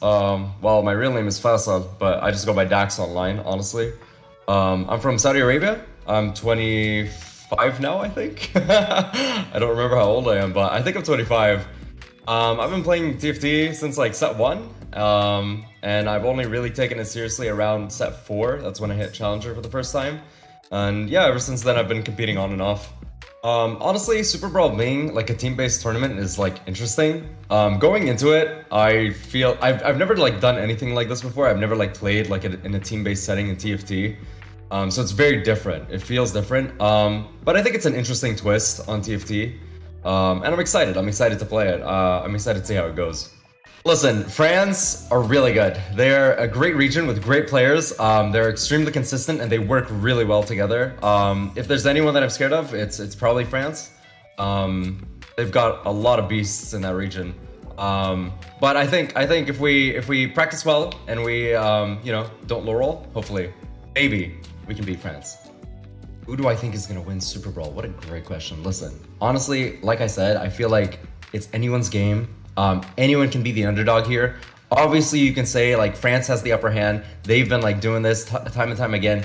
They've won before. I feel like anyone can be the underdog in SuperBrawl. I feel like with good prep and good scrims and good practice and maybe good strategy, it could be anyone's game. I want to give a huge shout out to all the viewers. Absolutely, all the viewers. And a huge shout out to the MENA region. Okay, these guys, they've been working hard. They've been trying hard. I have high hopes for these guys. Hopefully, we bring it home.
And you know what? We've been having so much fun on this analyst desk. We've been just yelling over each other for a couple of minutes now, but we are so ready to bring you this game because there was a lot in it and we cannot wait to tackle it. But of course, first, you cannot even see the arm. MENA region. MENA region, baby.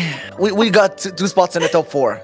Okay, let's talk about it. Zeul's board, the winning comp. At the very beginning of the game, he and Xprio were both at the bottom, but then he finds that Seri. He finds the Ziggs Son, which is so incredible, super early on, and able to turn it around with this. Talk to me about this, Morgan. How was he able to pilot this comp to a win? Wait, no, excuse me. Someone in the chat said makes outbenches him 100%. Hey, yo, listen. We're not going to speak analysis. We're speaking gem now. I can bench double whatever you put on the table. Okay, speaking about Zeal's board right now. Try me. It's... Are we speaking winning board or are we speaking gem? Okay, jokes aside. Go ahead.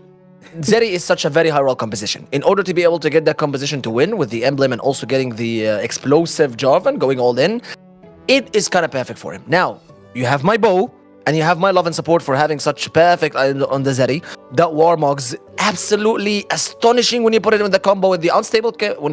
Wait, what is the one that explodes? Whichever. With the Jarvan, it makes for a very good combo because it increases his sustainability in the front line. The zone emblem giving him additional HP, and then he explodes on the back line with a lot of CC because he's 2-starred.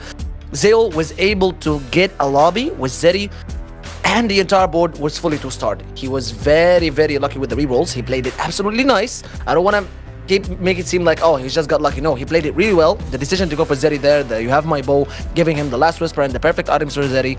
It was just too good. Morgan, it absolutely was. It absolutely was. Was his Seri lucky? What was his... Come on. Come on, get out of here. But Somebody What's up, that Max? was not very lucky was Xprio, spending way too much gold there on that roll down, not finding the golden units he was looking for. It was just unable to get the board online. And then when he finally did, there was no gold left to actually go anywhere with it. So really unfortunate here with that kill comp not coming together. The Rich Cat Richer also not going in his favor. I was very excited to see it. Didn't really hit off. But some other augments did. Notably, there was a boss in this lobby. It was neither Morgan nor me. It was Tien picking it up. Yeah, and we kind of saw like what the normal kind of happening, the timeline for what happens when you pick the boss, right? The boss is kind of an auto pick if you have a good Ionia opener ready to go.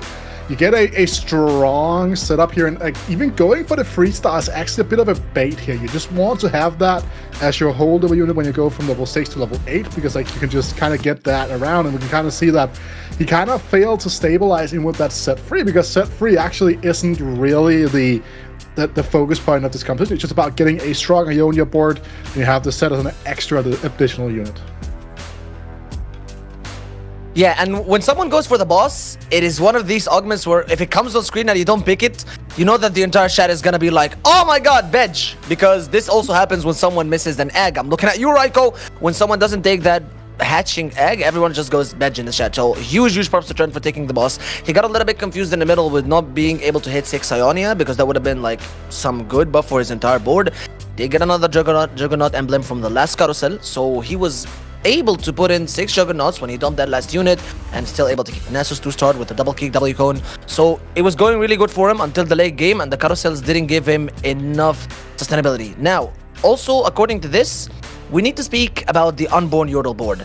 We spoke a lot with Kenobi and with the analyst desk right before the chat that it went with challengers for all these fast lobbies. They're able to make it to top 4. They're able to win streak with it. It's a board that caps out quite lower than other comps, okay? That's because it's easier to hit. You just need 6 challengers on board. You need a good itemized Yasuo, and all thanks to Ezreal giving him perfect items. He was able to score a 2nd place with it. Yeah, and a very interesting decision that was made was also the fact that we saw with the all the Shimmers pick up with the Gambler's Blade Force Capade, as you can see on your screen right now here actually. He was playing a 2-star KL as like the item holder for this Gambler's Blade, just to generate enough income to try and transition cleanly into that Azir board. While it didn't necessarily pay off fully for Scapeus, the transition itself and the theory behind it just kind of shows that there are some lines out there you need to think about for a second, but they can reward you heavily at the end of the day. And speaking of rewards, here are our standings, because we're very keen on seeing how they played out. And ooh, bad news for Turkey and Italy, but Northern Europe establishing sheer dominance here with all of their games being won. This is a team you're going to need to look out for. These are they're the top seed marker coming out of this group. I don't think anyone expected this going into the day. We did hear that Tarteman was saying this team is going to be scary and look out for it, but I did not expect them to go 4-0. Yeah, I'm a little bit scared about Italy. One of the most highly anticipated teams in this tournament, one of the most highly anticipated regions. You have Legends, Raiko, Omni, Dano, Luque. These are all names that have titles, experience to them.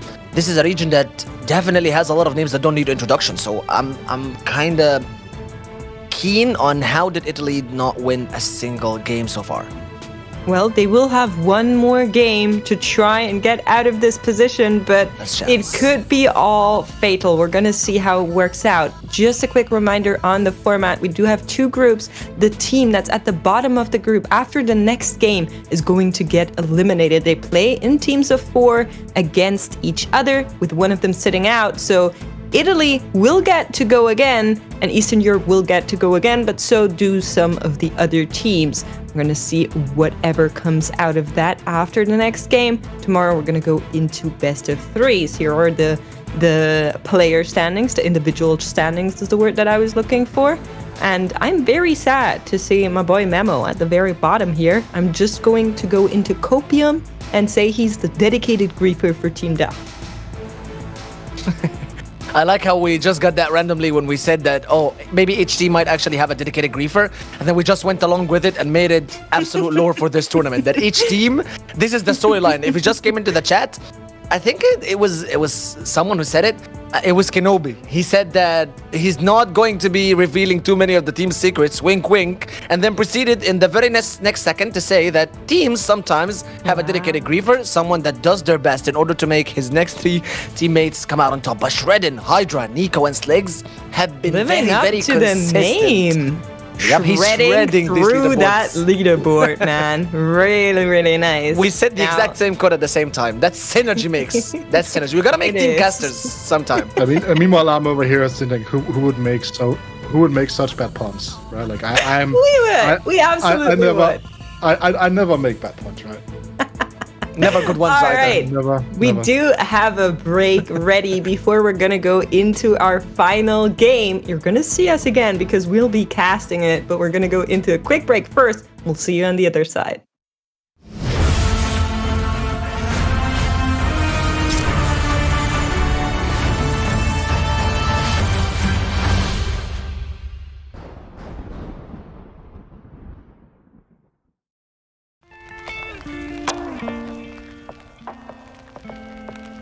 Hello, I'm Finn. I'm 20 years old. I'm from the Netherlands, and I've been playing TFT since set 7 competitively. I played a little bit when it was on the PBE before set 1, but not enough to be any good. So about the competitive system, I think it's very interesting that SuperBrawl is a 4-player event, because a lot of TFT events, I think until last set when the first SuperBrawl happened, have been 1-player events, and it's all about how good is the player. And I think what's very interesting now is there's a really big team building aspect to it. You know, how well do you gel with your players? How good are you playing together? Do you have like shot callers that are helping with designing comps and things like that? And a lot of the other esports that are very popular are very team based, and I think it's a very important skill to test as well. And if there's any regions I want to face, it'd definitely be the French, because I want if they lose to anyone, I want it to be us, because then you can claim even if you go second after that you beat the best team. So so I'd love to give a shout out to my teammates, of course, Joog, who slept in on the first day and made us have a very rough time getting here, but we made it to the finals, and to all of the other Dutch players, because we have a Discord server with everyone, and we all talk a lot, and I think a lot of us got a lot better from it. So shout out to all of the Dutchies, and Snobble if you're watching this.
And if you ever wondered what we talk about between games when we go into those breaks, you'd be thinking it's about, what comes next, the team, our amazing players. Nah, we've just been talking against each other how much we could actually bench. So in case you wanted that behind the scenes, you now got it. But just bring it back to TFT. We do have our teams ready, and my cat ready as well, as I can tell. Poland against rest of EMEA. Now, I expected Poland to come in a little bit higher than they did thus far. They're on 58 total points. Rest of EMEA is on 50 total points. So between those two, it could still be that Italy comes over them. But we'll see whether or not that is the case. You kind of see here, Schroding has 22 points, right? I don't know if he's been doing some ego lifting because he is that far ahead of everyone else, but it's more of an equal spread across the board here for the rest of the EMEA team, right? Because you see, like, there's not that big of a differential here. And again, we have talking about how there can be teams with like dedicated superstars, and that was kind of what happened in the qualifier for this rest of the EMEA squad, right? With Fabulotus kind of being the driving force here of this team, and many people would look to this team and say that would be Basic, and Basic has been the one with the most points this tournament so far, but there are some very scary players across the board for this team. Wait, what? I swear to God, looking at Daisy's camera for like 10 seconds, I thought it was just an image, but this man, he froze in place. He's the exact opposite of Cardax. He's the exact opposite of me. I cannot stand still like this for 15 seconds straight forward. If I was to play dead because a bear hit me in a forest or something, I would be dead. I wouldn't have to play it. But look at Daisy. He looked like someone that would survive that attack. I like how you default to a bear hitting you in a forest, Morgan, when you live in Egypt. No, that's the thing. We don't even have bears. That's why I don't have to practice my playing dead. There's an important rule, Morgan, and that's that you only need to play that if it's a brown bear. Because if it's a white bear, there is no way you're escaping that. And if it's a black bear, you should scare it. They're really easily scared, and they don't like humans. So now you know a little bit of information for your own survival there, chat. I got you covered. Thank you. I'd be worried more about camels living here. Don't worry. I had to say that joke. Okay, now we're on to Game 5. It is the final game of the day, and it's going to be Poland against rest of EMEA. Now is going to be Targon Prime, because everybody agrees here. Targon Prime.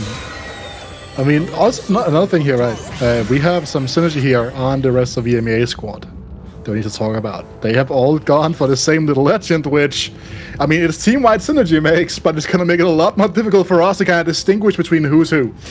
I personally love that. That was something players did at the previous SuperBrawl as well. Makes it much easier to see kind of who is in what team during these games. Yeah. So shout out to them for doing that, rest of you may. However, I love Travis's chonk looks quite similar in that tiny picture. So Travis is a little bit of an imposter here when it comes to the Little Legend profiles. You can see them on the left-hand side once again as we are hopping on board with BFEC. Now, we saw Team Poland earlier already. I was a little bit underwhelmed, but keep in mind that their finals was on Wednesday, so they didn't have much time to practice just yet. Yeah, I like how he actually like snuck in with that potion sprite. So when someone is scouting and he's like, oh wait, that's one of us, I'm not gonna grief him. He's like, ha, joke's on you, I'm getting these Zeris, baby. But again, everyone playing potion sprite except Travis is from rest of EMEA. Keep your eyes out, huh? Do not just scout. Well, Travis is not on potion sprite. He's on like a chunk, I think. But it looks very similar. It looks very similar, yeah. Getting legends here. Anything that speaks out to you, Guido? We have a Master Yi player on Trenin. Yeah, that is shredding, right? And it kind of can somewhat fall in line with what we've seen, like, in his points total be here, right? Because, again, so holding on to this kill competition already now being a prime thing to look out for him, right? And I think that's something that is very common with these Master Yi players, right? You have two very good augments, and in fact you have the pumping up, obviously, which you've spoken about at length already today. But also, if you're not going to play into a KL competition, something like Gotta Go Fast, that final augment can sometimes be a very powerful combat augment if you had a double non-combat opener. Ooh. Okay, I'm in love with Easy Targon choice. Hard, but it's not that good in his position. Specifically for the fact that he didn't even get like a single Taric maybe from these early orbs. So pumping up, lying on the lost streak is something you could do. He already has a Kale pair, a Maokai pair. So this is such a perfect combo, and I know you love talking about this, so that makes reroll compositions. It's Kale, it's pumping up, we're losing. We love losing to make economy, so I'll leave speaking about Shredden's board for you.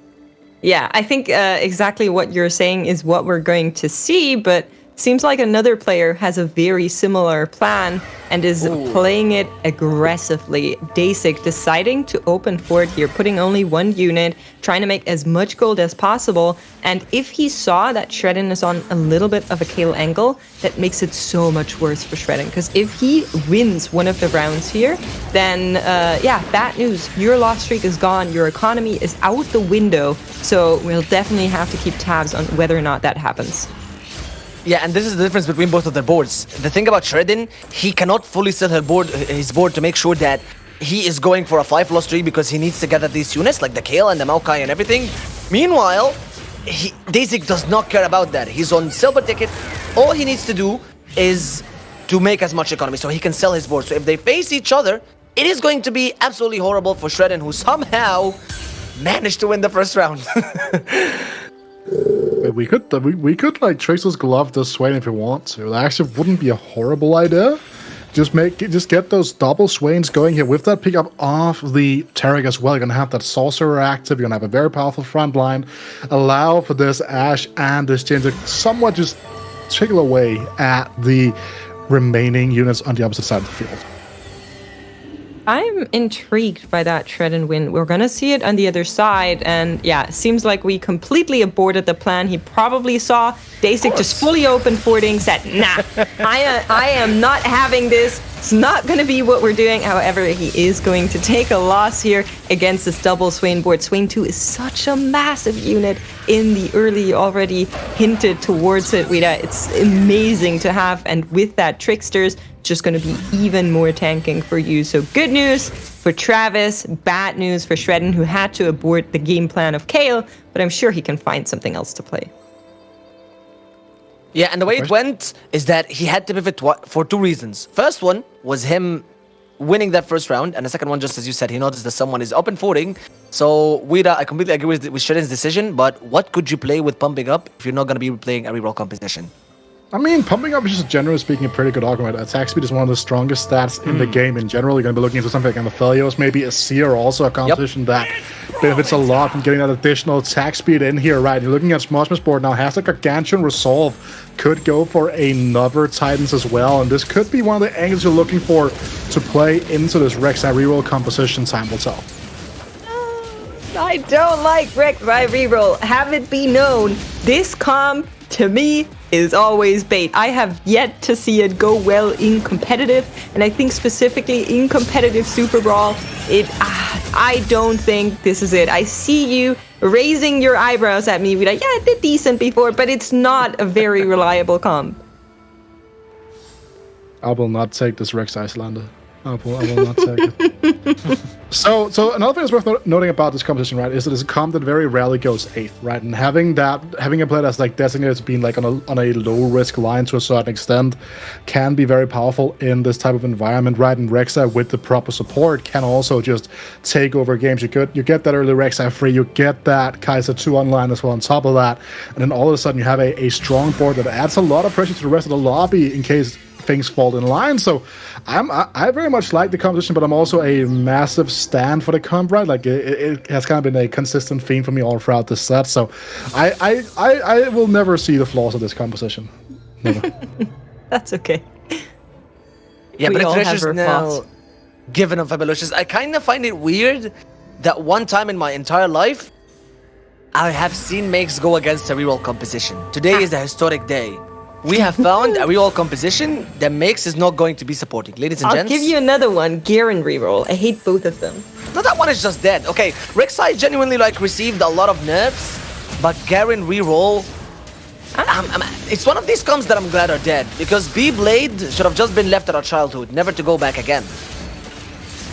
Pretty sure there's still some variations where it is possible, but look at this, the Callista doing so much work here. One more Poison Fang is not going to come out. Fabuloto's taken a loss.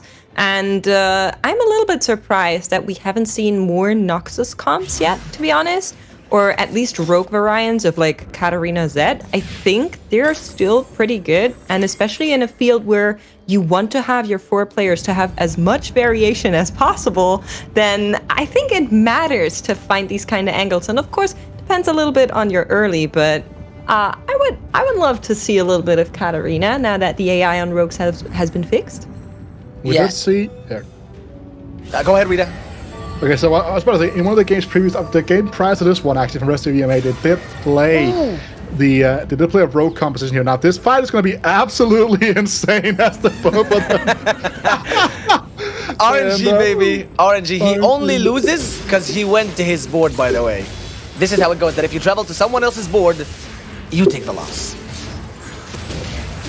Oh, that is... So sure about that. Oh my god. That's just sad, right? But something that's not sad here. Rek'Sai 2 online. Double Gargantuan Resolve. Let's go, right? Like, this is how this comic... There's like a casual Seer just hanging out in the backline. We'll talk about that later, I suppose, right? But another thing that's worth noting here is that this can also be a holdover point for compositions that would like to play either like a Nasus or would like to play more like an Urgot frontline, right? So you have the double times in the Bloodthirst for the Urgot, keeping that top lot to buy time for those backliners here, but it is going to be that Rek'Sai reroll for now at least. I love that both Fifek and Day6 sold board at the very last second. Like, both of them kind of faked having one and then hoped to get that loss there going. It was really, really fun. And definitely very bad news for Day6, who now has a win and needs to kind of get that going. So he needs to build out a comp.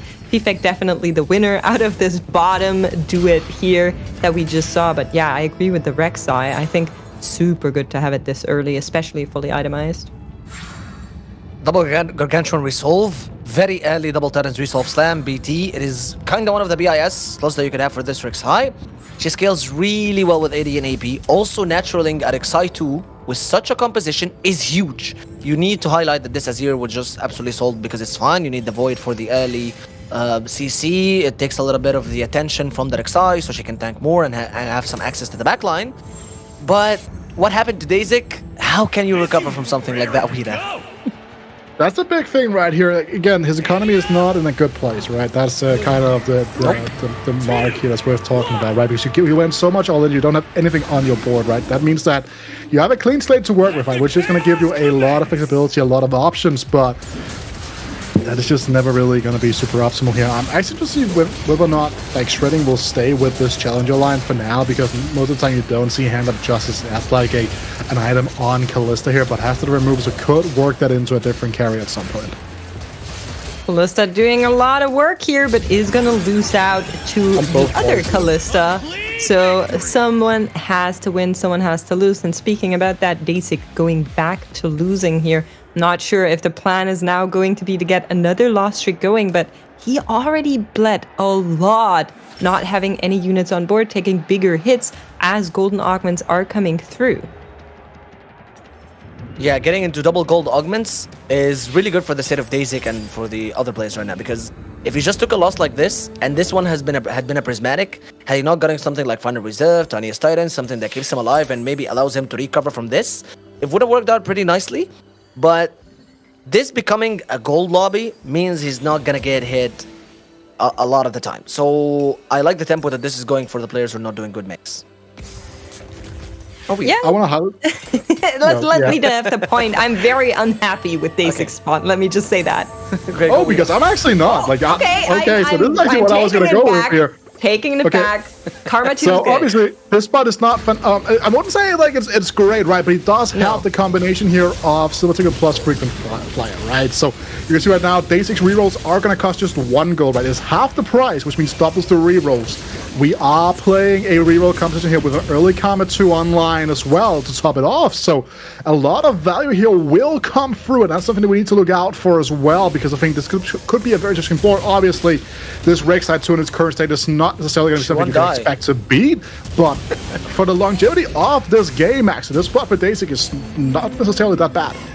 Okay, here's what I like about the spot. First of all, he already has a lot of it online, like you said, the Frequent Flyer, he has the Karma 2, he has a Gunblade, essential item to keep that front line alive, so that's all good and handy dandy. Something else that's really good, another player is playing a 3-cost reroll, taking more 3 costs out of the pool, hence allowing you to find that Karma a little bit easier. What I dislike is that I saw some other players also on like an Ionia Karma angle. I'm pretty sure somebody else also had a Karma, at least for now. They might be selling it, of course. but also how much gold was invested to get this going and how much HP was invested. He desperately needs the Karma 3 to stabilize this board, as well as the Shen and the Taric, and right now we're on 10 gold and 55 HP. So there is a little bit of, a future investment that hopefully is going to pay off for him. Yeah, the way you worded that was absolutely perfect, Makes. He does have the gut combo of both Silver Ticket and Frequent Flyer. So you're re-rolling and you're getting your shops back. Again, just as you guys said, it's half the amount, so it's double the re-rolls. So it's double that 30% chance, maybe 60 between each and every re-roll. So he does have the perfect combo for playing a re-roll composition. Thank God you got so many 3 costs out of the pool, so that karma should be coming really quickly. Now, had he been in a better position, able to keep some good economy, maybe 30 or 40 gold, and re-rolling with that, it would have been perfect. But because he took so many losses in the early game, he was forced to give in a lot of his economy, try and stabilize a little bit. In the late game, he will be having maybe a better chance, but with his items, so far there's nothing that can go in the karma, and he does know that. He goes for another armor, and this karma is not even close to getting her BIS so far. I mean, like I said, I think the Gunblade is going to do a lot for you. We have the statics on the Soraka as well, but this is what I was alluding to. So Fifek is also on a Karma, doesn't have Karma 2, and is currently playing a little bit of a different variant, but has a Nasus as frontline. So both of these players might be holding hands a little bit. I mean, it's worth noting here as well now, this is slowly but surely turning into an Asir Lux board, right? You have the Rage Blade, you have the Static Shield, and then obviously Godbreaker is just generally speaking a pretty solid item that can go on. So pretty much either carry depending on the make of what's going on here, right? So the key things to look out for Fifek's position is that he does in fact already have a Javelin. He already has some Nasus on level 6 that you're pointing out, Makes. This means his transition into that board here should come with relative ease as well, which could be massive for the general outlook of this lobby. But it also means that Dasik is going to find those units at a later point, right? Same as we are seeing on Fabulotus' board. He has those same kind of units of Invokers, the Taric, and so on. So that is going to make it hard for Dasik to find them eventually. And you can see that he keeps on losing here. However, should also be talking about the winners as far as a natural Ash 2 comes around for Fifek. Not going to be picked up. Hopping over to Travis. Wow. Who's on a little bit of everything right now. Rich. Has the money, has the win streak, is playing strongest board here, has a Katarina 2 in. Really, really big front line with that Shen, with that Taric, and the Swain that we have been seeing from the very start. Was able to build out on that early win streak and looking real good here. And all that is natural, by the way. Not once has he rolled. He's on 30 gold. He's level 7. He's full HP. But he goes against Kubikson, which is currently in 3rd place. Hasn't really spent any of his gold. Kubikson currently on level 7 and over 50 gold. So it is pretty obvious here that 100% Travis is going to be able to keep up his 10 win streak if that Katarina lives. And even if she doesn't, does it matter? You have a fully itemized Swain with a Shurima emblem, Trickster Glass, so there is 2 of them. Sunfire Cape doing everything here, so Travis is really in a decent spot right now with 10 wins. Doing absolutely so good here, Rita. Yeah, and that's something that we gotta keep in mind here as well, right? And again, we just see the flexibility of that Shurima emblem, but it's a board that we need to talk about here is gonna be this Rek'Sai board, right? This is kind of like what you'd expect. This is a position that you would like to play this from, and I'm very excited to see whether or not we're gonna be rolling on 7 here, or we're gonna try to go for more of a fast 8 approach. Because something you can do is you can go for that Lysandra free to top off the Rek'Sai damage, or you can just like kind of go all in to try to find that Kalista, because Kalista does hold the additional AP items for most of the time, but it's worth noting that the Lysandra is such a great damage amplification with her ability just to really help this Rek'Sai accelerate all over the fight. 2 Azirs and a Heimerdinger coming around for Fifek at the very bottom of the leaderboard is now being blessed by Mortdog. Has the Lux as well. Has, of course, also rolled down quite a lot, but that's an early roll down for you being able to find those units when nobody else has gotten to them yet, and being able to find the units that you were looking for is really good. Azir pair, Lux pair, Heimerdinger has a Shen pair. This is, no, not a Shen pair, but still, this is very good. Yeah, and long distance Bells does really well with Strategia's boards because they both share the same AP that they get from Strategia's. So Lux takes some of that AP, Azir takes some of it, and they're like, oh, that's my long distance spell. They share it with each other.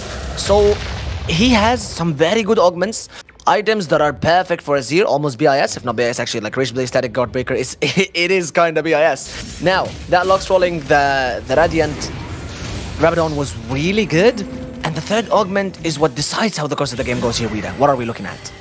We're going to be looking at a triple gold lobby here, but more importantly, I want to take people's eyes towards the overall, the standings in the lobby right now, right? Because we have that big fight between Smudgman as well as Travis right here.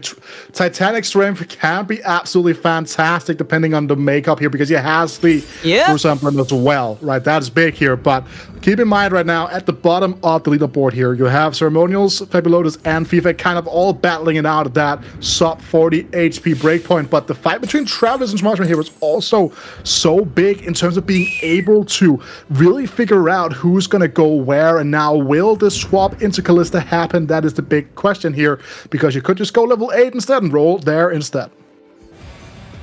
I'm not sure that we're going to go into Kalista. Some other players are eyeing it, and one of them is Kubikson, who we're hopping on board with. He did pick up the library card here, and with it, an Ancient Tome, of which he gets the Shadow Isle emblem. So really, really nice here as an additional emblem to allow these challengers to go really wild.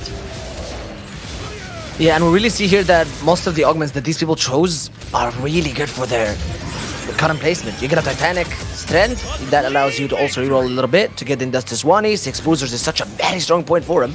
And also one with Kubikson, who had that Tome, and it got him a Shadow Isles emblem. That is so strong now. The point that Gwen starts having that extra shield, the mana per second, same thing goes for the Kalista, so she can put in more spears. That Tome really give Kubikson the best outcome he could ever ask for. Was it a Challengers? It would have been okay, a little bit, but Shadow Isles Shen is just perfect. The pivot that he goes toward, like the amount of strength that this board goes, because Shadow Isles going from 2 to 4 is such a very strong strength point, Wida.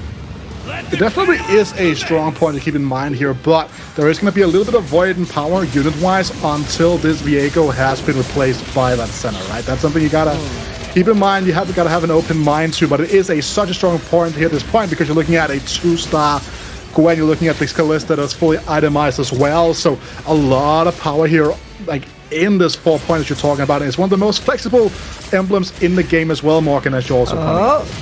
One more Furious Bite, baby, but it's not gonna happen. The win streak from Schnockma being ended, and you can see he takes this one personally as he looks very, very distraught. But check this out. 4 players currently have a spatula.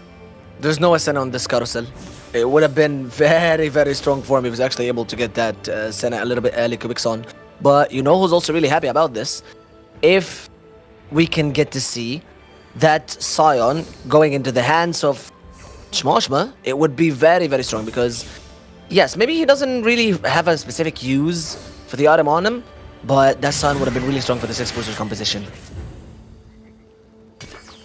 Hopping back over to Dasik, looking for that Karma still. Needs one more Karma to make the dream come alive, and there she is, hopping on board. Now, he does have a couple of components lying around. He could make an Archangel. Of course, that is going to happen here. It would have been better if he was able to make that Jeweled Gauntlet, but we take what we can get, and in this case, an Archangel and Karma is, I think, second best to have here. Of course, you want some more to make sure you have triple item Karma ready, but really good here. Taric 3 also online.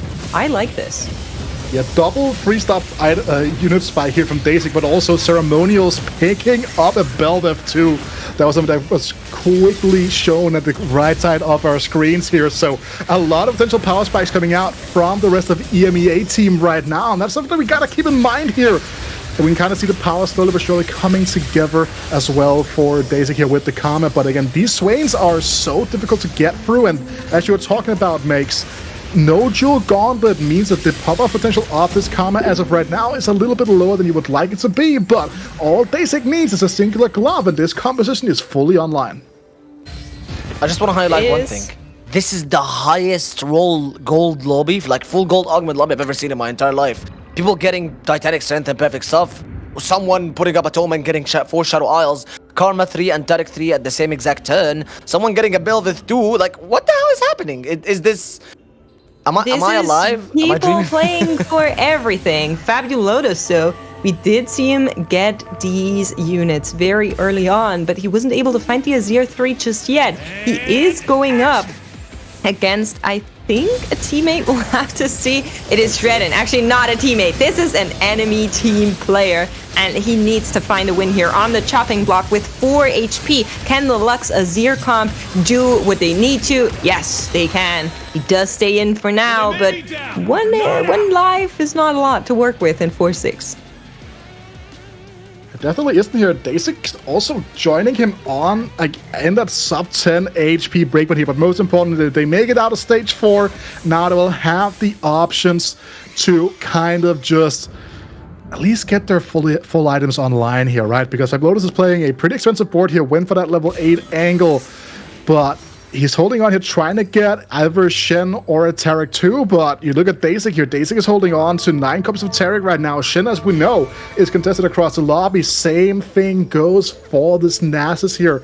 A lot of them, very important units for Lotus, are currently just very contested.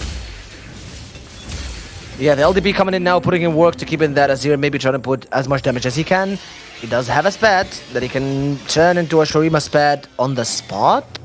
But is he going to play 5 Shurima? Again, the point that you get from playing 5 Shurima, it is not that much of a strength point unless you're planning to go vertical. He does have the Lux, so he cannot essentially go for 7 Shurima and 3 Demasias. Even if he has that emblem, he's going to need an additional 1.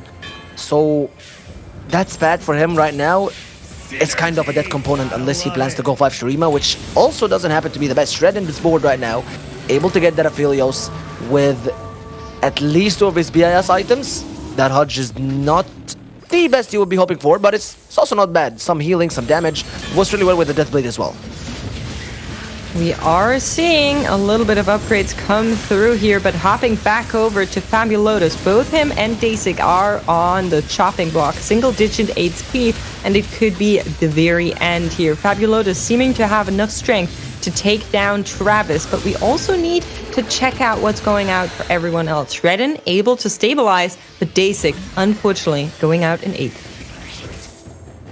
Dasik is going out in 8th here, which is not ideal for the rest of the EMEA squad, right? And we're kind of talking about how his spot was actually pretty good, but I guess you're kind of right that he did lack that a little bit of extra time that you would have to get to go into those vertical levels here by losing that streak to FIFA in the 50-50 at the end of stage 2, right? That's probably the biggest defining moment of this entire game, because you look towards what FIFA has been able to do. He's 38 HP, he's full on streaking right now. Meanwhile, Dasik went 8th here.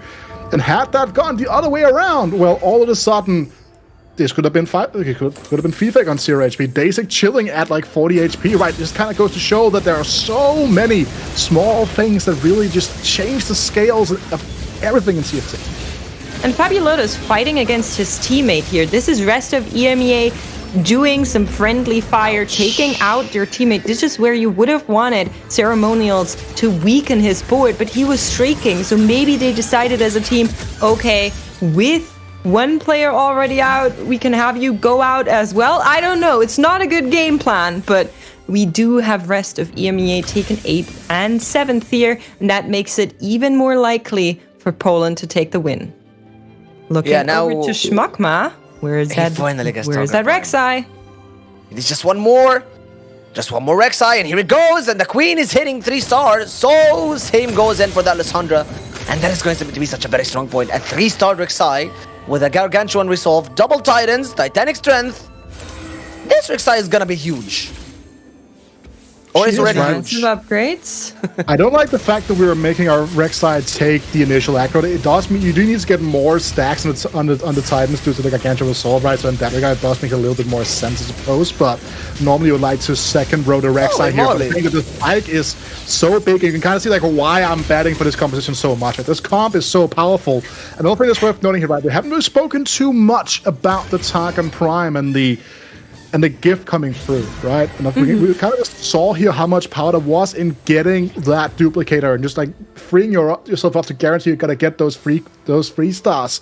And on top of that as well, that's like where the spats have been coming from. It's not like these players have been picking up the spats, and they have been relatively useless as well. I do kind of want to say here that this is the best options you could have had for a Rek'Sai. Getting the Gargantuan, getting 2 of them, then getting that Titans, getting the Bruiser Crest, finding Lysandra at 3 and Rek'Sai 3 on your own. Like, Rek'Sai 2 was online at an earlier stage. I've never seen it. So I think for Schmuckma, all the stars aligned here. This is not your average Rek'Sai reroll. Just putting that out there. Talking about other players, though, we're going to hop over to Travis here. And Travis also has 2 emblems online, actually 3. 2 Shurima and 1 strategist to kind of go more into the verticals here. We are seeing that variant of the Azir come through again and again. I really like the Trickster's Glass onto the Jarvan, allowing you to have a little bit more CC here. That's going to help your Azir to actually come online, and especially help against units like that Bel'Veth and that Kai'Sa, who are just so elusive. It helps, but I don't know if it helps enough, because these Azir items are definitely not doing him any favor. The Rich Blade is really good because it amps up with the Shurima emblem. That strategist coming in gives a lot of AP for his front line, and a lot of AP for his back line, and a huge amount of shields for his front line. So essentially, him getting that full strategist emblem with the LDP, yes, QSS on Azir might not be the best, but we need to highlight that this board is also extremely high roll. You got 4 strategists, 7 Shurima. He has that early Cassante. He has an Edge of Night on him, so he can actually maybe knock off 2 opponents 2 times in a row. But again, he does have a lot on his board, Rita, and what can Shredden do? I mean, Shredden here just gotta sit back and hope for the best here, right? But something I want to talk about here that happened in that specific round was the Bosch Marshman as well as Ceremonials lost. And that is big for the overall chance of the lobby, because right now they would need to be able to go fully into this setup, right? Now, that's not necessarily going to be the case because they need a first and a second place, but they are losing. They're not losing to each other. This means that there are some flaws in the current comps that they might not be able to make up for. Shredden going up against Fifek here in the bottom right. That's teammate against teammate. Fifek needs to not knock him out. They want to hold on here. Zena 2 on the board of Shredden doing a lot for this team, allowing them to actually scale up, and it will be possible for Shredden to hold on. On the other side, we are seeing Travis, I believe, go up against a teammate as well. I'm not sure who it was there. Hard to see. I think it's Kubikson, yeah, but both of them also surviving. So now we have 3 players on single digits. Wait, that overtime. The Rek'Sai would have won the fight, but all of these guys themselves did get it just because of the overtime. Look at the gold, though, on Sparta's side of the field here right now. Looking at 53 gold here. So that is going to be that level 8 spike most likely coming through. Could be an additional carry. Could just be a strong unit all around here, right? So a lot of options for him to even further cap out this board, where it does feel like the rest of the lobby right now are playing the boards at somewhat reasonable caps, right? Because you're looking at Ceremonial's board here. He needs Kai'Sa 2, he needs a 2-star Heimerdinger, he would need like a 2-star Aatrox as well to kind of boot. So a lot of things to keep in mind, and that's going to be one of those 2-star Rek'Sais coming out for now. 2-star Kai'Sa isn't even. Someone save me. It's okay. It's been a very hot day here in Europe, so we'll give you a pass as we are hopping across boards to try and see what players are doing. And check this out. Shredden is 2 away from making the Aphelios 3 come alive, but I'm not sure if that is going to be enough. Can he even survive? On the other side is a very beefy comp with that Bel'Veth and that Kai'Sa in the backline. So right now, the Aphelios needs to do his very best to survive bottom right. He did take out the Warwick. He is being knocked down by the Yasuo. That is going to be all he rode. Was a good try. I appreciated trying to go for the golden Aphelios, but both Fifek and Shredden side by side getting eliminated here, taking the 6th and 5th place respectively. And now there might be a chance for Ceremonials and Schmuckma take 1st and 2nd place, and that's exactly what they need, with Kubikson also going out here. Travis needs to break into those top 2 to save Poland the win. Yeah, Travis's board here is massive, right? He's trying to see if he can find a way out for a 3-star, Azir 2-star, Kazante 2-star, just anything here that can upgrade the sport here, because he just needs to take out either Ceremonials or Smudge. Right now he has both of them in his matchup pool. But if Travis goes down, that is going to be the end of this game right here, as the rest of the EMEA squad will be able to take it out here. It's going to be Rek'Sai versus this board. Rek'Sai on the correct side to take out the Azir. All of them ascend absolutely quickly with 4 strategies. He has a lot of that AP and he has a lot of that shielding on the front line. LDP giving that Nasus a lot of the damage he needs. The Rek'Sai gets some CC here, but the Azir might be a little bit in a risky spot. He does manage to get the Lissandra, so he will be safe. And as Nasus takes in all of that damage, the healing coming from Shurima will save Travis for another round, and Shmoshma will not have his Rek'Sai able to do enough damage. He won't be going out. Oh wait, he will!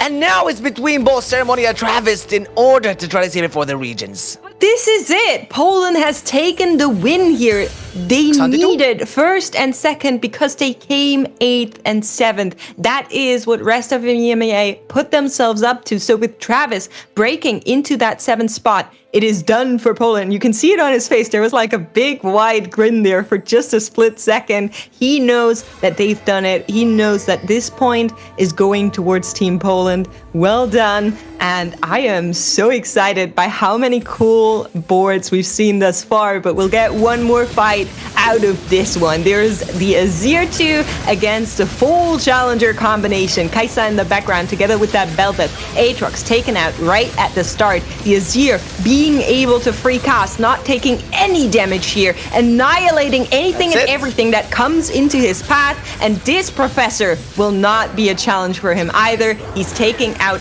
everything, and Ceremonials survives with 5 HP.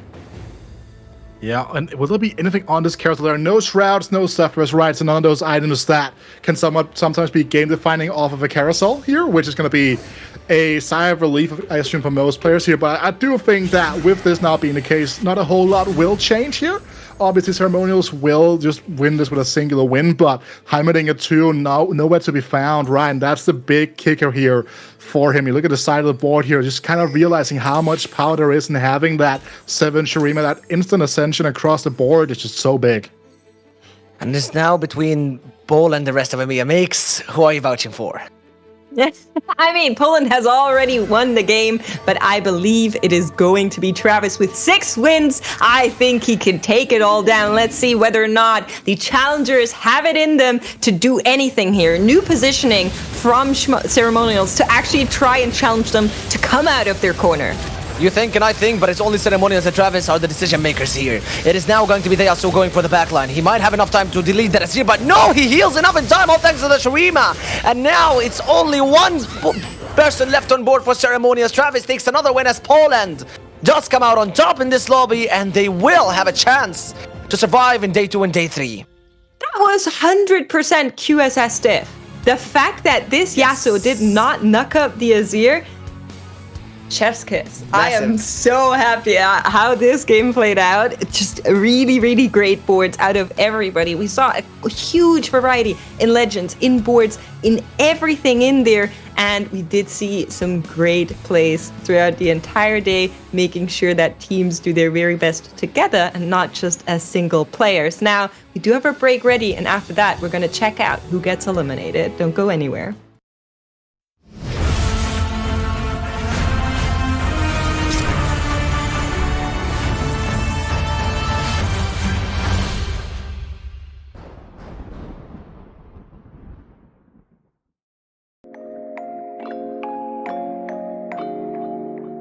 Hello, I'm Vomendeth. I'm from France. I'm 23. I've been playing TFT since set 1 and competition since set 8, I would say. Okay, so I think having a competition with team like SuperBrawl is super cool for the ecosystem, but I don't think there is one better than the other. I think the two can cohabit, and events like SuperBrawl can be super cool because it's something like, I don't know, a football World Cup or stuff, and it's really, really hype. So basically we won the last one, and I think the ranking of the region didn't change. The top region are France, Turkey, Germany, and maybe in Poland as well. But I'm confident for my region, and I think they will be at the final at least. I think it's gotta be hilarious because the guy just had such a strong background in competition. He has a lot of experience, a lot of title, a lot of JC, a lot of. So I think it's gonna be the most consistent and MVP of France, for sure. So who's gonna win the Super Bowl? Yeah, if I would speak with my heart, I would say France. But realistically, I think it's gonna be the Poland that's gonna win this year. I would like to shout out, all the French community because there are always a lot of viewers on stream and big tournaments shooting our name. So shout out to them, and shout out, to my training partners, Les Coco, GoBuster, Clemou, Yaroy, the previous GSC winner. Shout out to them.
Welcome one and all to the end of day one of the Super Brawl. Here with Kenobi again to wrap everything up today. It has been a hell of a day, but Kenobi, before we start getting into the intricacies of how everything is played out here, let's just have a quick word about what happened in that final game then. We've been talking a little bit about how across the course of today, we have been seeing a little bit more coming in from the 3-cost side of things. But before we get into that, I want to bring up, the Targon Prime portal and how that affected our final lobby. Yeah, well, that turned the lobby into a real nail biter. 6 players alive going into stage 6. It's honestly going bottom 4 in stage 6 has to be one of the worst feelings of the in the entire game, because you've lived for so long to then end up disappointed anyway. But on the viewing side of things, it made things so riveting. First player having 16 HP going into stage 6 meant everything was on the table for both teams right until Shmoshma went down, I believe. And so that was, well, what a way. Was there any other way to end our day?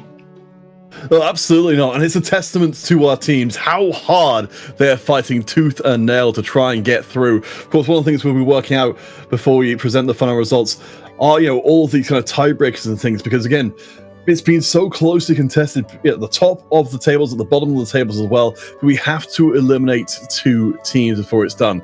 But just again, before we get to that, just go back to the whole 3-cost reroll thing. So, we were talking a little bit about that in previous games. It wasn't necessarily working out. In this case, it felt like we saw some of the realization of the potential of the 3-cost compositions.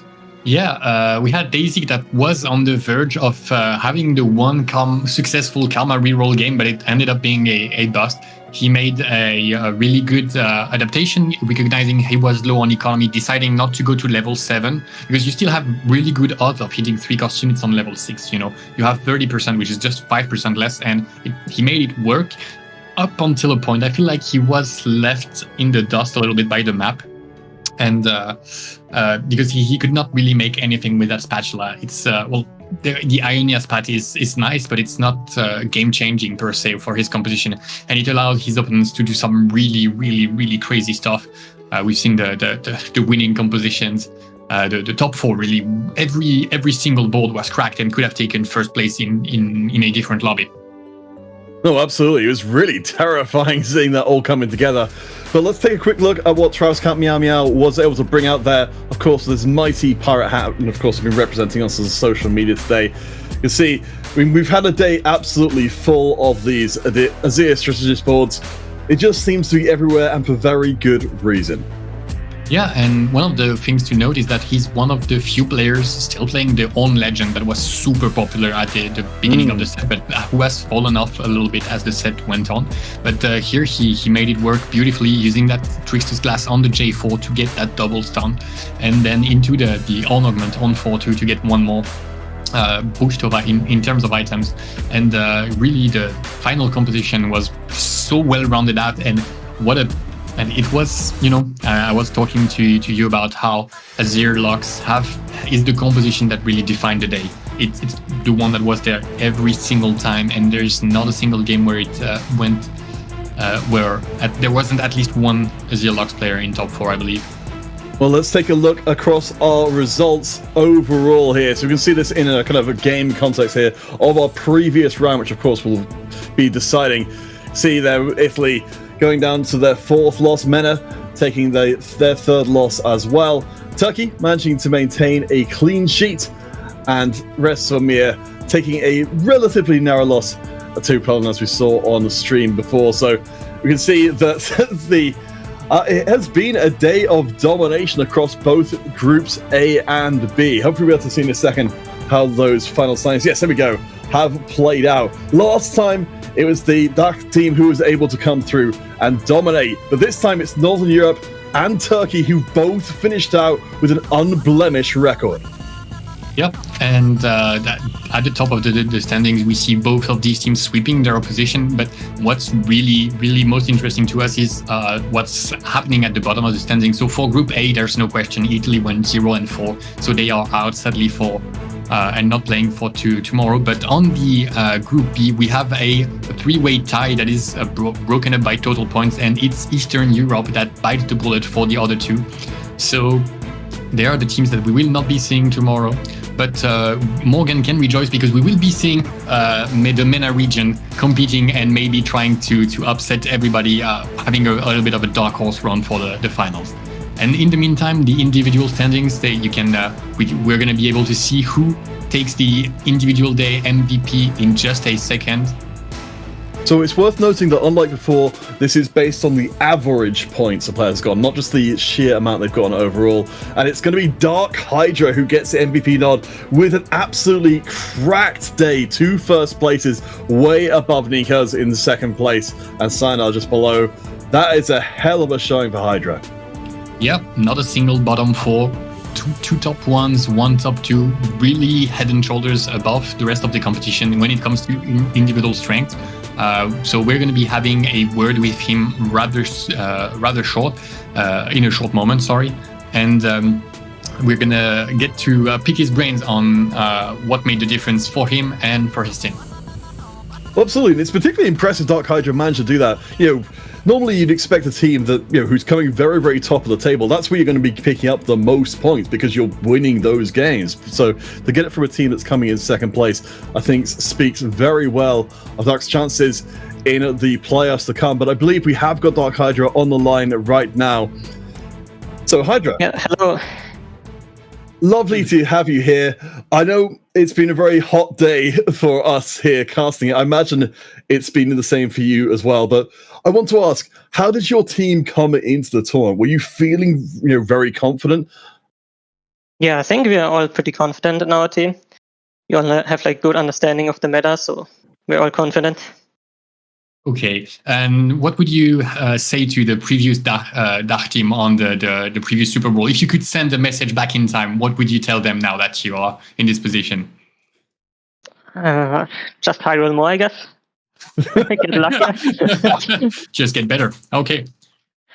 Well, I suppose the big elephant in the room here is Northern Europe having gone completely undefeated through Group A. I mean, of course, you had the 1 game against them. I want to get how do you feel about Northern Europe? Why do you think they were so dominant? I think they have a pretty strong lineup and had some good games and played it well. They didn't contest each other on the comms. They played like a team. Let's put it like that. And I think the game against us was really close. Like, we tied and they won in the end because of the tiebreaker rule, because one of them had Kaiser 3 and just won out. So yeah, it was a bit unfortunate. A bit unfortunate indeed, but now let's get to you. You're a few points ahead of the second player with the most points. So can you tell us a little bit more how does one end up being the MVP in a team situation? Well, you get lucky and then you play out your spot well. Just like a normal TFT game. Well, there's not much to it, to be honest. Okay. I'm kind of curious then, what is your kind of team dynamic? Do you have a, because obviously you still did very, very well coming in second place. Do you have, a shot caller who decides what the team is doing overall, or is it kind of a group conversation at all times? Basically, we talk in the beginning, like which region we want to play. And then we kind of just mute our mic and play our own game, besides giving some like key points. We don't talk too much during the game. Yeah. Okay, we can just focus better on the game. Like, we're all individually really good, so we don't need to talk too much. Okay. So opting into being able to communicate less but be more efficient individually. Very, very interesting. Rest of the competition is going to come through.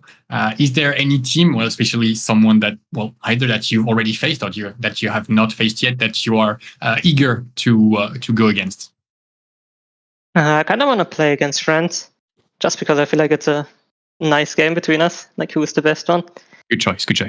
So yeah. I mean, based on what you know of the players, how do you think that, before we go to our final matches tomorrow, just very quickly, if you based on the players that they've got on their team, if your team and their team went against them, do you think it would be a close game, or do you think you would run them straight over? No, I think we would run them straight over, to be honest. All right. Fighting words. All right, well, DarkHydra, before we let you go, again, as we always do, is there anyone who's watching it or, around you you'd like to shout out before we send you off to enjoy a well-earned rest? Yeah, I guess I want to shout out my friends, especially Hayden. I talk to him daily. He did really well last set in Worlds. So yeah, Mijonia, I guess, and then the German community, everyone who's cheering for me. Yeah, love you guys. That's really great. Absolutely. We know the German community is absolutely fantastic. Thank you so much for joining us, DarkHydra. Hopefully we'll get to talk to you again tomorrow when you become 2 times MVP. But for now, we do have some large announcements to relay about how tomorrow is going to play out. Kenobi, I believe we actually have got the matchups as to who's going to be playing against who. Yes, as a quick reminder, the teams that ended up first in their group got to decide which of the third or fourth seed that they wanted to face off. So Northern Europe and Turkey both had to selected their opponents, and the other teams got paired as a result. So we will see Northern Europe has picked Spain, France and Turkey has picked rest of the EMEA, which means that we now have France facing off against Poland and DACH against MENA. Oh boy, so it does mean, as we saw from our last SuperBrawl, it is possible that DACH will not get to face off against France because they are on the other side of the bracket. But, oh boy, I mean, at least we've gotten to see during the course of today, particularly from the Northern European side of things, how powerful the teamwork aspect of the game can be compared to just the raw individual skill. Yeah, and I think we have to switch the storyline a little bit, because we were all about France and DACH, but right now they're not the winners today. Today it's all about Northern Europe and Turkey. And so for tomorrow, it's going to be so interesting to see if they can keep up that win streak into a different format, because we are now moving on to best of 3 for the days, the games on day 2. So this will be so interesting to follow. So Kenobi, right back at the beginning of our broadcast, you did mention a mysterious event occurring on our Twitter. So I believe that we have got the results of that contest you first set in motion so many hours ago. Yep. Of course, you presented a mathematical conundrum our players needed to solve. Yep, rather To my great joy, the winner of the contest is a Shining Star with an answer saying that the answer was triple potion sprite, which means it was 12. And for those of you who don't know Shining Star, I think he's widely regarded as being the kindest and just overall the nicest player we have in the EMEA region. And so super glad, and it means he wins a bunch of eggs thanks to his participation. Oh, absolutely. I don't think anyone's going to disagree with... I don't think there's anybody I know who's in more places talking to more people and making more people happy than Shining Star is. So, absolutely. Of course, we'll be having further conundrums coming your way for days number 2 and 3. But that will bring us to pretty much the end of things today. So, again, of course, we'll be back at 4 p.m. CST for day number 2. I suppose, Konomi, since you're only going to be here, sadly, for day number 1, before we just head out our last little bit of socials information, is there anyone that you would like to shout out before we close today? No, that's going to sound so trite, but I just want to shout out the Hex League players, because now that I've actually managed to promote back again, they are not only the players representing my country, but they will be my fellow competitors really soon as set 9.5 starts. So I wish them to eliminate the competition and do us proud. That's going to be it. All right. Well, with that said, we've of course got a couple pieces of information, of course, to kind of cross. If you'd like to join in the conversation on Twitter, there's TFT Esports EMEA, and Play TFT on Instagram, Facebook, and YouTube. If you'd like to see any more of the folks you've seen on broadcasts here today, of course, we had Morgan Cast before Konomi TFT. You can see the name just below there. Counterfeit Cast, that's myself. Weezer Cast, and Makes_ over on Twitter as well. Of course, a shout out again to Richie, whose birthday it was yesterday. He was doing an amazing job on the content front. Of course, to our production staff and our observers who, of course, make this entire event possible. For now, though, we will be back at 4 p.m. CEST tomorrow, where we will start the playoffs and we will cut down our remaining 8 teams to just 2 for our best of 7 finals on Sunday. For now, though, thank you so much for watching, and we'll see you again tomorrow. Bye-bye.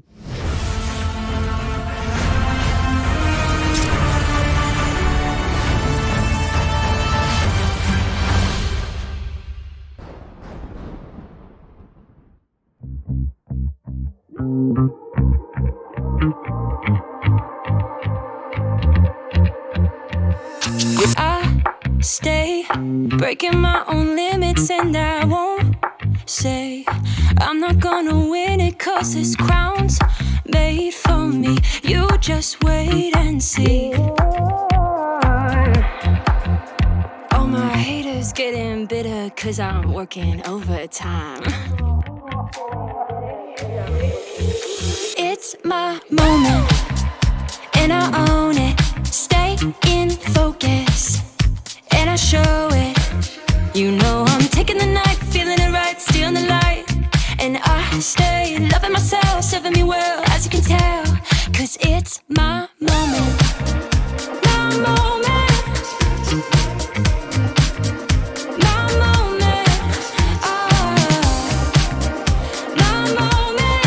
Oh. My energy's contagious, I'm the master of my fate. Conquering my fears, I'm in control and taking names. I just speak my truth, babe, you should follow suit. It's my moment, and I own it. Stay in focus, and I show it. You know I'm taking the night, feeling it right, stealing the light. And I stay loving myself, serving me well, as you can tell. 'Cause it's my moment.